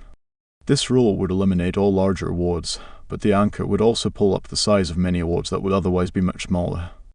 It would almost certainly benefit serious offenders and large firms much more than small ones. Anchoring and the two systems, the effects of random anchors, have much to tell us about the relationship between System 1 and System 2. Anchoring effects have always been studied in tasks of judgment and choice that are ultimately completed by System 2. However, System 2 works on data that is retrieved from memory in an automatic and involuntary operation of System 1. System 2 is therefore susceptible to the biasing influence of anchors that make some information easier to retrieve. Furthermore, System 2 has no control over the effect and no knowledge of it.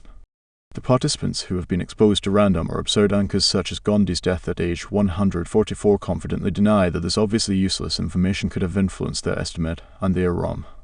We saw in the discussion of the law of small numbers that a message, unless it is immediately rejected as a lie, will have the same effect in the associative system regardless of its reliability.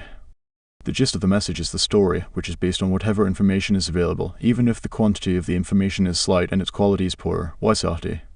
When you read a story about the heroic rescue of a wounded mountain climber, its effect on your associative memory is much the same if it is a news report or the synopsis of a film. Anchoring results from this associative activation. Whether the story is true or believable matters little, if at all. The powerful effect of random anchors is an extreme case of this phenomenon because a random anchor obviously provides no information at all.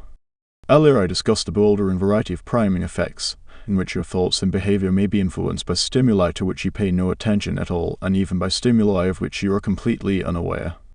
The main moral of priming research is that our thoughts and our behavior are influenced, much more than we know or want, by the environment of the moment. Many people find the priming results unbelievable because they do not correspond to subjective experience. Many others find the results upsetting because they threaten the subjective sense of agency and autonomy. If the content of a screensaver on an irrelevant computer can affect your willingness to help strangers without your being aware of it, how free are you? Anchoring effects are threatening in a similar way. You are always aware of the anchor and even pay attention to it, but you do not know how it guides and constrains your thinking because you cannot imagine how you would have thought if the anchor had been different or absent. However, you should assume that any number that is on the table has had an anchoring effect on you, and if the stakes are high, you should mobilize yourself or system to combat the effect. Speaking of anchors, the firm we want to acquire sent us the business plan. With the revenue they expect, we shouldn't let that number influence our thinking. Set it aside. The plans are best-case scenarios. Let's avoid anchoring on plans when we forecast actual outcomes. Thinking about ways the plan could go wrong is one way to do it. If our aim in the negotiation is to get them anchored on this number, so let's make it clear that if that is their proposal, the negotiations are over. We do not want to start there, but the defendant's lawyers put in a frivolous reference in which they mentioned a ridiculously low amount of damages, and they got the judge anchored on it. 12. The Science of Availability. Amos and I had our most productive year in 1971-72, which we spent in Eugene, Oregon. We were the guests of the Oregon Research Institute, which has several future stars of all the fields in which we worked: judgment, decision-making, and intuitive prediction. Our main host was Paul Slovic, who had been Amos's classmate at Ann Arbor and remained a lifelong friend. Paul was on his way to becoming the leading psychologist among scholars of risk, a position he has held for decades, collecting many honors along the way. Paul and his wife, Rose, introduced us to life in Eugene, and soon we were doing what people in Eugene do: jogging, barbecuing, and taking children to basketball games.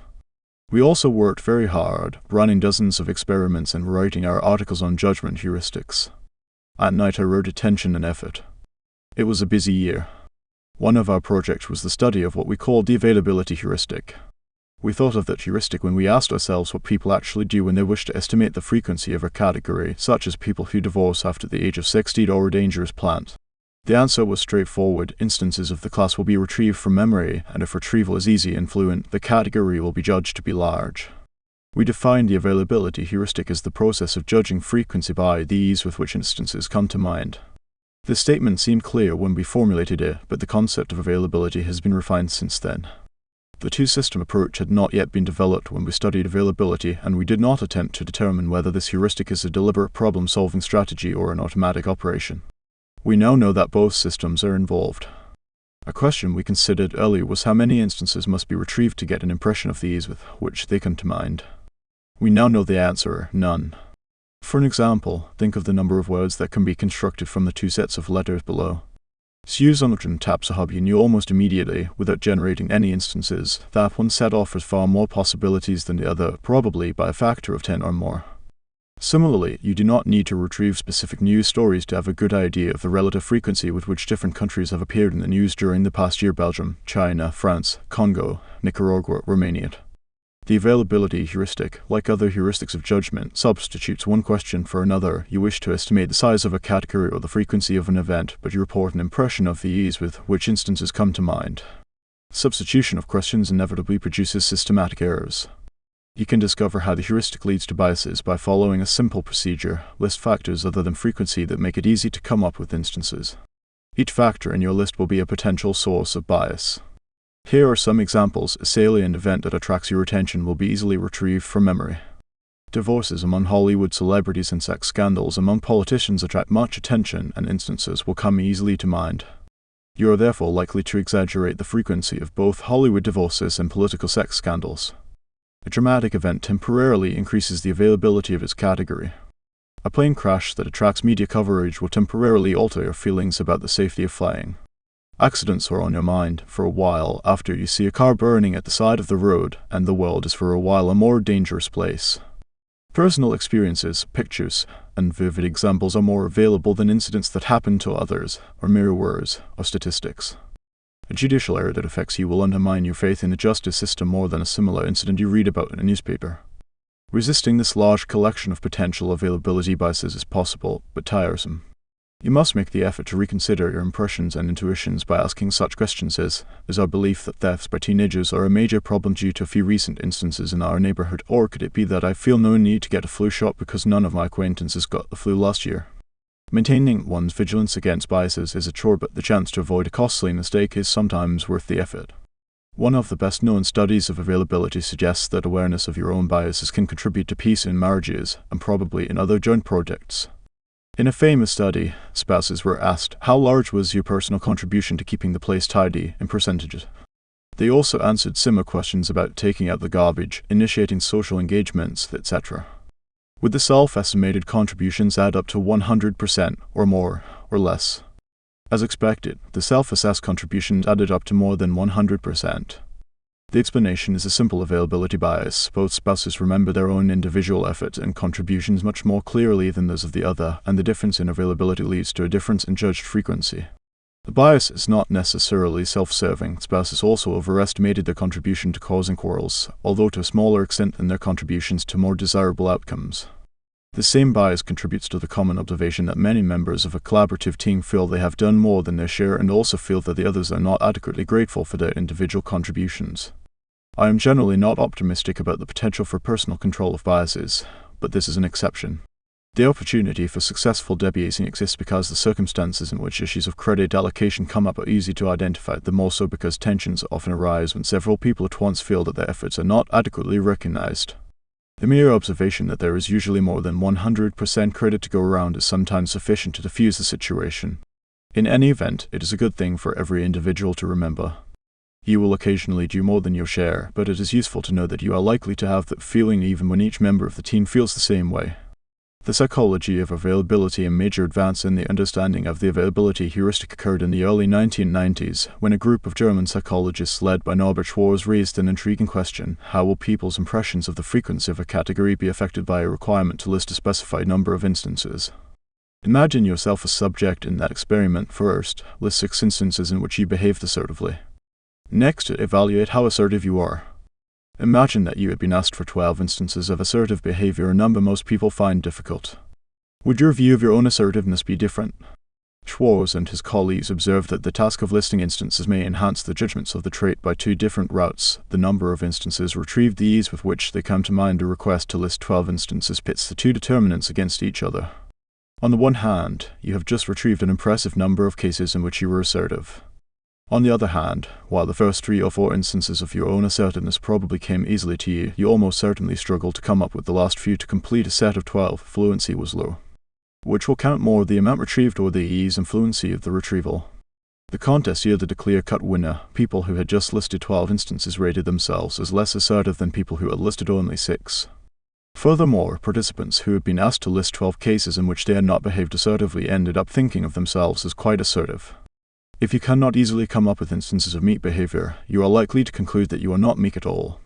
Self-ratings were dominated by the ease with which examples had come to mind. The experience of fluent retrieval of instances trumped the number retrieved. An even more direct demonstration of the role of fluency was offered by other psychologists in the same group. All the participants in their experiment listed 6 instances of assertive or non-assertive behavior, while maintaining a specified facial expression. Smilers were instructed to contract the zygomaticus muscle, which produces a light smile. Frowners were required to furrow their brow. As you already know, frowning normally accompanies cognitive strain, and the effect is symmetric. When people are instructed to frown while doing a task, they actually try harder and experience greater cognitive strain. The researchers anticipated that the frowners would have more difficulty retrieving examples of assertive behavior and would therefore rate themselves as relatively lacking in assertiveness. And so it was. Psychologists enjoy experiments that yield paradoxical results, and they have applied Schwarz's discovery with gusto. For example, people believe that they use their bicycles less often after recalling many rather than few instances, are less confident in a choice when they are asked to produce more arguments to support it, are less confident that an event was avoidable after listing more ways it could have been avoided, are less impressed by a car after listing many of its advantages. A professor at UCLA found an ingenious way to exploit the availability bias. He asked different groups of students to list ways to improve the course, and he varied the required number of improvements. As expected, the students who listed more ways to improve the class rated it higher.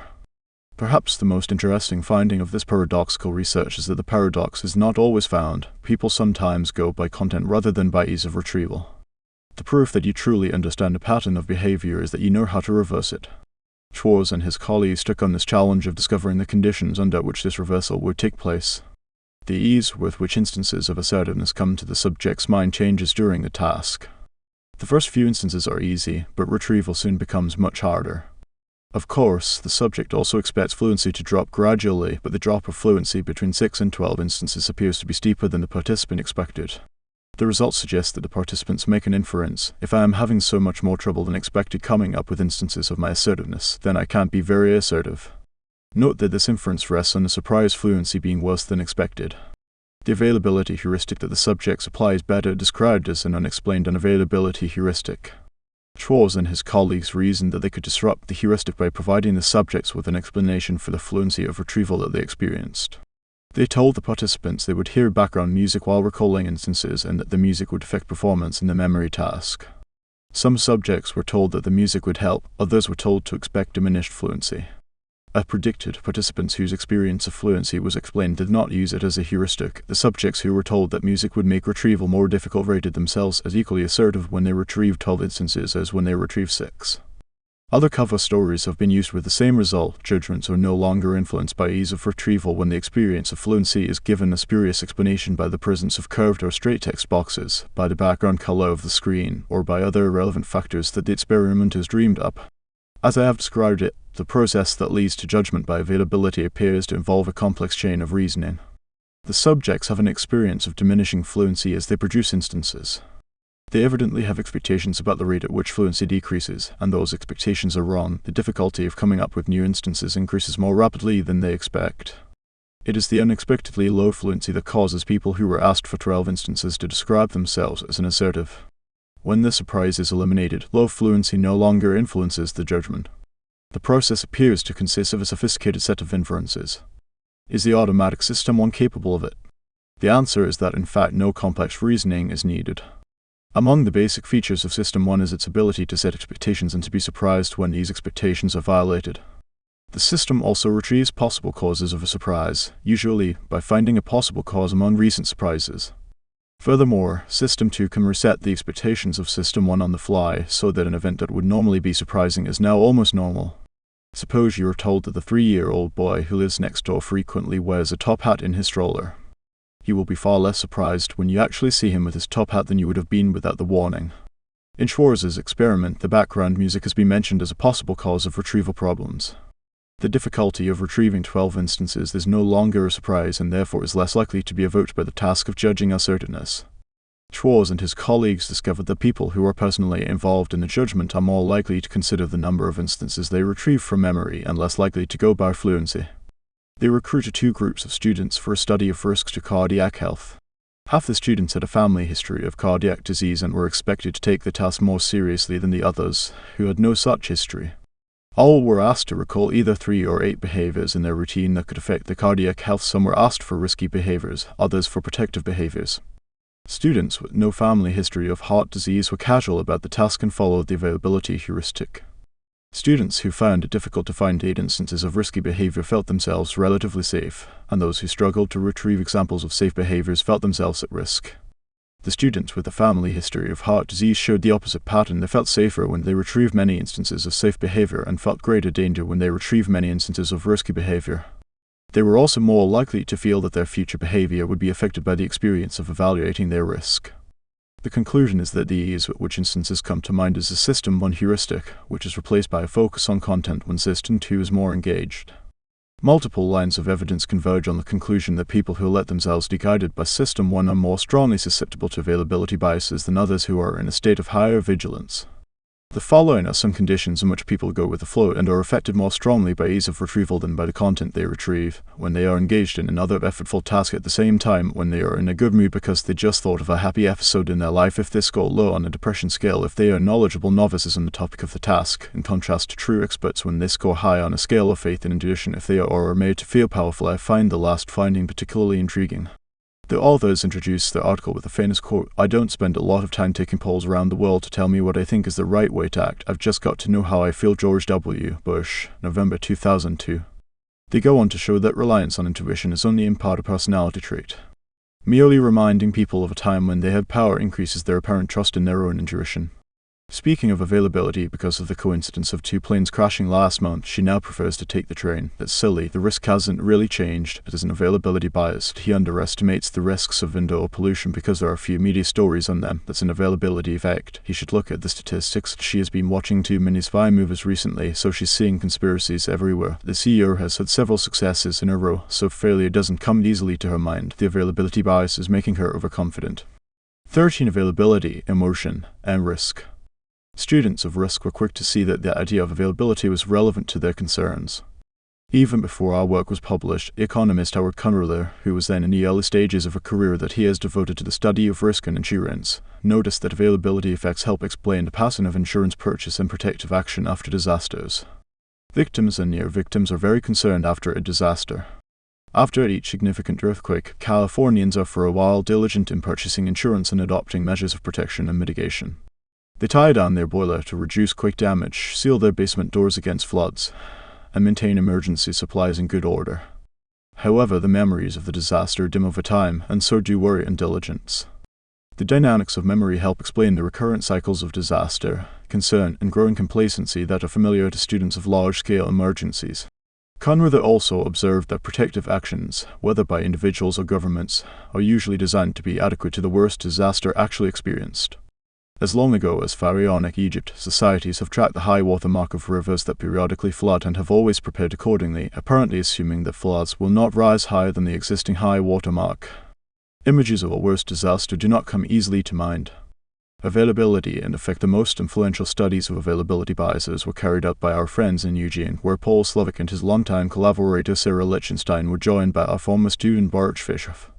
They carried out groundbreaking research on public perceptions of risks, including a survey that has become the standard example of an availability bias. They asked participants in their survey to consider pairs of causes of death, diabetes and asthma, or stroke and accidents. For each pair, the subjects indicated the more frequent cause and estimated the ratio of the 2 frequencies. The judgments were compared to health statistics of the time. Here's a sample of their findings. Strokes cause almost twice as many deaths as all accidents combined, but 80% of respondents judged accidental death to be more likely. Tornadoes were seen as more frequent killers than asthma, although the latter caused 20 times more deaths. Death by lightning was judged less likely than death from botulism, even though it is 52 times more frequent. Death by disease is 18 times as likely as accidental death, but the two were judged about equally likely. Death by accidents was judged to be more than 300 times more likely than death by diabetes, but the true ratio is 1:4. The lesson is clear: estimates of causes of death are warped by media coverage. The coverage is itself biased toward novelty and poignancy. The media do not just shape what the public is interested in, but also are shaped by it. Editors cannot ignore the public's demands that certain topics and viewpoints receive extensive coverage. Unusual events such as botulism attract disproportionate attention and are consequently perceived as less unusual than they really are. The world in our heads is not a precise replica of reality. Our expectations about the frequency of events are distorted by the prevalence and emotional intensity of the messages to which we are exposed. The estimates of causes of death are an almost direct representation of the activation of ideas in associative memory and are a good example of substitution. But Slovic and his colleagues were led to a deeper insight. They saw that the ease with which ideas of various risks come to mind and the emotional reactions to these risks are inextricably linked. Frightening thoughts and images occur to us with particular ease, and thoughts of danger that are fluent and vivid exacerbate fear. As mentioned earlier, Slovic eventually developed the notion of an effect heuristic, in which people make judgments and decisions by consulting their emotions. Do I like it? Do I hate it? How strongly do I feel about it? In many domains of life, Slovic said, people form opinions and make choices that directly express their feelings and their basic tendency to approach or avoid, often without knowing that they are doing so. The effect heuristic is an instance of substitution, in which the answer to an easy question, how do I feel about it, serves as an answer to a much harder question, what do I think about it? Slovic and his colleagues related their views to the work of the neuroscientist Antonio Damasio, who had proposed that people's emotional evaluations of outcomes and the bodily states and the approach and avoidance tendencies associated with them all play a central role in guiding decision-making. Damasio and his colleagues have observed that people who do not display the appropriate emotions before they decide, sometimes because of brain damage, also have an impaired ability to make good decisions. An inability to be guided by a healthy fear of bad consequences is a disastrous flaw. In a compelling demonstration of the workings of the effect heuristic, Slovik's research team surveyed opinions about various technologies, including water fluoridation, chemical plants, food preservatives, and cars, and asked their respondents to list both the benefits and the risks of each technology. They observed an implausibly high negative correlation between two estimates that their respondents made, the level of benefit and the level of risk that they attributed to the technologies. When people were favorably disposed toward a technology, they rated it as offering large benefits and imposing little risk. When they disliked a technology, they could think only of its disadvantages, and few advantages came to mind. Because the technologies lined up neatly from good to bad, no painful trade-offs needed to be faced. Estimates of risk and benefit corresponded even more closely when people rated risks and benefits under time pressure. Remarkably, members of the British Toxicology Society responded similarly. They found little benefit in substances or technologies that they thought risky, and vice versa. Consistent effect is a central element of what I have called associative coherence. The best part of the experiment came next. After completing the initial survey, the respondents read brief passages with arguments in favor of various technologies. Some were given arguments that focused on the numerous benefits of a technology, others arguments that stressed the low risks. These messages were effective in changing the emotional appeal of the technologies. The striking finding was that people who had received a message extolling the benefits of a technology also changed their beliefs about its risks. Although they had received no relevant evidence, the technology they now liked more than before was also perceived as less risky. Similarly, respondents who were told only that the risks of a technology were mild developed a more favorable view of its benefits. The implication is clear, as the psychologist Jonathan Haidt said in another context: the emotional tail wags the rational dog. The effect heuristic simplifies our lives by creating a world that is much tidier than reality. Good technologies have few costs in the imaginary world we inhabit, bad technologies have no benefits, and all decisions are easy. In the real world, of course, we often face painful trade-offs between benefits and costs. The public and the experts Paul Slovic probably knows more about the peculiarities of human judgment of risk than any other individual. His work offers a picture of Mr. and Ms. Citizen that is far from flattering, guided by emotion rather than by reason, easily swayed by trivial details, and inadequately sensitive to differences between low and negligibly low probabilities. Slovic has also studied experts, who are clearly superior in dealing with numbers and amounts. Experts show many of the same biases as the rest of us in attenuated form, but often their judgments and preferences about risks diverge from those of other people. Differences between experts and the public are explained in part by biases and late judgments, but Slovic draws attention to situations in which the differences reflect a genuine conflict of values. He points out that experts often measure risks by the number of lives or life years lost, while the public draws finer distinctions, for example, between good deaths and bad deaths, or between random accidental fatalities and deaths that occur in the course of voluntary activities such as skiing. These legitimate distinctions are often ignored in statistics that merely count cases. Slovic argues from such observations that the public has a richer conception of risks than the experts do. Consequently, he strongly resists the view that the experts should rule, and that their opinions should be accepted without question when they conflict with the opinions and wishes of other citizens.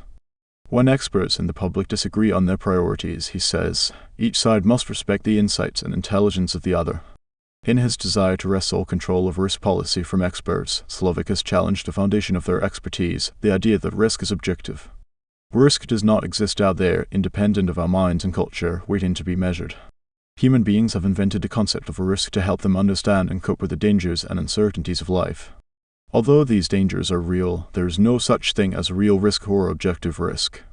To illustrate his claim, Slovic lists 9 ways of defining the mortality risk associated with the release of a toxic material into the air, ranging from death per million people to death per $1 million of product produced. His point is that the evaluation of the risk depends on the choice of a measure, with the obvious possibility that the choice may have been guided by a preference for one outcome or another. He goes on to conclude that defining risk is thus an exercise in power. You might not have guessed that one can get to such thorny policy issues from experimental studies of the psychology of judgment. However, policy is ultimately about people, what they want and what is best for them. Every policy question involves assumptions about human nature, in particular about the choices that people may make and the consequences of their choices for themselves and for society.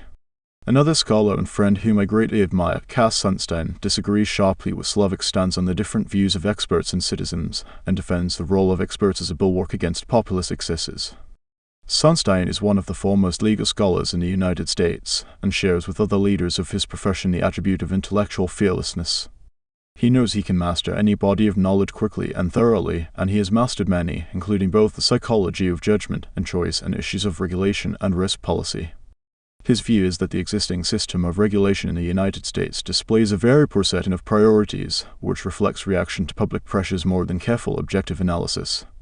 He starts from the position that risk regulation and government intervention to reduce risk should be guided by rational weighting of costs and benefits, and that the natural units for this analysis are the number of lives saved or perhaps the number of life years saved, which gives more weight to saving the young and the dollar cost to the economy.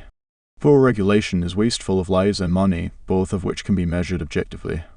Sunstein has not been persuaded by Slovik's argument that risk in its measurement is subjective. Many aspects of risk assessment are debatable, but he has faith in the objectivity that may be achieved by science, expertise, and careful deliberation. Sunstein came to believe that biased reactions to risks are an important source of erratic and misplaced priorities in public policy. Lawmakers and regulators may be overly responsive to the irrational concerns of citizens, both because of political sensitivity and because they are prone to the same cognitive biases as other citizens. Sunstein and a collaborator, the jurist Timo Kurin, invented a name for the mechanism through which biases flow into policy, the availability cascade. They comment that in the social context, all heuristics are equal, but availability is more equal than the others. They have in mind an expanded notion of the heuristic, in which availability provides a heuristic for judgments other than frequency. In particular, the importance of an idea is often judged by the fluency and emotional charge with which that idea comes to mind. An availability cascade is a self-sustaining chain of events, which may start from media reports of a relatively minor event and lead up to public panic and large-scale government action. On some occasions, a media story about a risk catches the attention of a segment of the public, which becomes aroused and worried. This emotional reaction becomes a story in itself, prompting additional coverage in the media, which in turn produces greater concern and involvement. The cycle is sometimes sped along deliberately by availability entrepreneurs, individuals or organizations who work to ensure a continuous flow of worrying news. The danger is increasingly exaggerated as the media compete for attention-grabbing headlines. Scientists and others who try to dampen the increasing fear and revulsion attract little attention, most of it hostile. Anyone who claims that a danger is overstated is suspected of association with a heinous cover-up. The issue becomes politically important because it is on everyone's mind, and the response of the political system is guided by the intensity of public sentiment. The availability cascade has now reset priorities. Other risks, and other ways that resources could be applied for the public good, all have faded into the background. Kurin and Sunstein focused on two examples that are still controversial, the Love Canal affair and the so-called La Scare. In the Love Canal, buried toxic waste was exposed during a rainy season in 1979, causing contamination of the water well beyond standard limits, as well as a foul smell. The residents of the community were angry and frightened, and one of them, Lois Gibbs, was particularly active in an attempt to sustain interest in the problem. The availability cascade unfolded according to the standard script. At its peak, there were daily stories about Love Canal scientists attempting to claim that the dangers were overstated, were ignored, or shouted down. ABC News aired a program titled The Killing Ground, and empty babies' ass coffins were paraded in front of the legislature. A large number of residents were relocated at government expense, and the control of toxic waste became the major environmental issue of the 1980s. The legislation that mandated the cleanup of toxic sites, called CERCLA, established a superfund and is considered a significant achievement of environmental legislation. It was also expensive, and some have claimed that the same amount of money could have saved many more lives if it had been directed to other priorities. Opinions about what actually happened at Love Canal are still sharply divided, and claims of actual damage to health appear not to have been substantiated. Kurin and Sunstein wrote up the Love Canal story almost as a pseudo-event, while on the other side of the debate, environmentalists still speak of the Love Canal disaster. Opinions are also divided on the second example Kurin and Sunstein used to illustrate the concept of an availability cascade, the Alar incident, known to detractors of environmental concerns as the Alar Scare of 1989. Alar is a chemical that was sprayed on apples to regulate their growth and improve their appearance. The scare began with press stories that the chemical, when consumed in gigantic doses, caused cancerous tumors in rats and mice. The stories understandably frightened the public, and those fears encouraged more media coverage, the basic mechanism of an availability cascade. The topic dominated the news and produced dramatic media events such as the testimony of the actress Meryl Streep before Congress. The Apple industry sustained large losses as apples and Apple products became objects of fear. Kurin and Sunstein quote a citizen who called in to ask whether it was safer to pour apple juice down the drain or to take it to a toxic waste dump. The manufacturer withdrew the product and the FDA banned it. Subsequent research confirmed that the substance might pose a very small risk as a possible carcinogen, but the alarm incident was certainly an enormous overreaction to a minor problem. The net effect of the incident on public health was probably detrimental because fewer good apples were consumed. The alarm tale illustrates a basic limitation in the ability of our mind to deal with small risks. We either ignore them altogether or give them far too much weight, nothing in between. Every parent who has stayed up waiting for a teenage daughter who is late from a party will recognize the feeling. You may know that there's really almost nothing to worry about, but you cannot help images of disaster from coming to mind. As Slavic has argued, the amount of concern is not adequately sensitive to the probability of harm. You are imagining the numerator of the tragic story you saw on the news, then not thinking about the denominator. Sunstein has coined the phrase probability neglect to describe the pattern. The combination of probability neglect with the social mechanisms of availability cascades inevitably leads to gross exaggeration of minor threats, sometimes with important consequences. In today's world, terrorists are the most significant practitioners of the art of inducing availability cascades. With a few horrible exceptions such as 9/11, the number of casualties from terror attacks is very small relative to other causes of death. Even in countries that have been targets of intensive terror campaigns, such as Israel, the weekly number of casualties almost never came close to the number of traffic deaths. The difference is in the availability of the two risks, the ease and the frequency with which they come to mind. Gruesome images, endlessly repeated in the media, cause everyone to be on edge. As I know from experience, it is difficult to reason oneself into a state of complete calm. Terrorism speaks directly to System 1. Where do I come down in the debate between my friends? Availability cascades are real, and they undoubtedly distort priorities in the allocation of public resources. Cass Sunstein would seek mechanisms that insulate decision-makers from public pressures, letting the allocation of resources be determined by impartial experts who have a broad view of all risks and of the resources available to reduce them. Paul Slovic trusts the experts much less and the public somewhat more than Sunstein does, and he points out that insulating the experts from the emotions of the public produces policies that the public will reject, an impossible situation in a democracy. Both are eminently sensible, and I agree with both. I share Sunstein's discomfort with the influence of irrational fears and availability cascades on public policy in the domain of risk. However, I also share Slovic's belief that widespread fears, even if they are unreasonable, should not be ignored by policymakers. Rational or not, fear is painful and debilitating, and policymakers must endeavor to protect the public from fear, not only from real dangers. Slovic rightly stresses the resistance of the public to the idea of decisions being made by unelected and unaccountable experts. Furthermore, availability cascades may have a long-term benefit by calling attention to classes of risks and by increasing the overall size of the risk reduction budget. The Love Canal incident may have caused excessive resources to be allocated to the management of toxic waste, but it also had a more general effect in raising the priority level of environmental concerns. Democracy is inevitably messy, in part because the availability and effect heuristics that guide citizens' beliefs and attitudes are inevitably biased, even if they generally point in the right direction. Psychology should inform the design of risk policies that combine the experts' knowledge with the public's emotions and intuitions. Speaking of availability cascades, she's raving about an innovation that has large benefits and no costs. I suspect the effect heuristic. This is an availability cascade, a non-event that is inflated by the media and the public until it fills our TV screens and becomes all anyone is talking about. 14. Tom W. Specialty. Have a look at a simple puzzle. Tom W. is a graduate student at the main university in your state. Please rank the following 9 fields of graduate specialization in order of the likelihood that Tom W. is now a student in each of these fields. Use 1 for the most likely, 9 for the least likely.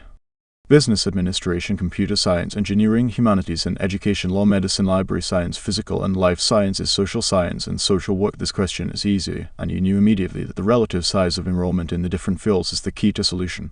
So far as you know, Tom W. was picked at random from the graduate students at the university, like a single marble drawn from an urn. To decide whether a marble is more likely to be red or green, you need to know how many marbles of each color there are in the urn. The proportion of marbles of a particular kind is called a base rate.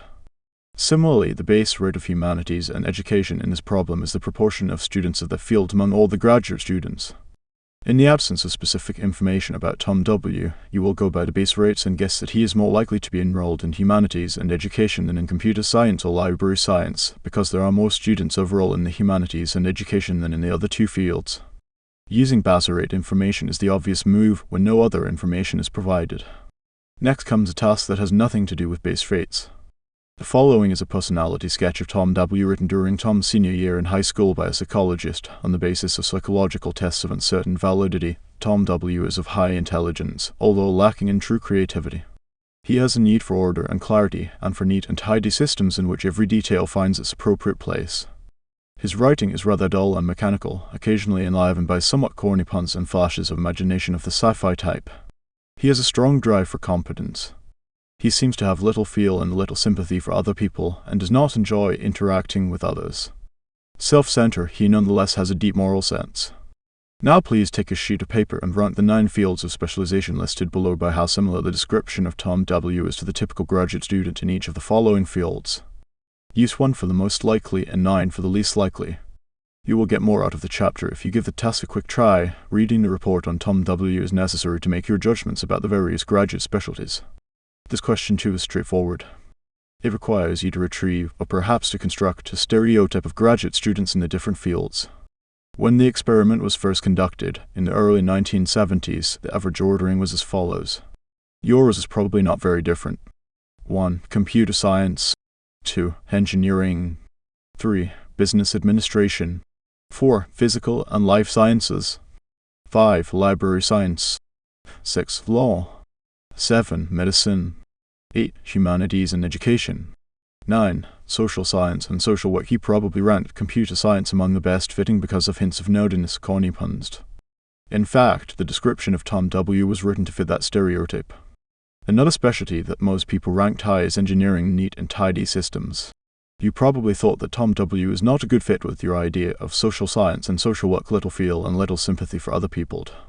Professional stereotypes appear to have changed little in the nearly 40 years since I designed the description of Tom W. The task of ranking the 9 careers is complex and certainly requires the discipline and sequential organization of which only System 2 is capable. However, the hints planted in the description, corny puns and others, were intended to activate an association with the stereotype and automatic activity of System 1. The instructions for the similarity task required a comparison of the description of Tom W. to the stereotypes of the various fields of specialization. For the purposes of that task, the accuracy of the description, whether or not it is a true portrait of Tom W., is irrelevant. So is your knowledge of the base rates of the various fields. The similarity of an individual to the stereotype of a group is unaffected by the size of the group. Indeed, you could compare the description of Tom to an image of graduate students in library science even if there is no such department at the university. If you examine Tom W. again, you will see that he is a good fit to stereotypes of some small groups of students, computer scientists, librarians, engineers, and a much poorer fit to the largest groups, humanities and education, social science and social work. Indeed, the participants almost always rank the 2 largest fields very low. Tom W. was intentionally designed as an anti-base rate character, a good fit to small fields and a poor fit to the most populated specialties. Predicting by representativeness, the 3rd task in the sequence was administered to graduate students in psychology, and it is the critical one. Rank the fields of specialization in order of the likelihood that Tom W. is now a graduate student in each of these fields. The members of this prediction group knew the relevant statistical facts. They were familiar with the base rates of the different fields, and they knew that the source of Tom W.'s description was not highly trustworthy. However, we expected them to focus exclusively on the similarity of the description to the stereotypes. We called it representativeness, ignoring both the base rates and the doubt about the veracity of the description. They would then rank the small specialty computer science as highly probable because that outcome gets the highest representativeness score. Amos and I worked hard during the year we spent in Eugene, and I sometimes stayed in the office through the night. One of my tasks for such a night was to make up a description that would pit representativeness and base rates against each other. Tom W. was the result of my efforts, and I completed the description in the early morning hours. The first person who showed up to work that morning was our colleague and friend Robin Dawes, who was both a sophisticated statistician and a skeptic about the validity of intuitive judgment. If anyone would see the relevance of the base rate, it would have to be Robin. I called Robin over, gave him the question I had just typed, and asked him to guess Tom W.'s profession. I still remember his sly smile as he said tentatively, "Computer scientist." That was a happy moment even the mighty have fallen. Of course, Robin immediately recognized his mistake as soon as I mentioned the base rate, but he had not spontaneously thought of it. Although he knew as much as anyone about the role of base rates in prediction, he neglected them when presented with a description of an individual's personality. As expected, he substituted a judgment of representativeness for the probability he was asked to assess. Amos and I then collected answers to the same question from 114 graduate students in psychology at 3 major universities, all of whom had taken several courses in statistics. They did not disappoint us. The rankings of the 9 fields by probability did not differ from ratings by similarity to the stereotype. Substitution was perfect in this case. There was no indication that the participants did anything else but judge representativeness. The question about probability likelihood was difficult, but the question about similarity was easier, and it was answered instead. This is a serious mistake, because judgments of similarity and probability are not constrained by the same logical rules. It is entirely acceptable for judgments of similarity to be unaffected by base rates and also by the possibility that the description was inaccurate, but anyone who ignores base rates and the quality of evidence in probability assessments will certainly make mistakes. The concept, the probability that Tom W. studies computer science, is not a simple one.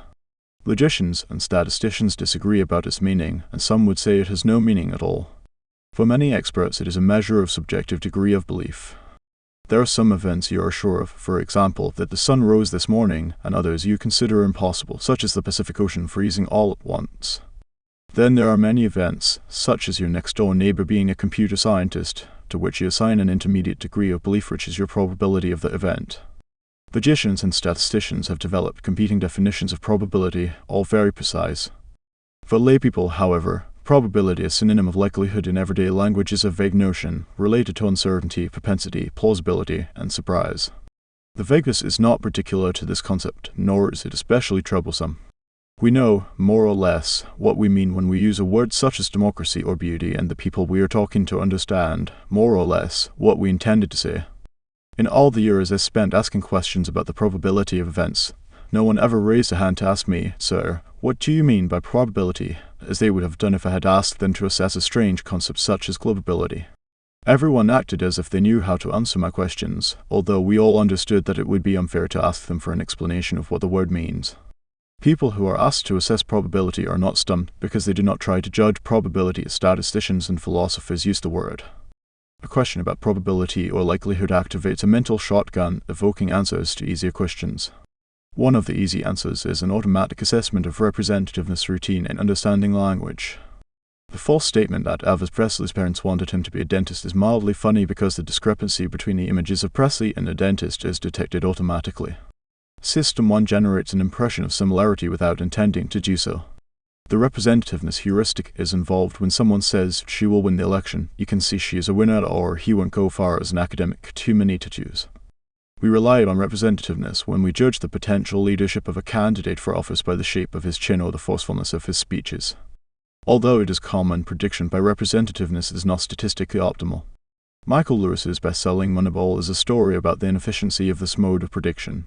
Professional baseball scouts traditionally forecast the success of possible players in part by their build and look. The hero of Lewis's book is Billy Beane, the manager of the Oakland A's, who made the unpopular decision to overrule his scouts and to select players by the statistics of past performance. The players the A's picked were inexpensive, because other teams had rejected them for not looking the part. The team soon achieved excellent results at low cost. The sins of representativeness: judging probability by representativeness as important virtues, the intuitive impressions that it produces are often indeed, usually more accurate than chance guesses would be. On most occasions, people who act friendly are in fact friendly. A professional athlete who is very tall and thin is much more likely to play basketball than football. People with a PhD are more likely to subscribe to the New York Times than people who ended their education after high school. Young men are more likely than elderly women to drive aggressively.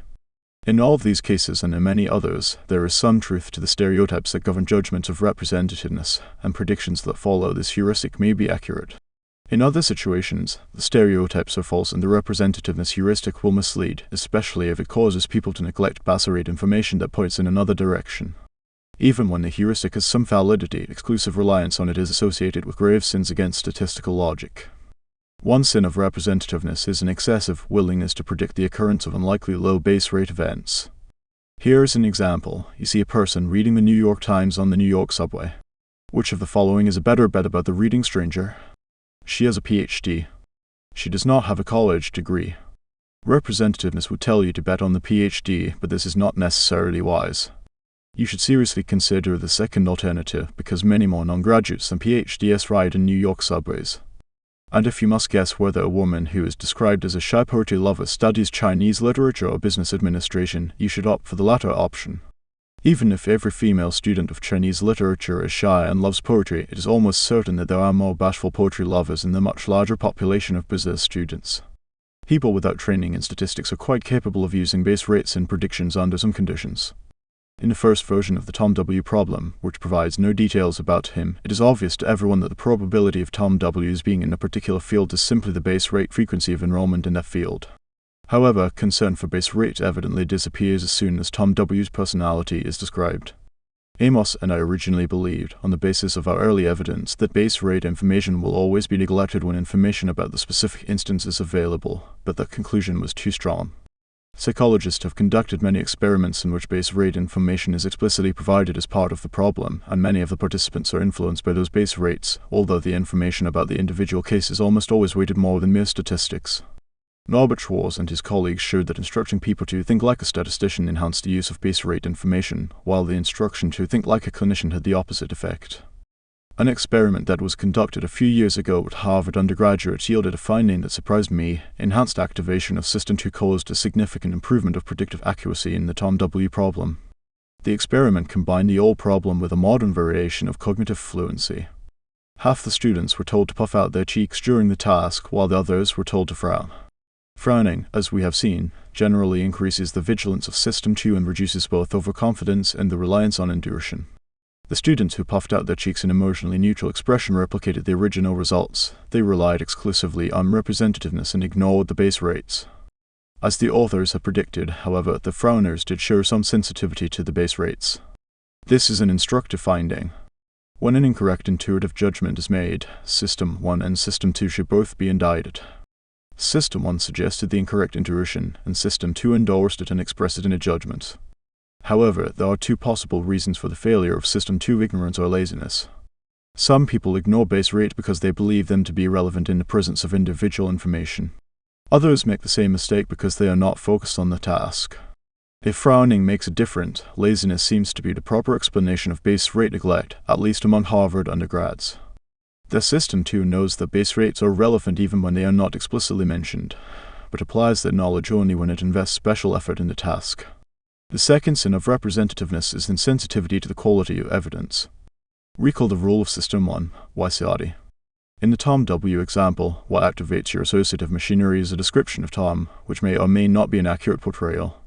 The statement that Tom W has little feel and little sympathy for people was probably enough to convince you and most other readers that he is very unlikely to be a student of social science or social work. But you were explicitly told that the description should not be trusted. You surely understand in principle that worthless information should not be treated differently from a complete lack of information, but WYSIATI makes it very difficult to apply that principle. Unless you decide immediately to reject evidence, for example, by determining that you received it from a liar, your System 1 will automatically process the information available as if it were true. There is one thing you can do when you have doubts about the quality of the evidence: let your judgments of probability stay close to the base rate. Don't expect this exercise of discipline to be easy. It requires a significant effort of self-monitoring and self-control.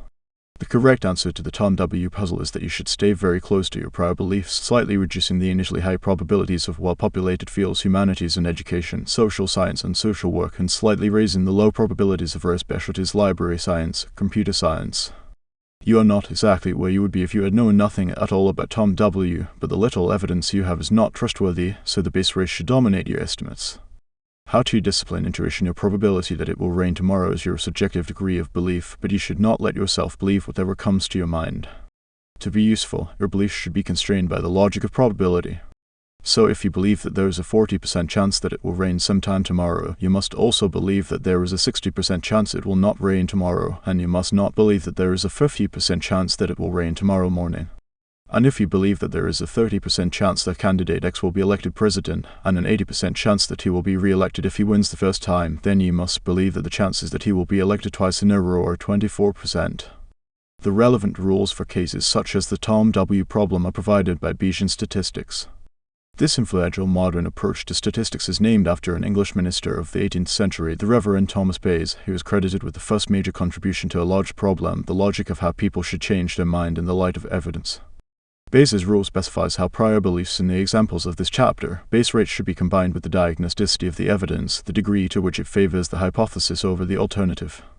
For example, if you believe that 3% of graduate students are enrolled in computer science, the base rate, and you also believe that the description of Tom W is 4 times more likely for a graduate student in that field than in other fields, then Bayes' rule says you must believe that the probability that Tom W is a computer scientist is now 11%. If the base rate had been 80%, the new degree of belief would be 94.1%, and so on. The mathematical details are not relevant in this book. There are two ideas to keep in mind about Bayesian reasoning and how we tend to mess it up. The first is that base rates matter, even in the presence of evidence about the case at hand. This is often not intuitively obvious. The second is that intuitive impressions of the diagnosticity of evidence are often exaggerated. The combination of WYSIATI and associative coherence tends to make us believe in the stories we spin for ourselves. The essential keys to disciplined Bayesian reasoning can be simply summarized: anchor your judgment of the probability of an outcome on a plausible base rate. Question the diagnosticity of your evidence. Both ideas are straightforward. It came as a shock to me when I realized that I was never taught how to implement them, and that even now I find it unnatural to do so.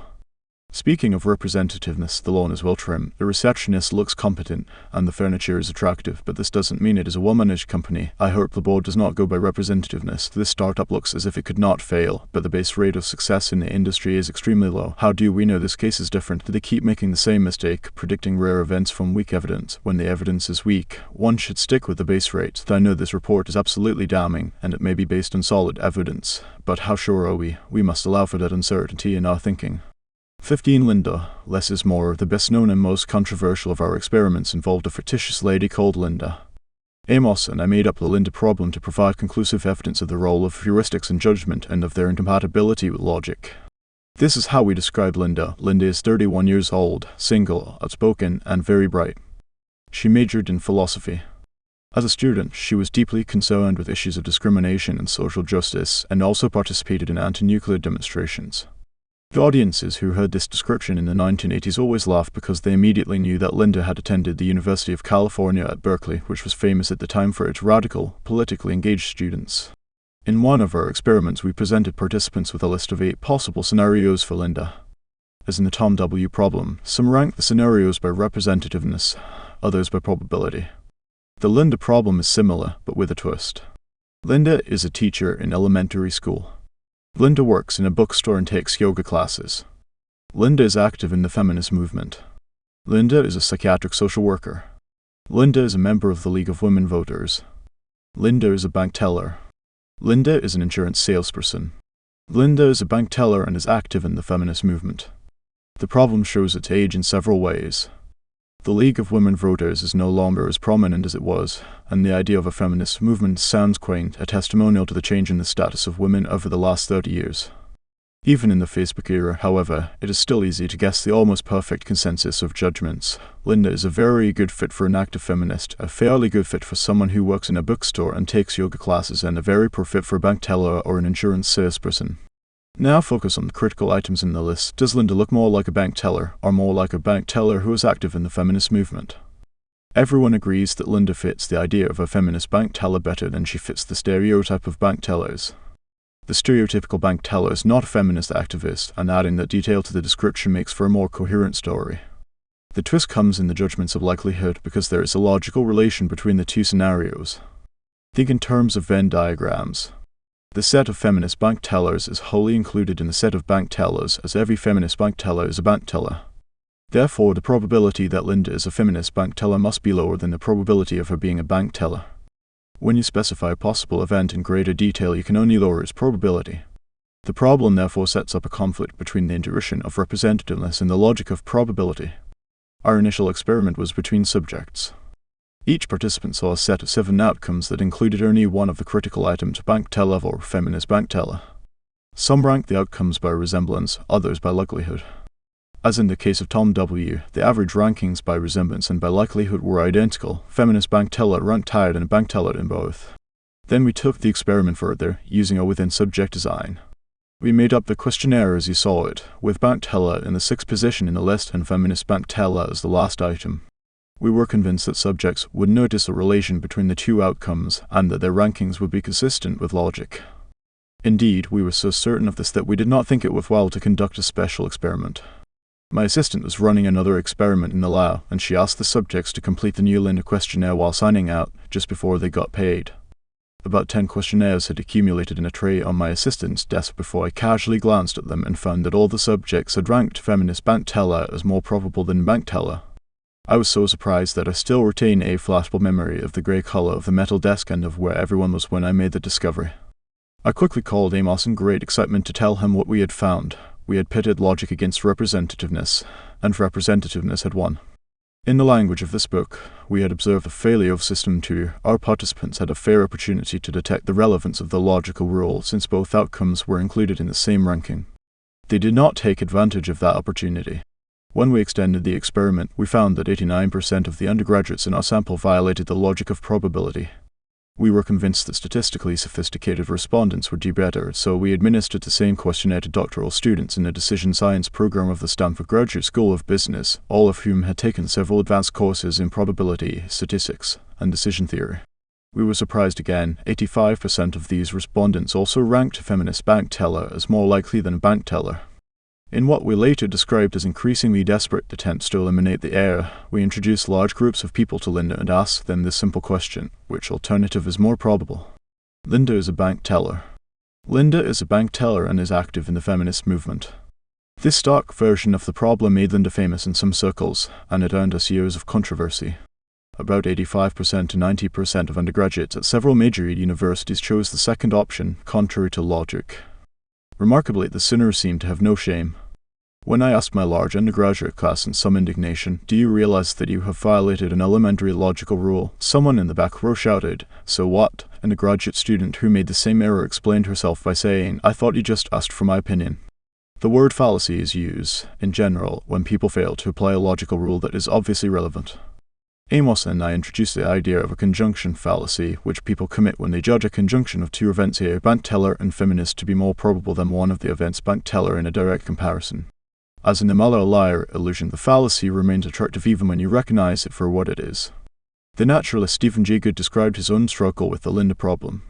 He knew the correct answer, of course, and yet, he wrote, "A little homunculus in my head continues to jump up and down, shouting at me, but she can't just be a bank teller. Read the description. The little homunculus is of course good System 1 speaking to him in insistent tones." The two-system terminology had not yet been introduced when he wrote. The correct answer to the short version of the Linda problem was the majority response in only one of our studies. 64% of a group of graduate students in the social sciences at Stanford and at Berkeley correctly judged a feminist bank teller to be less probable than bank teller. In the original version with 8 outcomes shown above, only 15% of a similar group of graduate students had made that choice. The difference is instructive. The longer version separated the two critical outcomes by an intervening item insurance salesperson, and the readers judged each outcome independently without comparing them. The shorter version, in contrast, required an explicit comparison that mobilized System 2 and allowed most of the statistically sophisticated students to avoid the fallacy. Unfortunately, we did not explore the reasoning of the substantial minority 36% of this knowledgeable group who chose incorrectly. The judgments of probability that our respondents offered in both the Tom W. and Linda problems corresponded precisely to judgments of representativeness similarity to stereotypes. Representativeness belongs to a cluster of closely related basic assessments that are likely to be generated together. The most representative outcomes combine with the personality description to produce the most coherent stories. The most coherent stories are not necessarily the most probable, but they are plausible, and the notions of coherence, plausibility, and probability are easily confused by the unwary. The uncritical substitution of plausibility for probability has pernicious effects on judgments when scenarios are used as tools of forecasting. Consider these two scenarios, which were presented to different groups with a request to evaluate the probability: a massive flood somewhere in North America next year, in which more than 1,000 people drown, an earthquake in California sometime next year, causing a flood in which more than 1,000 people drown. The California earthquake scenario is more plausible than the North America scenario, although its probability is certainly smaller. As expected, probability judgments were higher for the richer and more detailed scenario, contrary to logic. This is a trap for forecasters and their clients. Adding detail to scenarios makes them more persuasive, but less likely to come true. To appreciate the role of plausibility, consider the following questions. Which alternative is more probable? Mark has hair. Mark has blonde hair. And which alternative is more probable? Jane is a teacher. Jane is a teacher and walks to work. The two questions have the same logical structure as the Linda problem, but they cause no fallacy because the more detailed outcome is only more detailed. It is not more plausible or more coherent or a better story. The evaluation of plausibility and coherence does not suggest an answer to the probability question. In the absence of a competing intuition, logic prevails. Less is more. Sometimes even in joint evaluation, Christopher H.C. of the University of Chicago asked people to price sets of dinnerware offered in a clearance sale in a local store, where dinnerware regularly runs between $30 and $60. There were 3 groups in his experiment. The display below was shown to one group. HC labels that joint evaluation because it allows a comparison of the 2 sets. The other 2 groups were shown only one of the 2 sets. This is single evaluation. Joint evaluation is a within-subject experiment, and single evaluation is between subjects. Set A, 40 pieces. Set B, 24 pieces. Dinner plates 8, all in good condition 8, all in good condition soup/salad bowls 8, all in good condition A, all in good condition dessert plates 8, all in good condition 8, all in good condition cups 8, 2 of them broken saucers 8, 7 of them broken, assuming that the dishes in the 2 sets are of equal quality, which is worth more. This question is easy. You can see that set A contains all the dishes of set B and 7 additional intact dishes, and it must be valued more. Indeed, the participants in HC's joint evaluation experiment were willing to pay a little more for set A than for set B, $32 versus $30. The results reversed in single evaluation, where set B was priced much higher than set A, $33 versus $23. We know why this happened. Sets including dinnerware sets are represented by norms and prototypes. You can sense immediately that the average value of the dishes is much lower for set A than for set B, because no one wants to pay for broken dishes. If the average dominates the evaluation, it is not surprising that set B is valued more.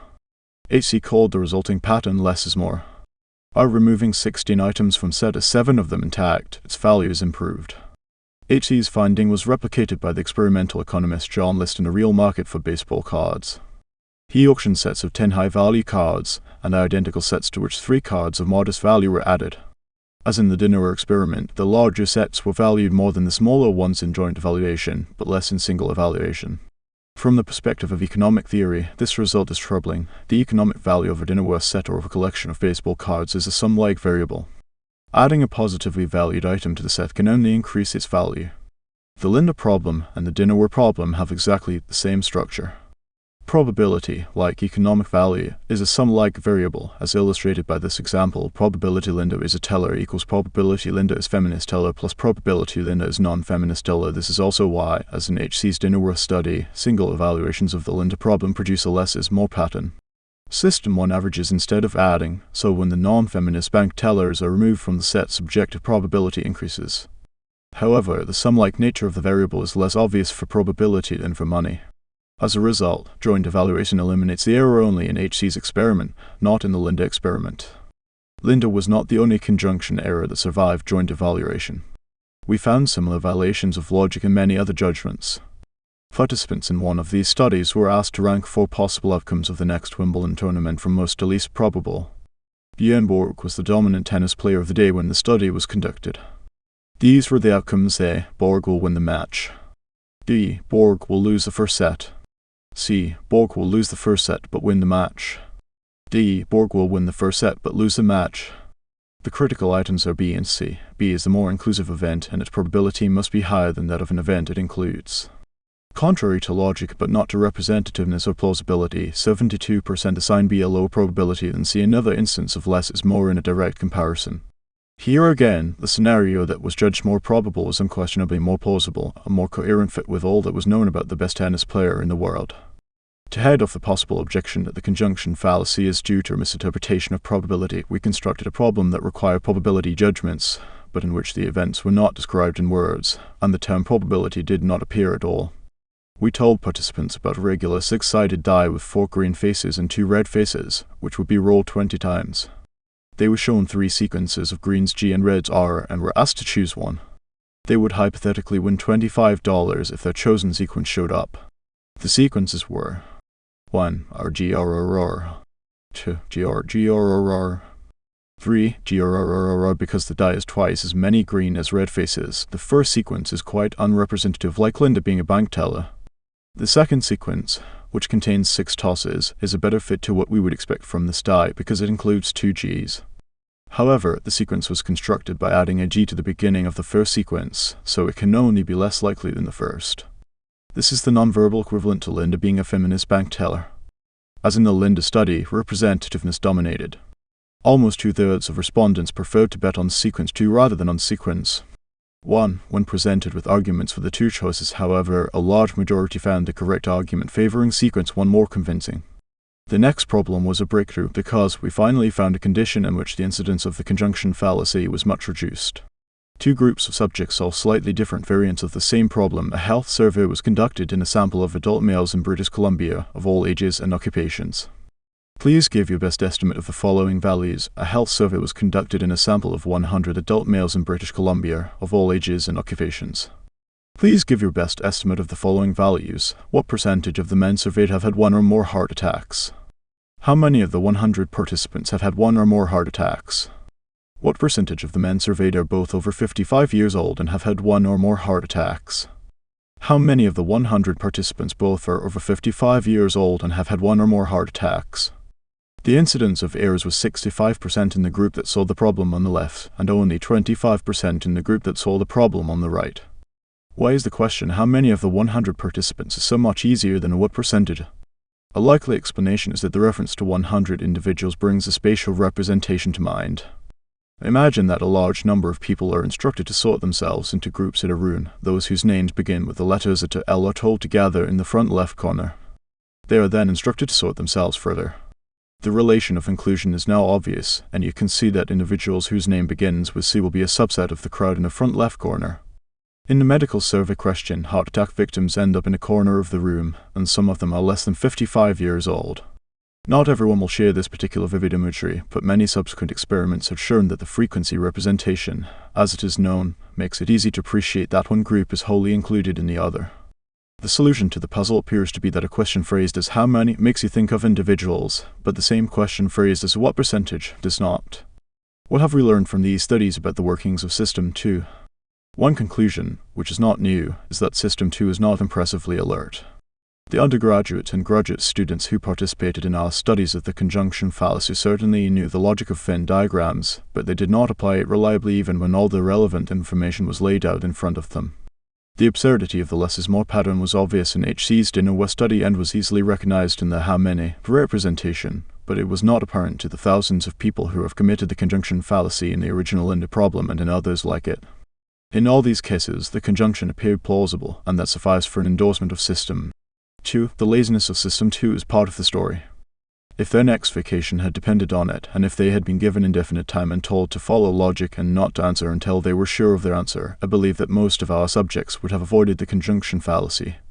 However, their vacation did not depend on a correct answer. They spent very little time on it, and were content to answer as if they had only been asked for their opinion. The laziness of System 2 is an important fact of life, and the observation that representativeness can block the application of an obvious logical rule is also of some interest. The remarkable aspect of the Linda story is the contrast with the broken dishes study. The two problems have the same structure, but yield different results. People who see the dinnerware set that includes broken dishes but a very low price on it, their behavior reflects a rule of intuition. Others who see both sets at once apply the logical rule that more dishes can only have value. Intuition governs judgments in the between subjects condition, logic rules in joint evaluation. In the Linda problem, in contrast, intuition often overcame logic even in joint evaluation, although we identified some conditions in which logic prevails. Amos and I believe that the blatant violations of the logic of probability that we had observed in transparent problems were interesting and worth reporting to our colleagues. We also believe that the results strengthened our argument about the power of judgment heuristics, and that they would persuade doubters. And in this we were quite wrong. Instead, the Linda problem became a case study in the norms of controversy.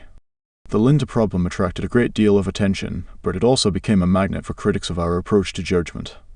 As we had already done, researchers found combinations of instructions and hints that reduced the incidence of the fallacy. Some argued that, in the context of the Linda problem, it is reasonable for subjects to understand the word probability as if it means plausibility. These arguments were sometimes extended to suggest that our entire enterprise was misguided. If one salient cognitive illusion could be weakened or explained away, others could be as well. This reasoning neglects the unique feature of the conjunction fallacy as a case of conflict between intuition and logic.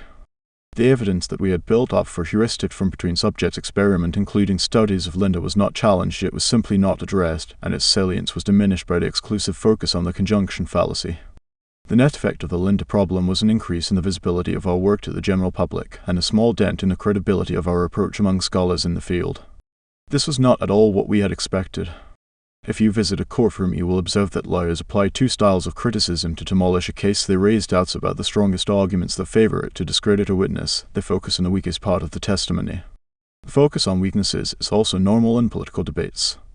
I do not believe it is appropriate in scientific controversies, but I have come to accept as a fact of life that the norms of debate in the social sciences do not prohibit the political style of argument, especially when large issues are at stake and the prevalence of bias in human judgment is a large issue.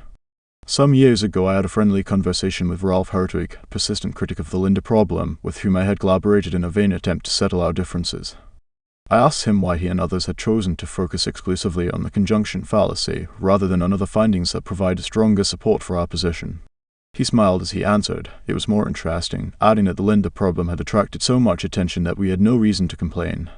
Speaking of less is more, they constructed a very complicated scenario and insisted on calling it highly probable. It is not, it is only a plausible story. They added a cheap gift to the expensive product and made the whole deal less attractive. Less is more in this case. In most situations, a direct comparison makes people more careful and more logical, but not always. Sometimes intuition beats logic even when the correct answer stares you in the face. 16 causes trump statistics. Consider the following scenario and note your intuitive answer to the question. A cab was involved in a hit-and-run accident at night. Two cab companies, the green and the blue, operate in the city. You are given the following data: 85% of the cabs in the city are green and 15% are blue. A witness identified the cab as blue. The court tested the reliability of the witness under the circumstances that existed on the night of the accident and concluded that the witness correctly identified each one of the two colors 80% of the time and failed 20% of the time. What is the probability that the cab involved in the accident was blue rather than green? This is a standard problem of Bayesian inference. There are two items of information, the base rate and the imperfectly reliable testimony of a witness. In the absence of a witness, the probability of the guilty cab being blue is 15%, which is the base rate of that outcome. If the two cab companies had been equally large, the base rate would be uninformative and you would consider only the reliability of a witness, concluding that the probability is 80%. The two sources of information can be combined by Bayes' rule. The correct answer is 41%. However, you can probably guess what people do when faced with this problem: ignore the base rate and go with the witness. The most common answer is 80%. Causal stereotypes. Now consider a variation of the same story in which only the presentation of the base rate has been altered. You are given the following data. The two companies operate the same number of cabs, but green cabs are involved in 85% of accidents. The information about the witnesses is in the previous version. The two versions of the problem are mathematically indistinguishable, but they are psychologically quite different. People who read the first version do not know how to use the base rate and often ignore it. In contrast, people who see the second version give considerable weight to the base rate, and their average judgment is not too far from the Bayesian solution. Why? In the first version, the base rate of blue cabs is a statistical fact about the cabs in the city. A mind that is hungry for causal stories finds nothing to chew on. How does the number of green and blue cabs in the city cause this cab driver to hit and run? In the second version, in contrast, the drivers of green cabs cause more than 5 times as many accidents as the blue cabs do. The conclusion is immediate: the green drivers must be a collection of reckless madmen. You have now formed a stereotype of green recklessness, which you apply to unknown individual drivers in the company. The stereotype is easily fitted into a causal story because recklessness is a causally relevant fact about individual cab drivers. In this version, there are two causal stories that need to be combined or reconciled. The first is the hit and run, which naturally evokes the idea that a reckless green driver was responsible. The second is the witness's testimony, which strongly suggests the cab was blue. The inferences from the two stories about the color of the car are contradictory and approximately cancel each other. The chances for the two colors are about equal. The Bayesian estimate is 41%, reflecting the fact that the base rate of green cabs is a little more extreme than the reliability of the witness who reported a blue cab. The cab example illustrates two types of base rates. Statistical base rates are facts about a population to which a case belongs, but they are not relevant to the individual case. Causal base rates change your view of how the individual case came to be. The two types of base rate information are treated differently. Statistical base rates are generally underweighted and sometimes neglected altogether when specific information about the case at hand is available. Causal base rates are treated as information about the individual case and are easily combined with other case-specific information. The causal version of the cab problem had the form of a stereotype: green drivers are dangerous. Stereotypes are statements about the group that are at least tentatively accepted as facts about every member. Here are two examples. Most of the graduates of this inner-city school go to college. Interest in cycling is widespread in France. These statements are readily interpreted as setting up a propensity in individual members of the group, and they fit in a causal story. Many graduates of this particular inner-city school are eager and able to go to college, presumably because of some beneficial features of life in the school. There are forces in French culture and social life that cause many Frenchmen to take an interest in cycling. You will be reminded of these facts when you think about the likelihood that a particular graduate of the school will attend college, or when you wonder whether to bring up the Tour de France in a conversation with a Frenchman you just met. Stereotyping is a bad word in our culture, but in my usage it is neutral. One of the basic characteristics of System 1 is that it represents categories as norms and prototypical exemplars.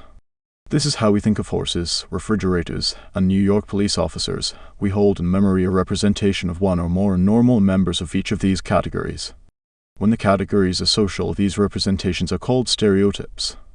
Some stereotypes are perniciously wrong, and hostile stereotyping can have dreadful consequences, but the psychological facts cannot be avoided. Stereotypes, both correct and false, are how we think of categories. You may note the irony. In the context of the CAB problem, the neglect of base rate information is a cognitive flaw, a failure of Bayesian reasoning, and the reliance on causal base rates is desirable. Stereotyping the green drivers improves the accuracy of judgment.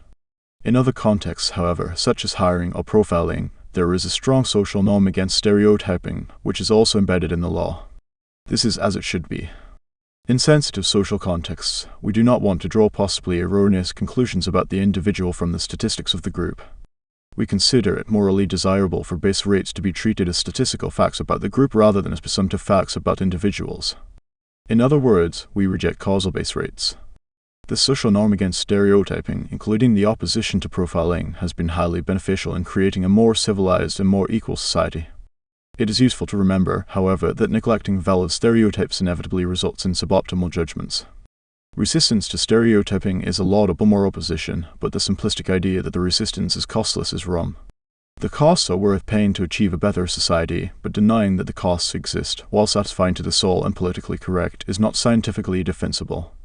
Reliance on the effect heuristic is common in politically charged arguments.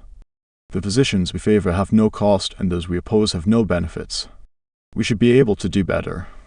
Causal situations. Amos and I constructed the variants of the cow problem, but we did not invent the powerful notion of causal base rates. We borrowed it from the psychologist Isaac Adchen.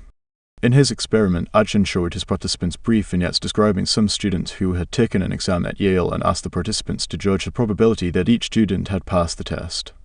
The manipulation of causal base rates was straightforward. Adchen told one group that the students they saw had been drawn from a class in which 75% passed the exam, and told another group that the same students had been in a class in which only 25% passed.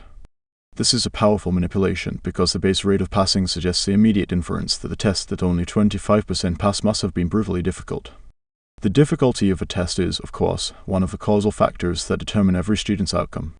As expected, Adchen's subjects were highly sensitive to the causal base rates, and every student was judged more likely to pass in the high success condition than in the high failure rate. Adchen used an ingenious method to suggest a non-causal base rate. He told his subjects that the students they saw had been drawn from a sample, which itself was constructed by selecting students who had passed or failed the exam. For example, the information for the high failure group read as follows. The investigator was mainly interested in the causes of failure and constructed a sample in which 75% have failed the examination. Note the difference. This base rate is a purely statistical fact about the ensemble from which cases have been drawn. It has no bearing on the question asked, which is whether the individual student passed or failed the test. As expected, the explicitly stated base rates had some effects on judgment, but they had much less impact than the statistically equivalent causal base rates. System 1 can deal with stories in which the elements are causally linked, but it has weakened statistical reasoning. For a Bayesian thinker, of course, the versions are equivalent. It is tempting to conclude that we have reached a satisfactory conclusion. Causal base rates are used, merely statistical facts are more or less neglected. The next study, one of my all-time favorites, shows that the situation is rather more complex. Can psychology be taught? The reckless cab drivers and the impossibly difficult exam illustrate two inferences that people can draw from causal base rates, a stereotypical trait that is attributed to an individual, and a significant feature of the situation that affects an individual's outcome. The participants in the experiments made the correct inferences and their judgments improved. Unfortunately, things do not always work out so well. The classic experiment I described next shows that people will not draw from base rate information an inference that conflicts with other beliefs. It also supports the uncomfortable conclusion that teaching psychology is mostly a waste of time. The experiment was conducted a long time ago by the social psychologist Richard Nisbett and his student Eugene Bourdieu at the University of Michigan. They told students about the renowned helping experiment that had been conducted a few years earlier at New York University. Participants in that experiment were led to individual booths and invited to speak over the intercom about their personal lives and problems. They were to talk in turn for about 2 minutes. Only one microphone was active at any one time. There were 6 participants in each group, one of whom was a stooge. The stooge spoke first, following a script prepared by the experimenters. He described his problems adjusting to New York and admitted with obvious embarrassment that he was prone to seizures, especially when stressed. All the participants then had a turn. When the microphone was again turned over to the stooge, he became agitated and incoherent, said he felt a seizure coming on, and asked for someone to help him. The last words heard from him were, "See, could somebody help choking sounds. I'm gonna die, I'm gonna die, I seizure, chokes," then quiet. At this point, the microphone of the next participant automatically became active, and nothing more was heard from the possibly dying individual. What do you think the participants in the experiment did? So far as the participants knew, one of them was having a seizure and had asked for help. However, there were several other people who could possibly respond, so perhaps one could stay safely in one's booth. These were the results. Only 4 of the 15 participants responded immediately to the appeal for help. 6 never got out of their booth, and 5 others came out only well after the seizure victim apparently choked. The experiment shows that individuals feel relieved of responsibility when they know that others have heard the same request for help. Did the results surprise you? Very probably. Most of us think of ourselves as decent people who would rush to help in such a situation, and we expect other decent people to do the same. The point of the experiment, of course, was to show that this expectation is wrong. Even normal, decent people do not rush to help when they expect others to take on the unpleasantness of dealing with a seizure. And that means you too. Are you willing to endorse the following statement? When I read the procedure of the helping experiment, I thought I would come to the stranger's help immediately, as I probably would if I found myself alone with a seizure victim. I was probably wrong. If I find myself in a situation in which other people have an opportunity to help, I might not step forward. The presence of others would reduce my sense of personal responsibility more than I initially thought. This is what a teacher of psychology would hope you would learn. Would you have made the same inferences by yourself? The psychology professor who describes the helping experiment wants the students to view the low base rate as causal, just as in the case of the fictitious Yale exam. He wants them to infer, in both cases, that a surprisingly high rate of failure implies a very difficult test. The lesson students are meant to take away is that some potent feature of the situation, such as the diffusion of responsibility, induces normal and decent people such as them to behave in a surprisingly unhelpful way. Changing one's mind about human nature is hard work, and changing one's mind for the worse about oneself is even harder. Nisbett and Bourdieu suspected that students would resist the work and the unpleasantness. Of course, the students would be able and willing to recite the details of the helping experiment on a test, and would even repeat the official interpretation in terms of diffusion of responsibility. But did their beliefs about human nature really change? To find out, Nisbett and Bourdieu showed them videos of brief interviews allegedly conducted with 2 people who had participated in the New York study. The interviews were short and bland. The interviewees appeared to be nice, normal, decent people. They described their hobbies, their spare time activities, and their plans for the future, which were entirely conventional. After watching the video of an interview, students guessed how quickly that particular person had come to the aid of the stricken stranger.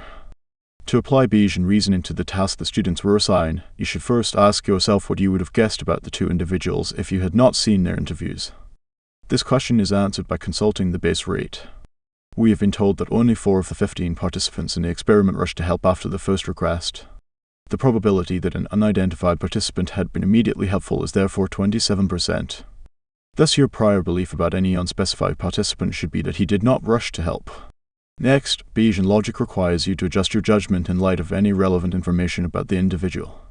However, the videos were carefully designed to be uninformative. They provided no reason to suspect that the individuals would be either more or less helpful than a randomly chosen student. In the absence of useful new information, the Bayesian solution is to stay with the base rates. Nisbett and Bourdieu asked 2 groups of students to watch the videos and predict the behavior of the 2 individuals. The students in the first group were told only about the procedure of the helping experiment, not about its results. Their predictions reflected their views of human nature and their understanding of the situation. As you might expect, they predicted that both individuals would immediately rush to the victim's aid. The second group of students knew both the procedure of the experiment and its results. The comparison of the predictions of the two groups provides an answer to a significant question. Did students learn from the results of the helping experiment anything that significantly changed their way of thinking? The answer is straightforward: they learned nothing at all. Their predictions about the two individuals were indistinguishable from the predictions made by students who had not been exposed to the statistical results of the experiment. They knew the base rate in the group from which the individuals had been drawn, but they remained convinced that the people they saw in the video had been quick to help the stricken stranger. For teachers of psychology, the implications of the study are disheartening. When we teach our students about the behavior of people in the helping experiment, we expect them to learn something they had not known before. We wish to change how they think about people's behavior in a particular situation. This goal was not accomplished in the Nisbet-Borgetta study, and there is no reason to believe that the results would have been different if they had chosen another surprising psychological experiment. Indeed, Nisbet and Borgetta reported similar findings in teaching another study in which mild social pressure caused people to accept much more painful electric shocks than most of us in them would have expected. Students who do not develop a new appreciation for the power of social setting have learned nothing of value from the experiment.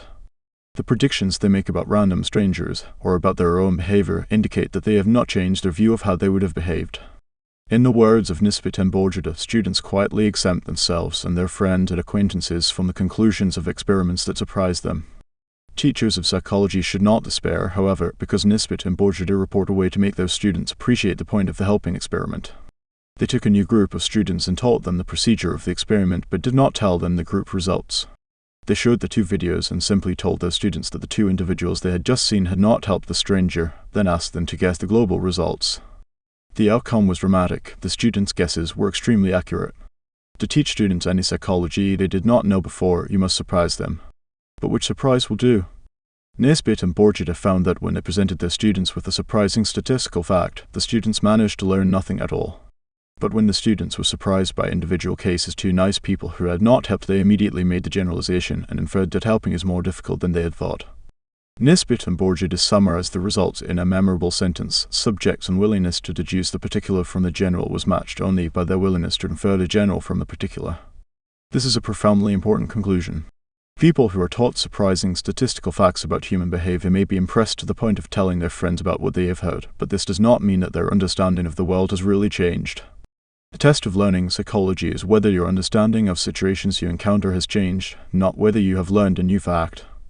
There is a deep gap between our thinking about statistics and our thinking about individual cases. Statistical results with a causal interpretation have a stronger effect on our thinking than non-causal information. But even compelling causal statistics will not change long-held beliefs or beliefs rooted in personal experience. On the other hand, surprising individual cases have a powerful impact and are a more effective tool for teaching psychology because the incongruity must be resolved and embedded in a causal story. That is why this book contains questions that are addressed personally to the reader. You are more likely to learn something by finding surprises in your own behavior than by hearing surprising facts about people in general. Speaking of causes and statistics, we can't assume that they will really learn anything from mere statistics. Let's show them one or two representative individual cases to influence their system. No need to worry about the statistical information being ignored. On the contrary, it will immediately be used to feed a stereotype. 17. Regression to the mean. I had one of the most satisfying eureka experiences of my career while teaching flight instructors in the Israeli Air Force about the psychology of effective training. I was telling them about an important principle of skill training: rewards for improved performance work better than punishment of mistakes. This proposition is supported by much evidence from research on pigeons, rats, humans, and other animals. When I finished my enthusiastic speech, one of the most seasoned instructors in the group raised his hand and made a short speech of his own. He began by conceding that rewarding improved performance might be good for the birds, but he denied that it was optimal for flight cadets. This is what he said: "On many occasions I have praised flight cadets for clean execution of some aerobatic maneuver. The next time they try the same maneuver they usually do worse. On the other hand, I have often screamed into a cadet's earphone for bad execution, and in general he does better on his next try. So please don't tell us that reward works and punishment does not, because the opposite is the case." This was a joyous moment of insight, when I saw in a new light a principle of statistics that I had been teaching for years. The instructor was right, but he was also completely wrong. His observation was astute and correct. Occasions on which he praised a performance were likely to be followed by a disappointing performance, and punishments were typically followed by an improvement. But the inference he had drawn about the efficacy of reward and punishment was completely off the mark. What he had observed is known as regression to the mean, which in that case was due to random fluctuations in the quality of performance. Naturally, he praised only a cadet whose performance was far better than average. that the cadet was probably just lucky on that particular attempt and therefore likely to deteriorate regardless of whether or not he was praised. Similarly, the instructor would shout into a cadet's earphones only when the cadet's performance was unusually bad and therefore likely to improve regardless of what the instructor did. The instructor had attached a causal interpretation to the inevitable fluctuations of a random process. Challenge called for a response, but a lesson in the algebra of prediction would not be enthusiastically received. Instead, I used chalk to mark a target on the floor. I asked every officer in the room to turn his back to the target and throw 2 coins at it in immediate succession, without looking. We measured the distances from the target and wrote the 2 results of each contestant on the blackboard. Then we rewrote the results in order, from the best to the worst performance on the first try. It was apparent that most but not all of those who had done best the first time deteriorated on their second try, and those who had done poorly on the first attempt generally improved. I pointed out to the instructors that what they saw on the board coincided with what we had heard about the performance of aerobatic maneuvers on successive attempts. Poor performance was typically followed by improvement and good performance by deterioration, without any help from either praise or punishment. The discovery I made on that day was that the flight instructors were trapped in an unfortunate contingency. Because they punished cadets when performance was poor, they were mostly rewarded by a subsequent improvement, even if punishment was actually ineffective. Furthermore, the instructors were not alone in that predicament. I had stumbled onto a significant fact of the human condition: the feedback to which life exposes us is perverse. Because we tend to be nice to other people when they please us and nasty when they do not, we are statistically punished for being nice and rewarded for being nasty. Talent and luck. A few years ago, John Brockman, who edits the online magazine Edge, asked a number of scientists to report their favorite equation. These were my offerings: success equals talent plus luck. Great success equals a little more talent plus a lot of luck. The unsurprising idea that luck often contributes to success has surprising consequences when we apply it to the first 2 days of a high-level golf tournament. To keep things simple, assume that on both days the average score of the competitors was at par 72. We focus on a player who did very well on the first day, closing with a score of 66. What can we learn from that excellent score? An immediate inference is that the golfer is more talented than the average participant in the tournament. The formula for success suggests that another inference is equally justified: the golfer who did so well on day 1 probably enjoyed better than average luck on that day. If you accept that talent and luck both contribute to success, the conclusion that the successful golfer was lucky is as warranted as the conclusion that he is talented. By the same token, if you focus on a player who scored 5 over par on that day, you have reason to infer both that he is rather weak and had a bad day. Of course, you know that neither of these inferences is certain. It is entirely possible that the player who scored 77 is actually very talented but had an exceptionally dreadful day. Uncertain though they are, the following inferences from the score on day 1 are plausible and will be correct more often than they are wrong. Above average score on day 1 equals above average talent plus lucky on day 1, and below average score on day 1 equals below average talent plus unlucky on day 1. Now, suppose you know a golfer's score on day 1 and are asked to predict his score on day 2. You expect the golfer to retain the same level of talent on the second day, so your best guesses will be above average for the first player and below average for the second player. Luck, of course, is a different matter. Since you have no way of predicting the golfer's luck on the second or any day, your best guess must be that it will be average, neither good nor bad. This means that in the absence of any other information, your best guess about the player's score on day 2 should not be a repeat of their performance on day 1. This is the most you can say. The golfer who did well on day 1 is likely to be successful on day 2 as well, but less than on the first, because the unusual luck he probably enjoyed on day 1 is unlikely to hold. The golfer who did poorly on day 1 will probably be below average on day 2, but will improve because his probable streak of bad luck is not likely to continue. We also expect the difference between the 2 golfers to shrink on the second day, although our best guess is that the first player will still do better than the second. My students were always surprised to hear that the best predicted performance on day 2 is more moderate, closer to the average than the evidence on which it is based the score on day 1. This is why the pattern is called regression to the mean. The more extreme the original score, the more regression we expect, because an extremely good score suggests a very lucky day. The regressive prediction is reasonable, but its accuracy is not guaranteed. A few of the golfers who scored 66 on day 1 will do even better on the second day if their luck improves. Most will do worse, because their luck will no longer be above average. Now let us go against the time arrow. Arrange the players by their performance on day 2 and look at their performance on day 1. You will find precisely the same pattern of regression to the mean. The golfers who did best on day 2 were probably lucky on that day, and the best guess is that they had been less lucky and had done less well on day 1. The fact that you observe regression when you predict an early event from a later event should help convince you that regression does not have a causal explanation. Regression effects are ubiquitous, and so are misguided causal stories to explain them. A well-known example is the Sports Illustrated jinx, the claim that an athlete whose picture appears on the cover of the magazine is doomed to perform poorly the following season. Overconfidence and the pressure of meeting high expectations are often offered as explanations. But there is a simpler account of the jinx. An athlete who gets to be on the cover of Sports Illustrated must have performed exceptionally well in the preceding season, probably with the assistance of a nudge from luck, and luck is fickle. I happened to watch the men's ski jump event in the Winter Olympics while Amos and I were writing an article about intuitive prediction. Each athlete has 2 jumps in the event, and the results are combined for the final score.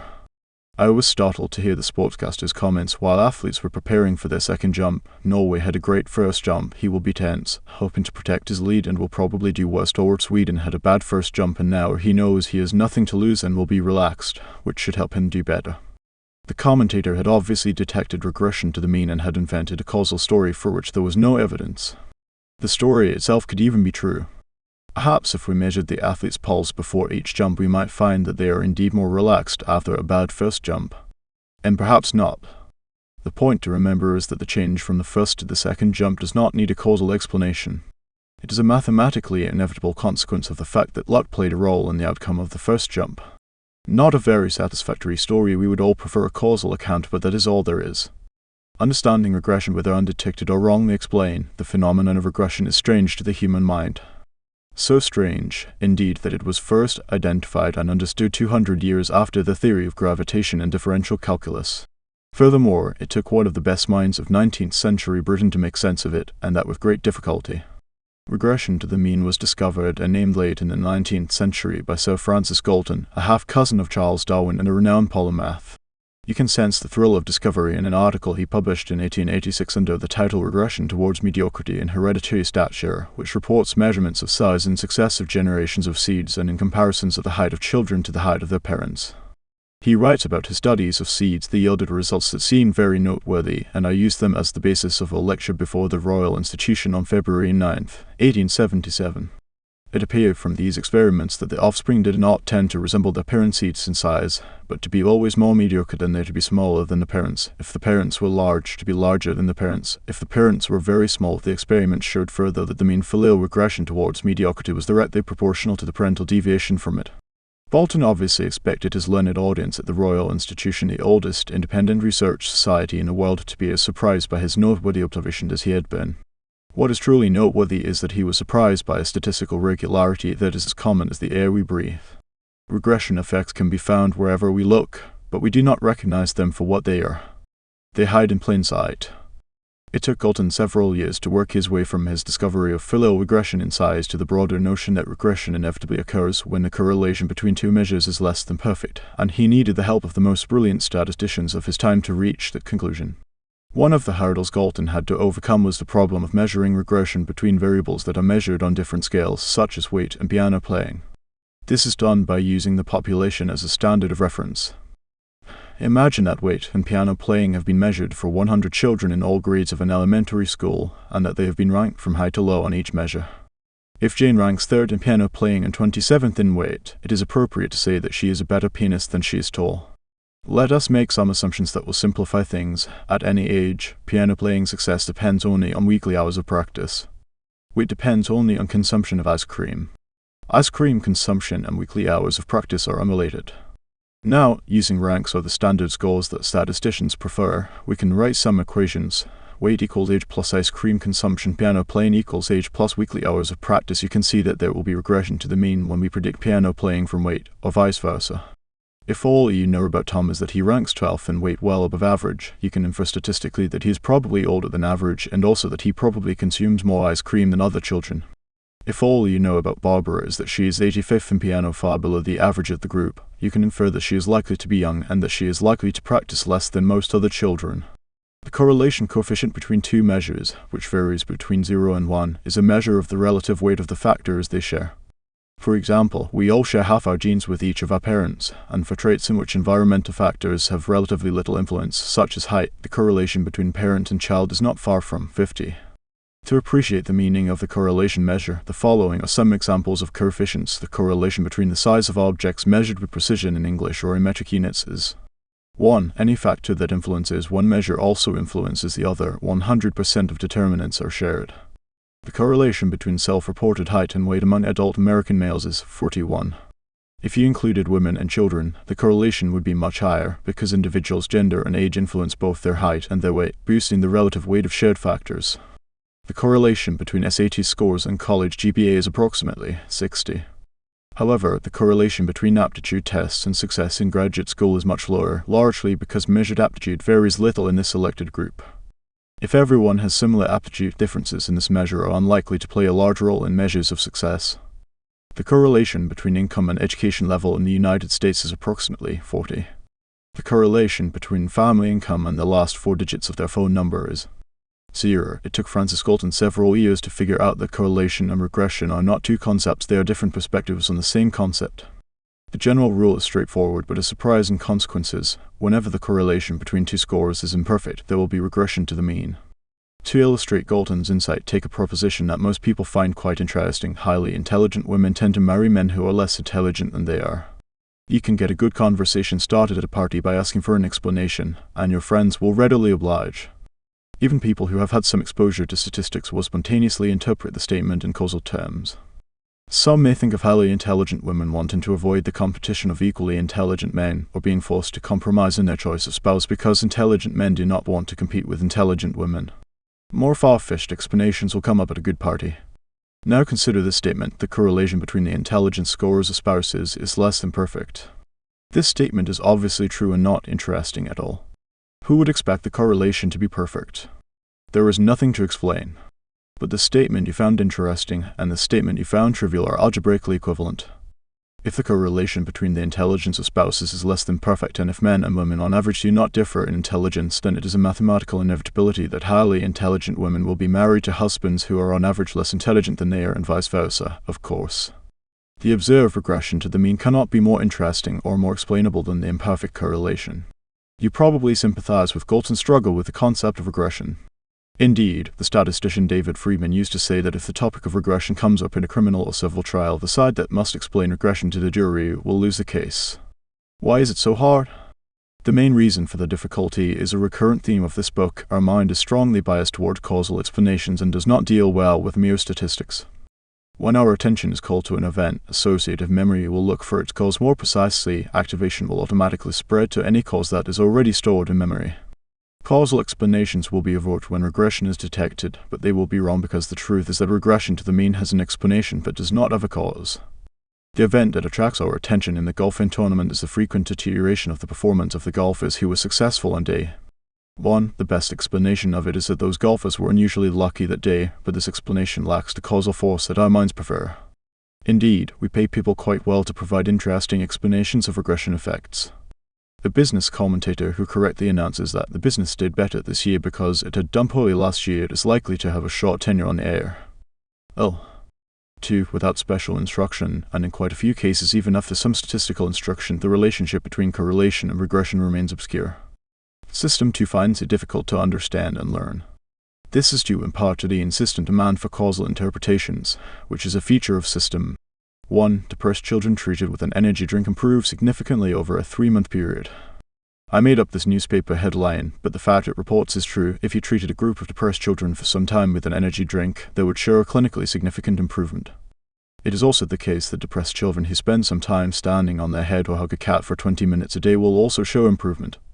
Most readers of such headlines will automatically infer that the energy drink or the cat hugging caused an improvement, but this conclusion is completely unjustified. Depressed children are an extreme group. They are more depressed than most other children, and extreme groups regress to the mean over time. The correlation between depression scores on successive occasions of testing is less than perfect, so there will be regression to the mean. Depressed children will get somewhat better over time even if they hug no cats and drink no Red Bull. In order to conclude that an energy drink or any other treatment is effective, you must compare a group of patients who receive this treatment to a control group that receives no treatment or, better, receives a placebo. The control group is expected to improve by regression alone, and the aim of the experiment is to determine whether the treated patients improve more than regression can explain. Incorrect causal interpretations of regression effects are not restricted to readers of the popular press. The statistician Howard Weiner has drawn up a long list of eminent researchers who have made the same mistake, confusing mere correlation with causation. Regression effects are a common source of trouble in research, and experienced scientists develop a healthy fear of the trap of unwarranted causal inference.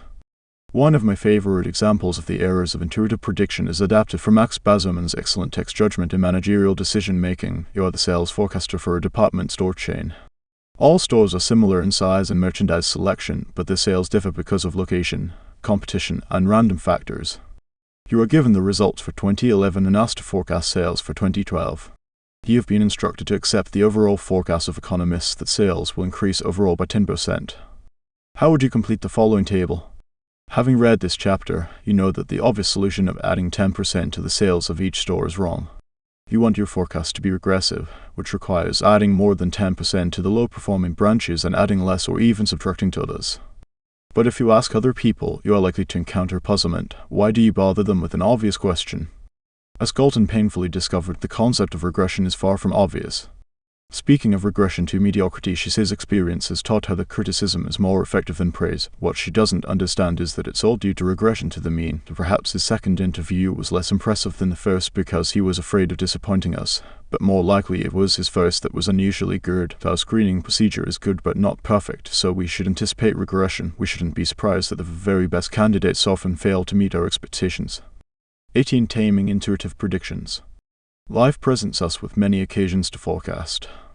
Economists forecast inflation and unemployment, financial analysts forecast earnings, military experts predict casualties, venture capitalists assess profitability, publishers and producers predict audiences, contractors estimate the time required to complete projects, chefs anticipate the demand for the dishes on their menu, engineers estimate the amount of concrete needed for building, fire ground commanders assess the number of trucks that will be needed to put out a fire. In our private lives, we forecast our spouse's reaction to a proposed move or our own future adjustment to a new job. Some predictive judgments, such as those made by engineers, rely largely on lookup tables, precise calculations, and explicit analyses of outcomes observed on similar occasions. Others involve intuition and System 1 in two main varieties. Some intuitions draw primarily on skill and expertise acquired by repeated experience. The rapid and automatic judgments and choices of chess masters, fireground commanders, and physicians that Gary Klein has described in Sources of Power and elsewhere illustrate these skilled intuitions, in which a solution to the current problem comes to mind quickly because familiar cues are recognized. Other intuitions, which are sometimes subjectively indistinguishable from the first, arise from the operation of heuristics that often substitute an easy question for the harder one that was asked. Intuitive judgments can be made with high confidence even when they are based on non-regressive assessments of weak evidence. Of course, many judgments, especially in the professional domain, are influenced by a combination of analysis and intuition. Non-regressive intuitions let us return to a person we have already met. Julie is currently a senior in a state university. She read fluently when she was 4 years old. What is her grade point average GPA? People who are familiar with the American educational scene quickly come up with a number, which is often in the vicinity of 3.7 or 3.8. How does this occur? Several operations of System 1 are involved. A causal link between the evidence Julie is reading and the target of the prediction her GPA is sought. The link can be indirect. In this instance, early reading and a high GDP are both indications of academic talent. Some connection is necessary. EO System 2 would probably reject as irrelevant a report of Julie winning a fly fishing competition or excelling at weightlifting in high school. The process is effectively dichotomous. We are capable of rejecting information as irrelevant or false, but adjusting for smaller weaknesses in the evidence is not something that System 1 can do. As a result, intuitive predictions are almost completely insensitive to the actual predictive quality of the evidence. When a link is found, as in the case of Julie's early reading, WYSIATI applies. Your associative memory quickly and automatically constructs the best possible story from the information available. Next, the evidence is evaluated in relation to a relevant norm. How precocious is a child who reads fluently at age 4? What relative rank or percentile score corresponds to this achievement? The group to which the child is compared we call it a reference group is not fully specified, but this is also the rule in normal speech. If someone graduating from college is described as quite clever, you rarely need to ask, when you say quite clever, which reference group do you have in mind? The next step involves substitution and intensity matching. The evaluation of the flimsy evidence of cognitive ability in childhood is substituted as an answer to the question about a college GPA. Julie will be assigned the same percentile score for her GPA and for her achievement as an early reader. The question specified that the answer must be on the GPA scale, which requires another intensity matching operation from a general impression of Julie's academic achievements to the GPA that matches the evidence for her talent. The final step is a translation from an impression of Julie's relative academic standing to the GPA that corresponds to it. Intensity matching yields predictions that are as extreme as the evidence on which they are based, leading people to give the same answer to two quite different questions. What is Julie's percentile score on reading precocity? What is Julie's percentile score on GPA? By now you should easily recognize that all these operations are features of system. 1. I listed them here as an orderly sequence of steps, but of course the spread of activation in associative memory does not work this way. You should imagine a process of spreading activation that is initially prompted by the evidence in the question, feeds back upon itself, and eventually settles in the most coherent solution possible. Amos and I once asked participants in an experiment to judge descriptions of 8 college freshmen, allegedly written by a counselor on the basis of interviews of the entering class. Each description consisted of 5 adjectives, as in the following example: intelligent, self-confident, well-read, hardworking, inquisitive. We asked some participants to answer 2 questions. How much does this description impress you with respect to academic ability? What percentage of descriptions of freshmen do you believe would impress you more? The questions require you to evaluate the evidence by comparing the description to your norm for descriptions of students by counselors. The very existence of such a norm is remarkable. Although you surely do not know how you acquired it, you have a fairly clear sense of how much enthusiasm the description conveys. The counselor believes that this student is good, but not spectacularly good. There is room for stronger adjectives than intelligent, brilliant, creative, well-read, scholarly, erudite, impressively knowledgeable, and hardworking, passionate, perfectionist. The verdict, very likely to be in the top 15%, but unlikely to be in the top 3%. There is impressive consensus in such judgments, at least within a culture. The other participants in our experiment were asked different questions. What is your estimate of the grade point average that the student will obtain? What is the percentage of freshmen who obtain a higher GPA? You need another look to detect the subtle difference between the 2 sets of questions. The difference should be obvious, but it is not. Unlike the first questions, which required you only to evaluate the evidence, the second set involves a great deal of uncertainty. The question refers to actual performance at the end of the freshman year. What happened during the year since the interview was performed? How accurately can you predict the student's actual achievements in the first year of college from 5 adjectives? Would the counselor herself be perfectly accurate if she predicted GPA from an interview? The objective of this study was to compare the percentile judgments that the participants made when evaluating the evidence in one case and when predicting the ultimate outcome in another. The results are easy to summarize. The judgments were identical. Although the 2 sets of questions differ, one is about the description, the other about the student's future academic performance, the participants treated them as if they were the same. As was the case with Julie, the prediction of the future is not distinguished from an evaluation of current evidence. Prediction matches evaluation. This is perhaps the best evidence we have for the role of substitution. People are asked for a prediction, but they substitute an evaluation of the evidence, without noticing that the question they answer is not the one they were asked. This process is guaranteed to generate predictions that are systematically biased. They completely ignore regression to the mean. During my military service in the Israeli Defense Forces, I spent some time attached to a unit that selected candidates for officer training on the basis of a series of interviews and field tests. The designated criterion for successful prediction was a cadet's final grade in officer school. The validity of the ratings was known to be rather poor. I will tell more about it in a later chapter. The unit still existed years later, when I was a professor and collaborating with Amos in the study of intuitive judgment. I had good contacts with the people at the unit and asked them for a favor. In addition to the usual grading system they used to evaluate the candidates, I asked for their best guess of the grade that each of the future cadets would obtain in officer school. They collected a few hundred such forecasts. The officers who had produced the predictions were all familiar with the letter grading system that the school applied to its cadets and the approximate proportions of A's, B's, etc. among them. The results were striking. The relative frequency of A's and B's in the predictions was almost identical to the frequencies in the final grades of the school. These findings provide a compelling example of both substitution and intensity matching. The officers who provided the predictions completely failed to discriminate between 2 tasks: their usual mission, which was to evaluate the performance of candidates during their stay at the unit, the task I had asked them to perform, which was an actual prediction of a future grade. They had simply translated their own grades onto the scale used in officer school, applying intensity matching. Once again, the failure to address the considerable uncertainty of their predictions had led them to predictions that were completely non-regressive. A correction for intuitive predictions back to Julie, a precocious reader. The correct way to predict her GPA was introduced in the preceding chapter.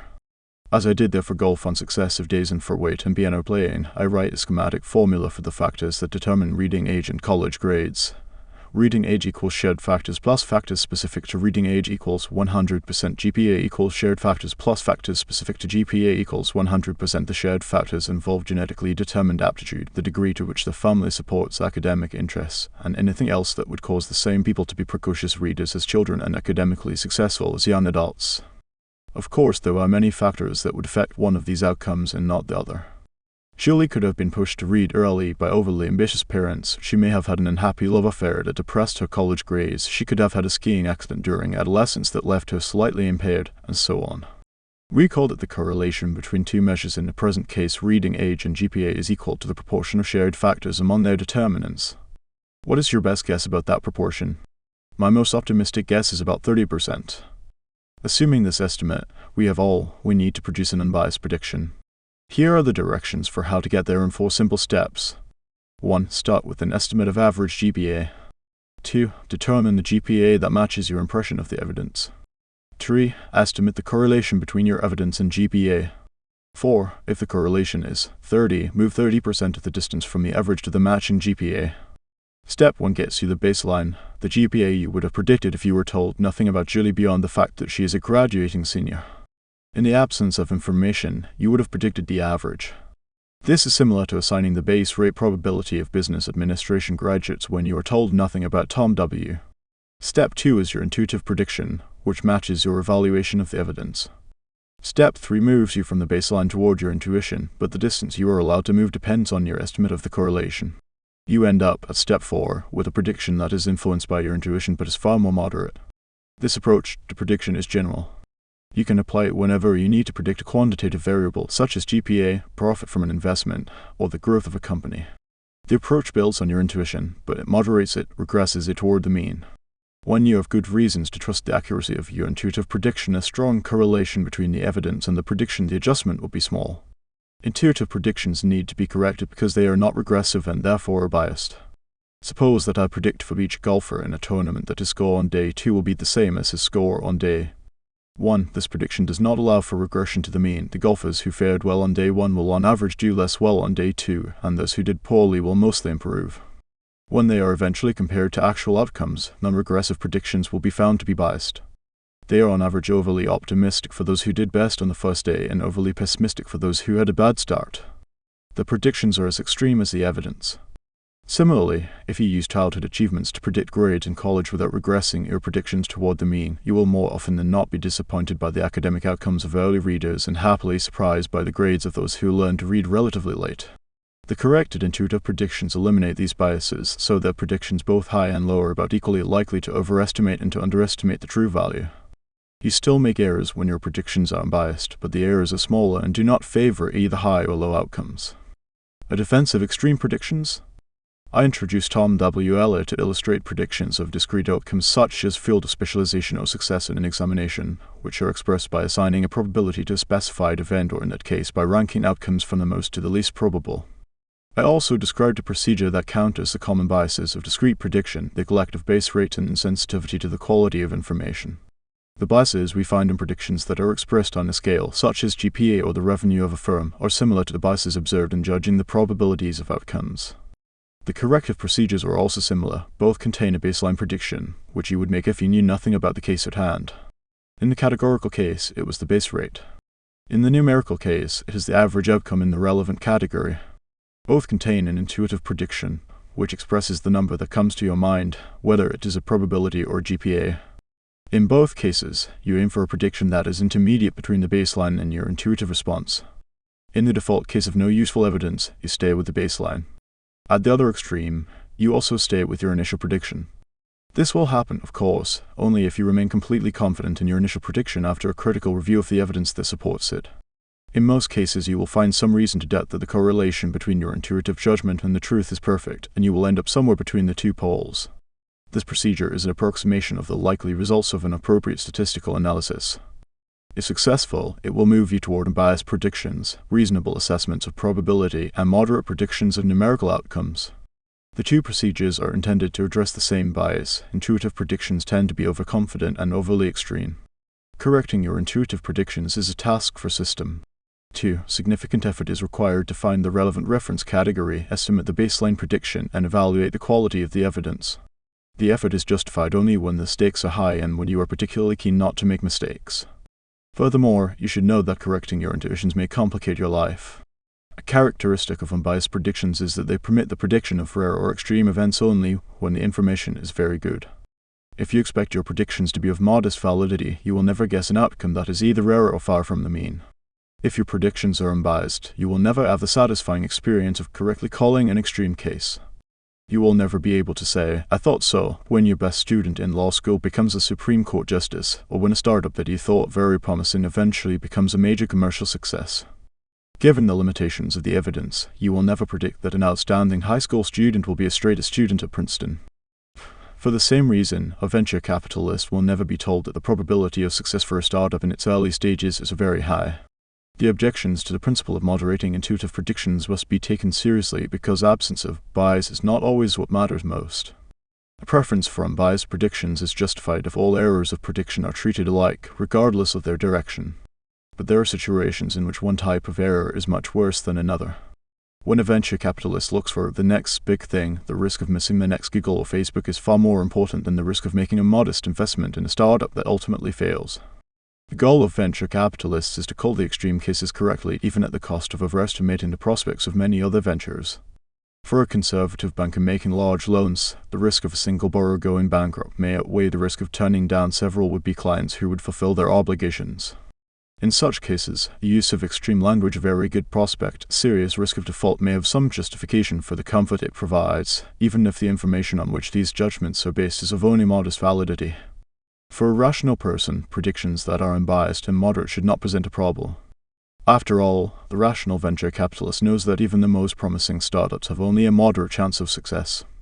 She views her job as picking the most promising bits from the bets that are available and does not feel the need to delude herself about the prospects of a startup in which she plans to invest.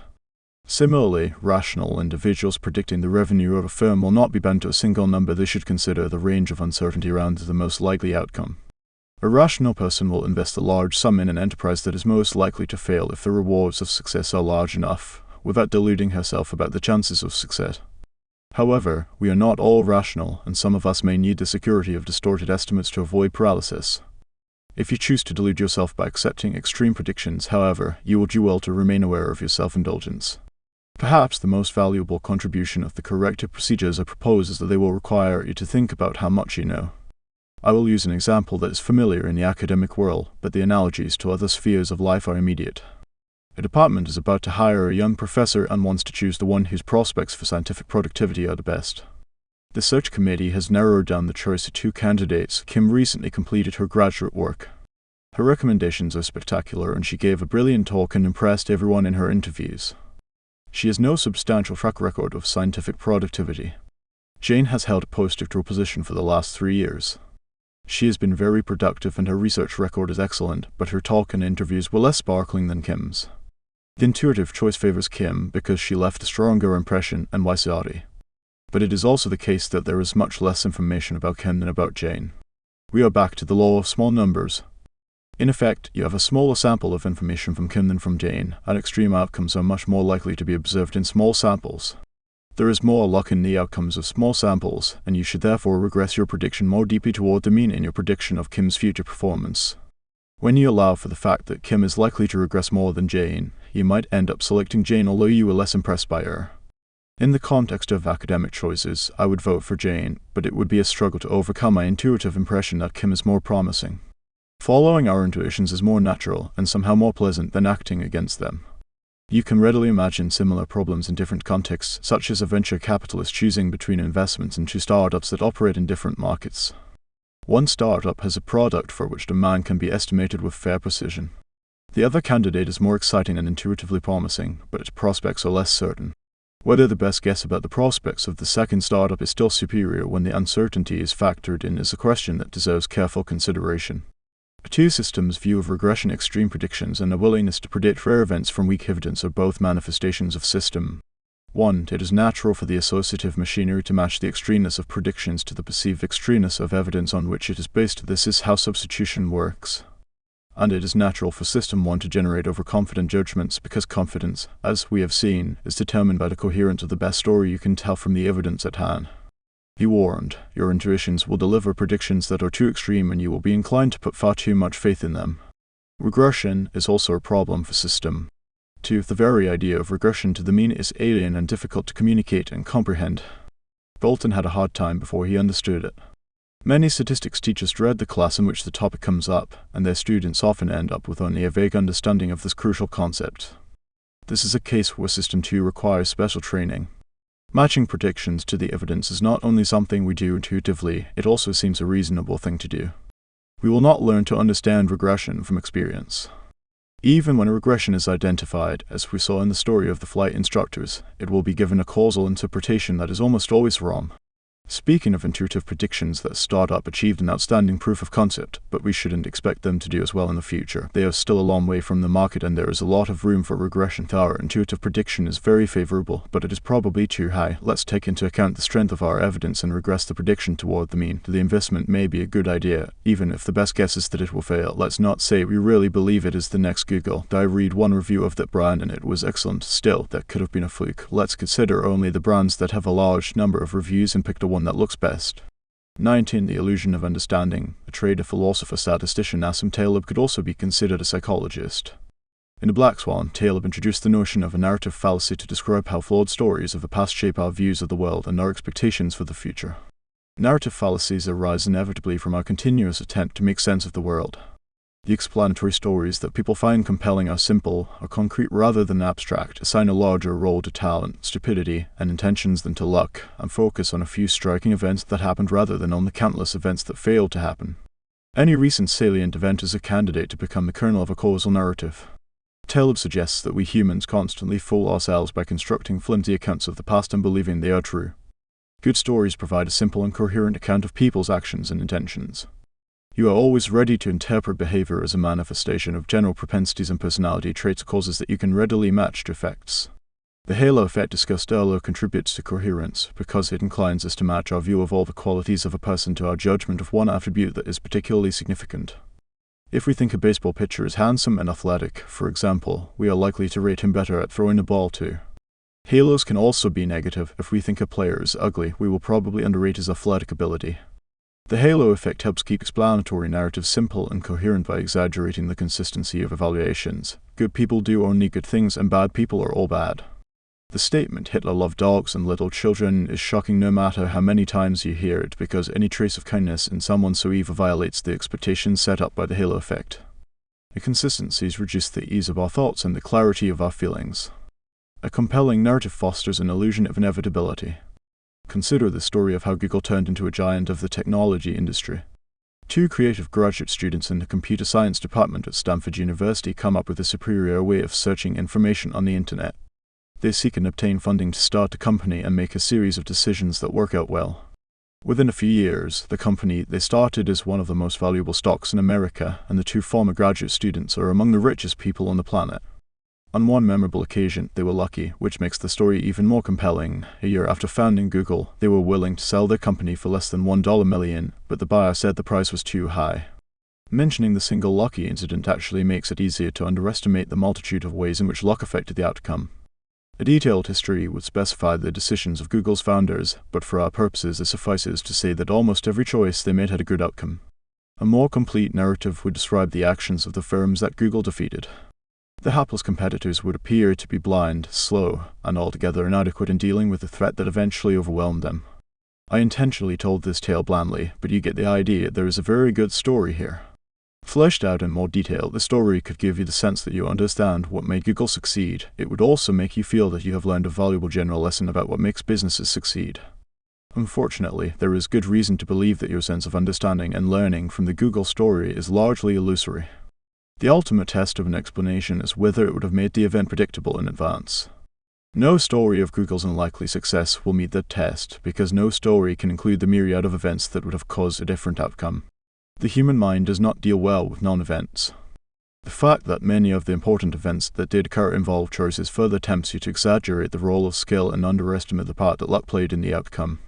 Because every critical decision turned out well, the record suggests almost flawless prescience, but bad luck could have disrupted any one of the successful steps. The halo effect adds the final touches, lending an aura of invincibility to the heroes of the story. Like watching a skilled rafter avoiding one potential calamity after another as he goes down the rapids, the unfolding of the Google story is thrilling because of the constant risk of disaster. However, there is an instructive difference between the two cases. The skilled rafter has gone down rapids hundreds of times. He has learned to read the roiling water in front of him and to anticipate obstacles. He has learned to make the tiny adjustments of posture that keep him upright. There are fewer opportunities for young men to learn how to create a giant company and fewer chances to avoid hidden rocks such as a brilliant innovation by a competing firm. Of course, there was a great deal of skill in the Google story, but luck played a more important role in the actual event than it does in the telling of it. And the more luck was involved, the less there is to be learned. At work here is that powerful WYSIATI rule. You cannot help dealing with the limited information you have as if it were all there is to know. You build the best possible story from the information available to you, and if it is a good story, you believe it. Paradoxically, it is easier to construct a coherent story when you know little, when there are fewer pieces to fit into the puzzle. A comforting conviction that the world makes sense for us on a secure foundation, our almost unlimited ability to ignore our ignorance. I have heard of too many people who knew well before it happened that the 2008 financial crisis was inevitable. This sentence contains a highly objectionable word, which should be removed from our vocabulary in discussions of major events. The word is, of course, knew. Some people thought well in advance that there would be a crisis, but they did not know it. They now say they knew it because the crisis did in fact happen. This is a misuse of an important concept. In everyday language, we apply the word know only when what was known is true and can be shown to be true. We can know something only if it is both true and knowable. But the people who thought there would be a crisis, and there are fewer of them than now, remember thinking it could not conclusively show it at the time. Many intelligent and well-informed people were keenly interested in the future of the economy and did not believe a catastrophe was imminent. I infer from this fact that the crisis was not knowable. What is perverse about the use of know in this context is not that some individuals get credit for prescience that they do not deserve. It is that the language implies that the world is more knowable than it is. It helps perpetuate a pernicious illusion. The core of the illusion is that we believe we understand the past, which implies that the future also should be knowable, but in fact we understand the past less than we believe we do. Know is not the only word that fosters this illusion. In common usage, the words intuition and premonition also are reserved for past thoughts that turned out to be true. The statement "I had a premonition that a marriage would not last, but I was wrong" sounds odd, as does any sentence about an intuition that turned out to be false. To think clearly about the future, we need to clean up the language that we use in labeling the beliefs we had in the past. The social costs of hindsight, the mind that makes up narratives about the past, is a sense-making organ. When an unpredicted event occurs, we immediately adjust our view of the world to accommodate the surprise. Imagine yourself before a football game between two teams that have the same record of wins and losses. Now the game is over, and one team trusts the other. In your revised model of the world, the winning team is much stronger than the loser, and your view of the past as well as of the future has been altered by that new perception. Learning from surprises is a reasonable thing to do, but it can have some dangerous consequences. A general limitation of the human mind is its imperfect ability to reconstruct past states of knowledge or beliefs that have changed. Once you adopt a new view of the world or of any part of it, you immediately lose much of your ability to recall what you used to believe before your mind changed. Many psychologists have studied what happened when people changed their minds. Choosing a topic on which minds are not completely made up, say, the death penalty, the experimenter carefully measures people's attitudes. Next, the participants see or hear a persuasive pro or con message. Then the experimenter measures people's attitudes again. They usually are closer to the persuasive message they were exposed to. Finally, the participants report the opinion they held beforehand. This task turns out to be surprisingly difficult. Asked to reconstruct their former beliefs, people retrieve their current ones instead, an instance of substitution, and many cannot believe that they ever felt differently. Your inability to reconstruct past beliefs will inevitably cause you to underestimate the extent to which you were surprised by past events. Baruch Fisher first demonstrated this "I knew it all along" effect, or hindsight bias, when he was a student in Jerusalem. Together with Ruth Bath, another of our students, Fisher conducted a survey before President Richard Nixon visited China and Russia in 1972. The respondents assigned probabilities of 15 possible outcomes of Nixon's diplomatic initiatives. Would Mao Zedong agree to meet with Nixon? Might the United States grant diplomatic recognition to China? After decades of enmity, could the United States and the Soviet Union agree on anything significant? After Nixon's return from his travels, Fishoff and Bath asked the same people to recall the probability that they had originally assigned to each of the 15 possible outcomes. The results were clear. If an event had actually occurred, people exaggerated the probability that they had assigned to it earlier. If the possible event had not come to pass, the participants erroneously recalled that they had always considered it unlikely. Further experiments showed that people were driven to overstate the accuracy not only of their original predictions but also of those made by others. Similar results have been found for other events that gripped public attention, such as the O.J. Simpson murder trial and the impeachment of President Bill Clinton. The tendency to revise the history of one's beliefs in light of what actually happened produces a robust cognitive illusion. Hindsight bias has pernicious effects on the evaluations of decision-makers. It leads observers to assess the quality of a decision not by whether the process was sound, but by whether its outcome was good or bad. Consider a low-risk surgical intervention in which an unpredictable accident occurred that caused the patient's death. The jury will be prone to believe, after the fact, that the operation was actually risky and that the doctor who ordered it should have known better. This outcome bias makes it almost impossible to evaluate a decision properly in terms of the beliefs that were reasonable when a decision was made. Hindsight is especially unkind to decision-makers who act as agents for others: physicians, financial advisors, third-base coaches, CEOs, social workers, diplomats, politicians. We are prone to blame decision-makers for good decisions that worked out badly and to give them too little credit for successful moves that appear obvious only after the fact. There is a clear outcome bias. When the outcomes are bad, the clients often blame their agents for not seeing the handwriting on the wall, forgetting that it was written in invisible ink that became legible only afterward. Actions that seem prudent in foresight can look irresponsibly negligent in hindsight. Based on an actual legal case, students in California were asked whether the city of Duluth, Minnesota, should have shouldered the considerable cost of hiring a full-time bridge monitor to protect against the risk that debris might get caught and block the free flow of water. One group was shown only the evidence available at the time of the city's decision. 24% of these people felt that Duluth should take on the expense of hiring a flood monitor. The second group was informed that debris had blocked the river, causing major flood damage. 56% of these people said the city should have hired the monitor, although they had been explicitly instructed not to let hindsight distort their judgment. The worse the consequence, the greater the hindsight bias. In the case of a catastrophe such as 9/11, we are especially ready to believe that the officials who failed to anticipate it were negligent or blind. On July 10, 2001, the Central Intelligence Agency obtained information that Al-Qaeda might be planning a major attack against the United States. George Tenet, director of the CIA, brought the information not to President George W. Bush but to National Security Advisor Condoleezza Rice. When the facts later emerged, Ben Bradlee, the legendary executive editor of The Washington Post, declared, "It seems to me elementary that if you've got the story that's going to dominate history, you might as well go right to the president." But on July 10, no one knew or could have known that this tidbit of intelligence would turn out to dominate history. Because adherence to standard operating procedures is difficult to second-guess, decision-makers who expect to have their decisions scrutinized with hindsight are driven to bureaucratic solutions and to an extreme reluctance to take risks. As malpractice litigation became more common, physicians changed their procedures in multiple ways, ordered more tests, referred more cases to specialists, applied conventional treatments even when they were unlikely to help. These actions protected the physicians more than they benefited the patients, creating the potential for conflicts of interest. Increased accountability is a mixed blessing. Although hindsight and the outcome bias generally foster risk aversion, they also bring undeserved rewards to responsible risk seekers, such as a general or an entrepreneur who took a crazy gamble and won.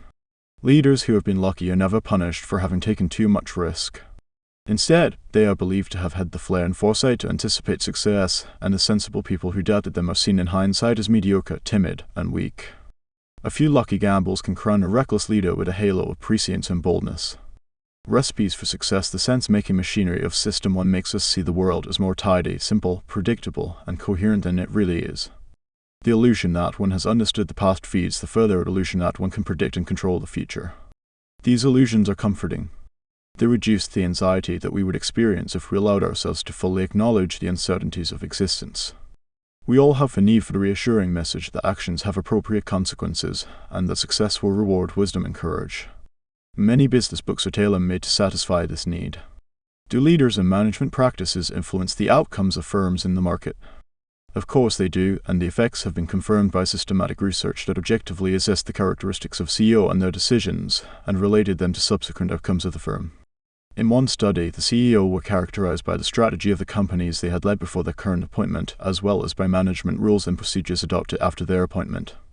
CEO do influence performance, but the effects are much smaller than a reading of the business press suggests.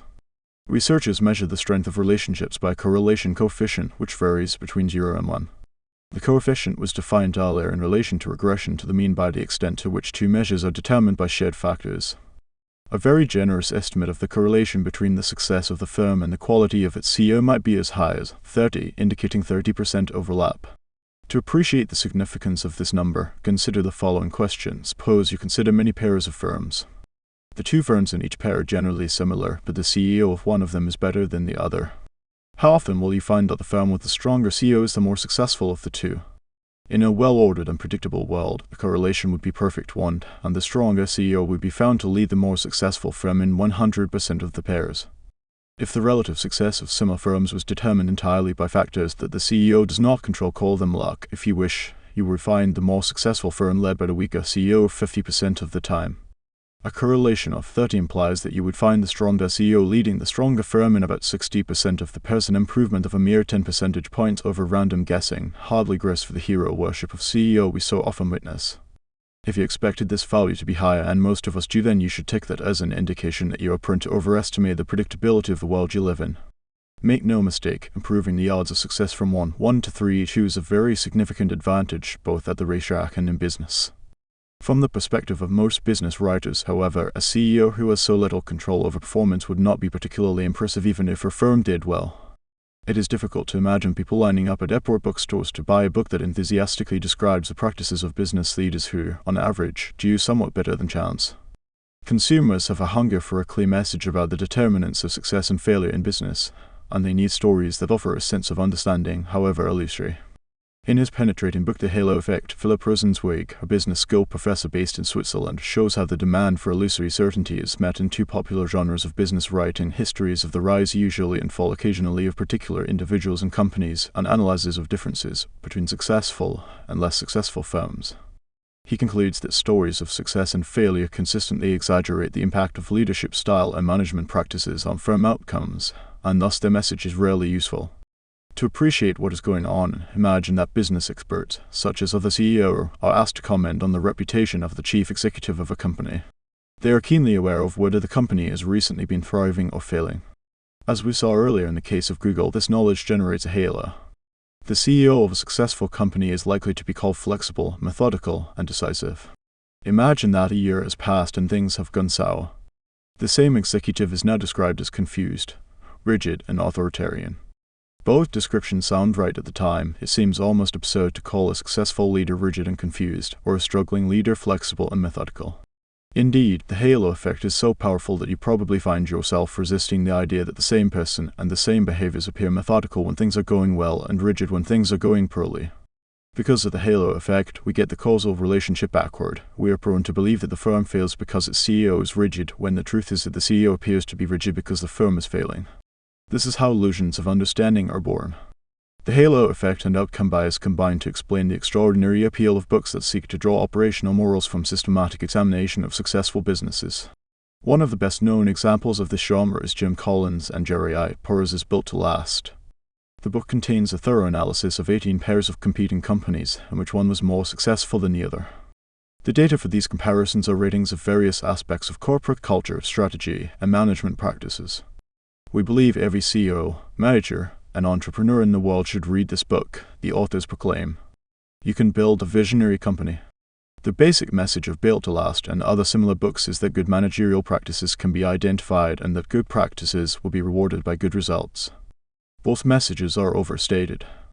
The comparison of firms that have been more or less successful is to a significant extent a comparison between firms that have been more or less lucky. Knowing the importance of luck, you should be particularly suspicious when highly consistent patterns emerge from the comparison of successful and less successful firms. In the presence of randomness, regular patterns can only be mirages. Because luck plays a large role, the quality of leadership and management practices cannot be inferred reliably from observations of success. And even if you had perfect foreknowledge that a CEO has brilliant vision and extraordinary competence, you still would be unable to predict how the company will perform with much better accuracy than the flip of a coin. On average, the gap in corporate profitability and stock returns between the outstanding firms and the less successful firms studied and Built to Last shrank to almost nothing in the period following the study. The average profitability of the companies identified in the famous In Search of Excellence dropped sharply as well within a short time. A study of Fortune's most admired companies finds that over a 20-year period, the firms with the worst ratings went on to earn much higher stock returns than the most admired firms. You are probably tempted to think of causal explanations for these observations. Perhaps the successful firms became complacent, the less successful firms tried harder. But this is the wrong way to think about what happened. The average gap must shrink because the original gap was due in good part to luck, which contributed both to the success of the top firms and to the lagging performance of the rest. We have already encountered this statistical fact of life, regression to the mean. Stories of how businesses rise and fall strike a chord with readers by offering what the human mind needs, a simple message of triumph and failure that identifies clear causes and ignores the determinative power of luck and the inevitability of regression. These stories induce and maintain an illusion of understanding, imparting lessons of little enduring value to readers who are all too eager to believe them.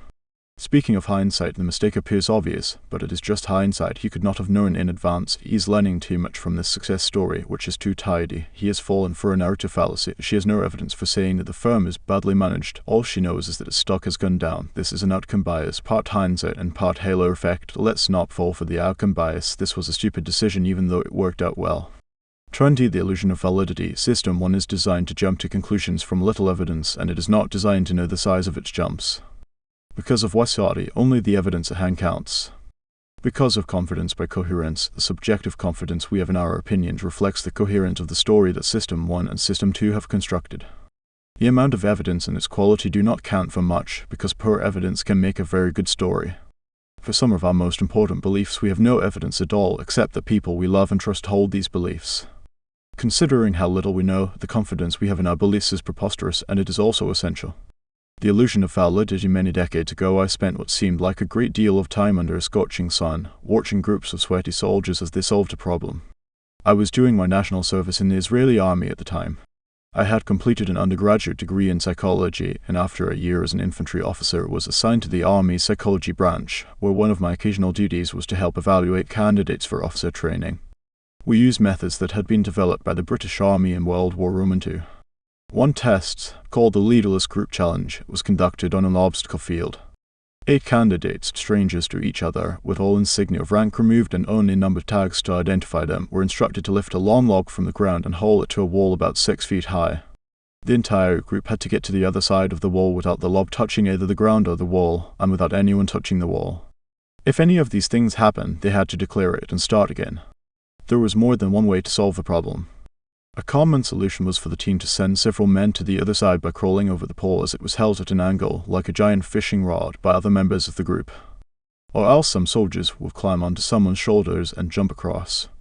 The last man would then have to jump up at the pole, held up at an angle by the rest of the group, chinny his way along its length as the others kept him and the pole suspended in the air, and leap safely to the other side. Failure was common at this point, which required them to start all over again. As a colleague and I monitored the exercise, we made note of who took charge, who tried to lead but was rebuffed, how cooperative each soldier was in contributing to the group effort. We saw who seemed to be stubborn, submissive, arrogant, patient, hot-tempered, persistent, or a quitter. We sometimes saw competitive spite when someone whose idea had been rejected by the group no longer worked very hard. And we saw reactions to crisis, who berated a comrade whose mistake had caused the whole group to fail, who stepped forward to lead when the exhausted team had to start over. Under the stress of the event, we felt each man's true nature revealed itself. Our impression of each candidate's character was as direct and compelling as the color of the sky. After watching the candidates make several attempts, we had to summarize our impressions of soldiers' leadership abilities and determine, with a numerical score, who should be eligible for officer training. We spent some time discussing each case and reviewing our impressions. The task was not difficult because we felt we had already seen each soldier's leadership skills. Some of the men had looked like strong leaders, others had seemed like wimps or arrogant fools, others mediocre but not hopeless.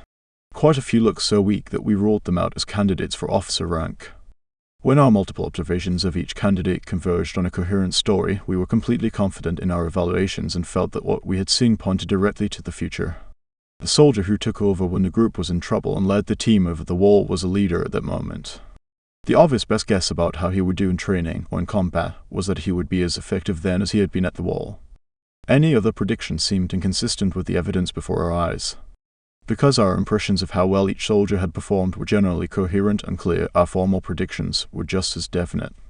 A single score usually came to mind, and we rarely experienced doubts or formed conflicting impressions.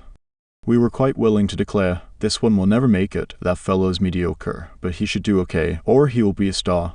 We felt no need to question our forecasts, moderate them, or equivocate.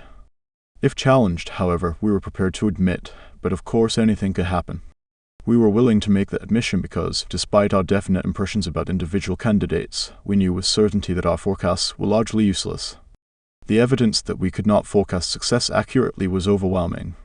Every few months we had a feedback session in which we learned how the cadets were doing at the officer training school and could compare our assessments against the opinions of commanders who had been monitoring them for some time. The story was always the same: our ability to predict performance at the school was negligible. Our forecasts were better than blind guesses, but not by much. We were downcast for a while after receiving the discouraging news. But this was the army. Useful or not, there was a routine to be followed and orders to be obeyed. Another batch of candidates arrived the next day. We took them to the obstacle field, we faced them with the wall, they lifted the log, and within a few minutes we saw their true natures reveal as clearly as before. The dismal truth about the quality of our predictions had no effect whatsoever on how we evaluated candidates, and very little effect on the confidence we felt in our judgment and predictions about individuals. What happened was remarkable. The global evidence of our previous failure should have shaken our confidence in our judgments of the candidates, but it did not.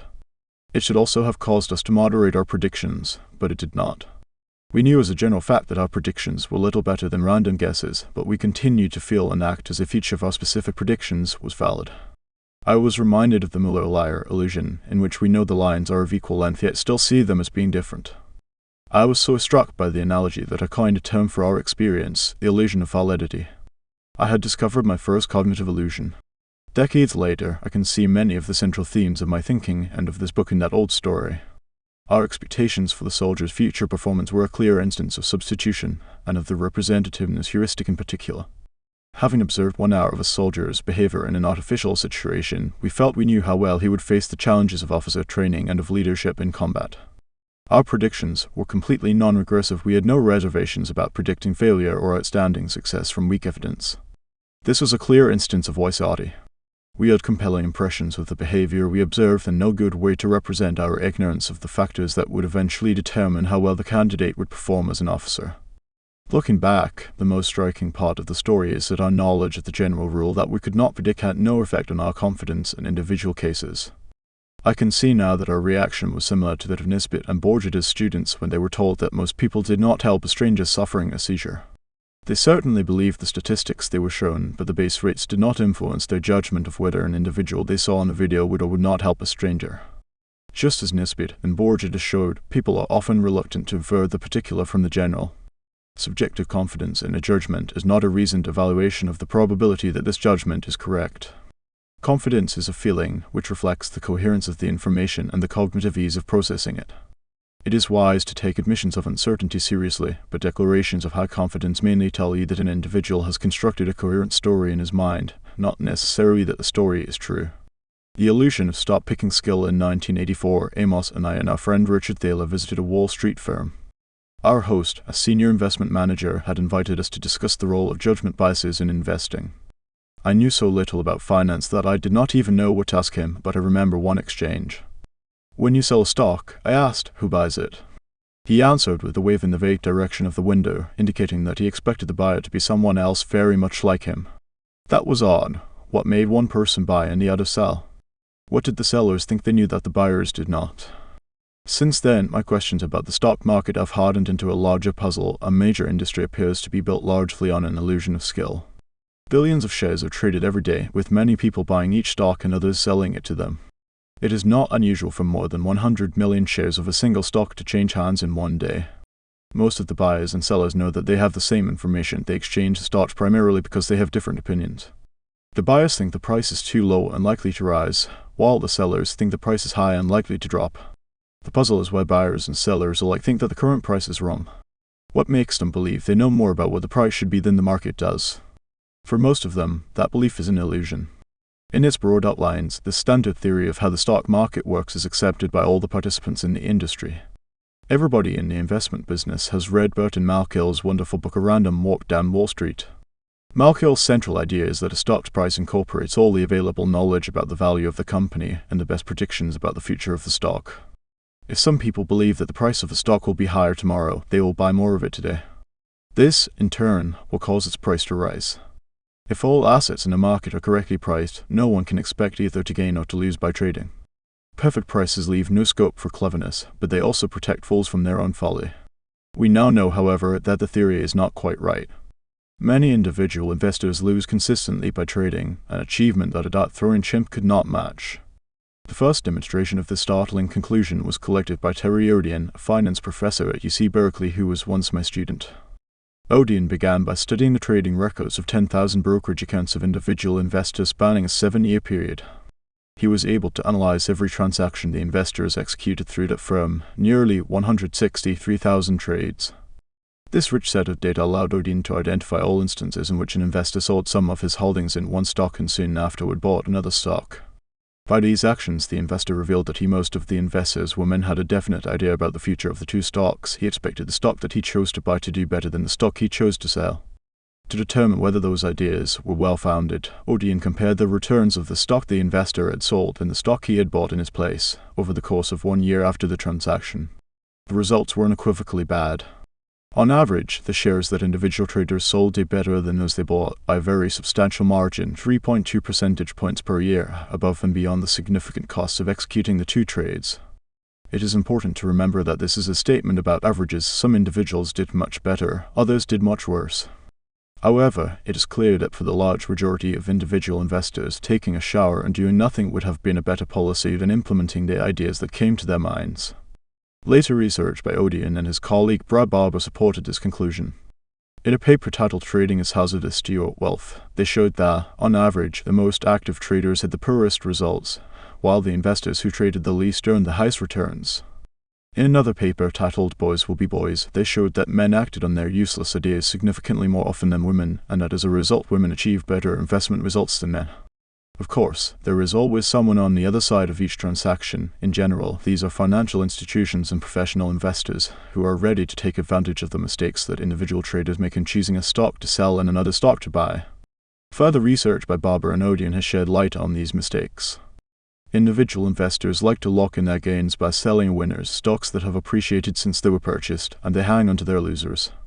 Unfortunately for them, recent winners tend to do better than recent losers in the short run, so individuals sell the wrong stocks. They also buy the wrong stocks.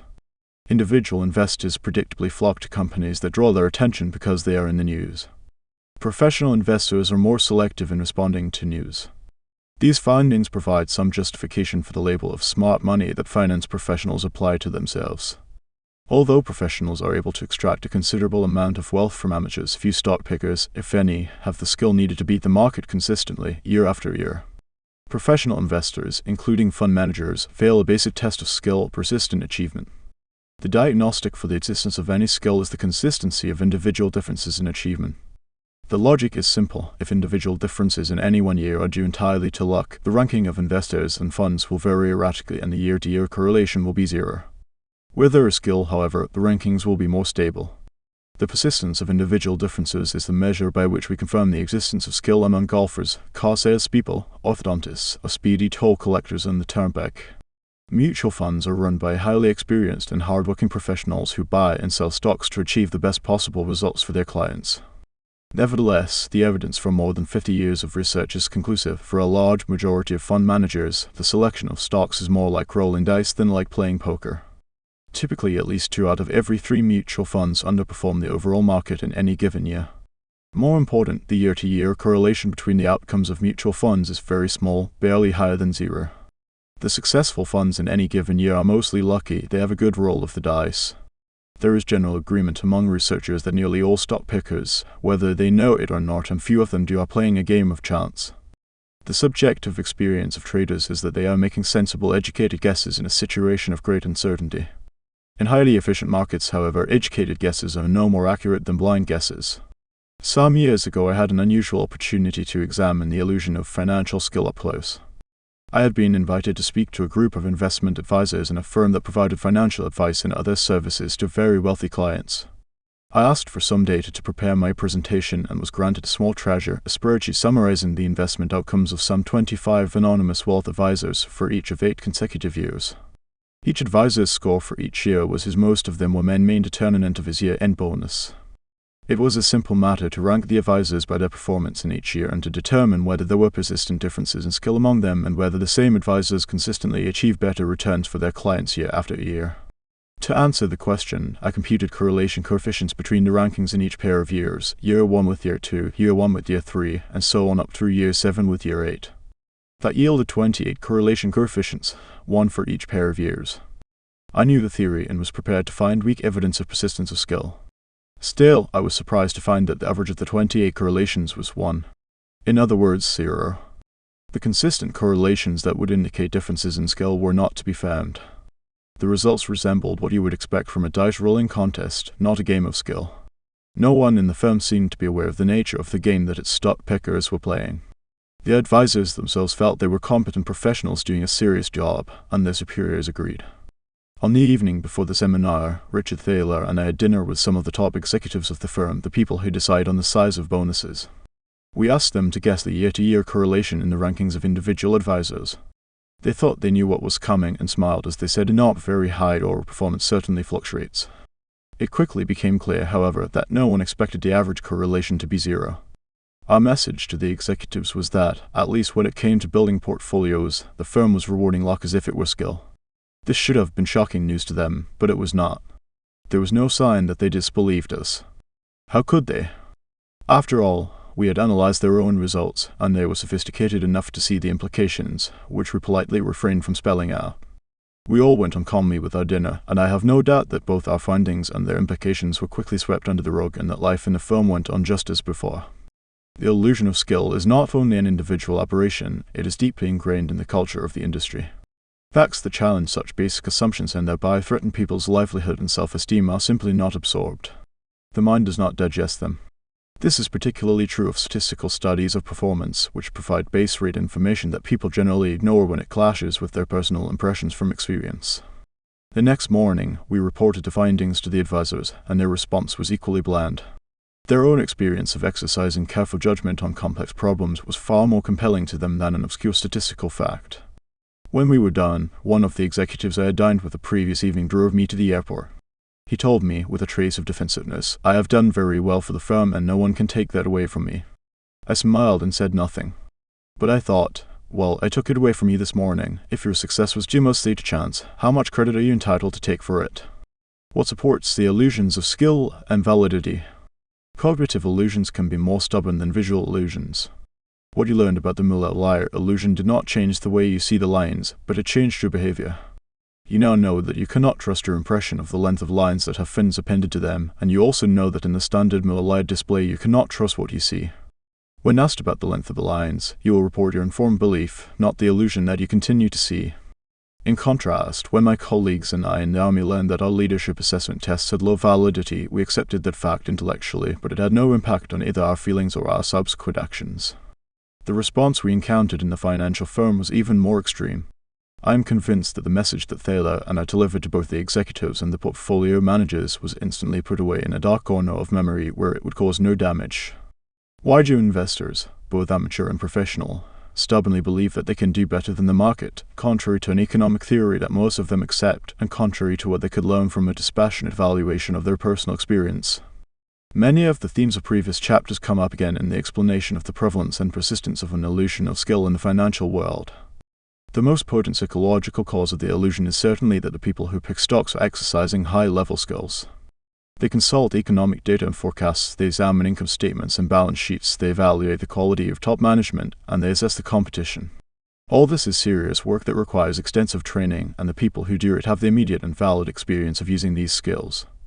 Unfortunately, skill in evaluating the business prospects of a firm is not sufficient for successful stock trading, where the key question is whether the information about the firm is already incorporated in the price of its stock. Traders apparently lack the skill to answer this crucial question, but they appear to be ignorant of their ignorance. As I had discovered from watching cadets on the obstacle field, subjective confidence of traders is a feeling, not a judgment. Our understanding of cognitive ease and associative coherence locates subjective confidence firmly in System 1. Finally, the illusions of validity and skill are supported by a powerful professional culture. We know that people can maintain an unshakable faith in any proposition, however absurd, when they are sustained by a community of like-minded believers. Given the professional culture of the financial community, it is not surprising that large numbers of individuals in that world believe themselves to be among the chosen few who can do what they believe others cannot. The illusions of pundits, the idea that the future is unpredictable, is undermined every day by the ease with which the past is explained. As Nassim Taleb pointed out in The Black Swan, our tendency to construct and believe coherent narratives of the past makes it difficult for us to accept the limits of our forecasting ability. Everything makes sense in hindsight, a fact that financial pundits exploit every evening as they offer convincing accounts of the day's events. And we cannot suppress the powerful intuition that what makes sense in hindsight today was predictable yesterday. The illusion that we understand the past fosters overconfidence in our ability to predict the future.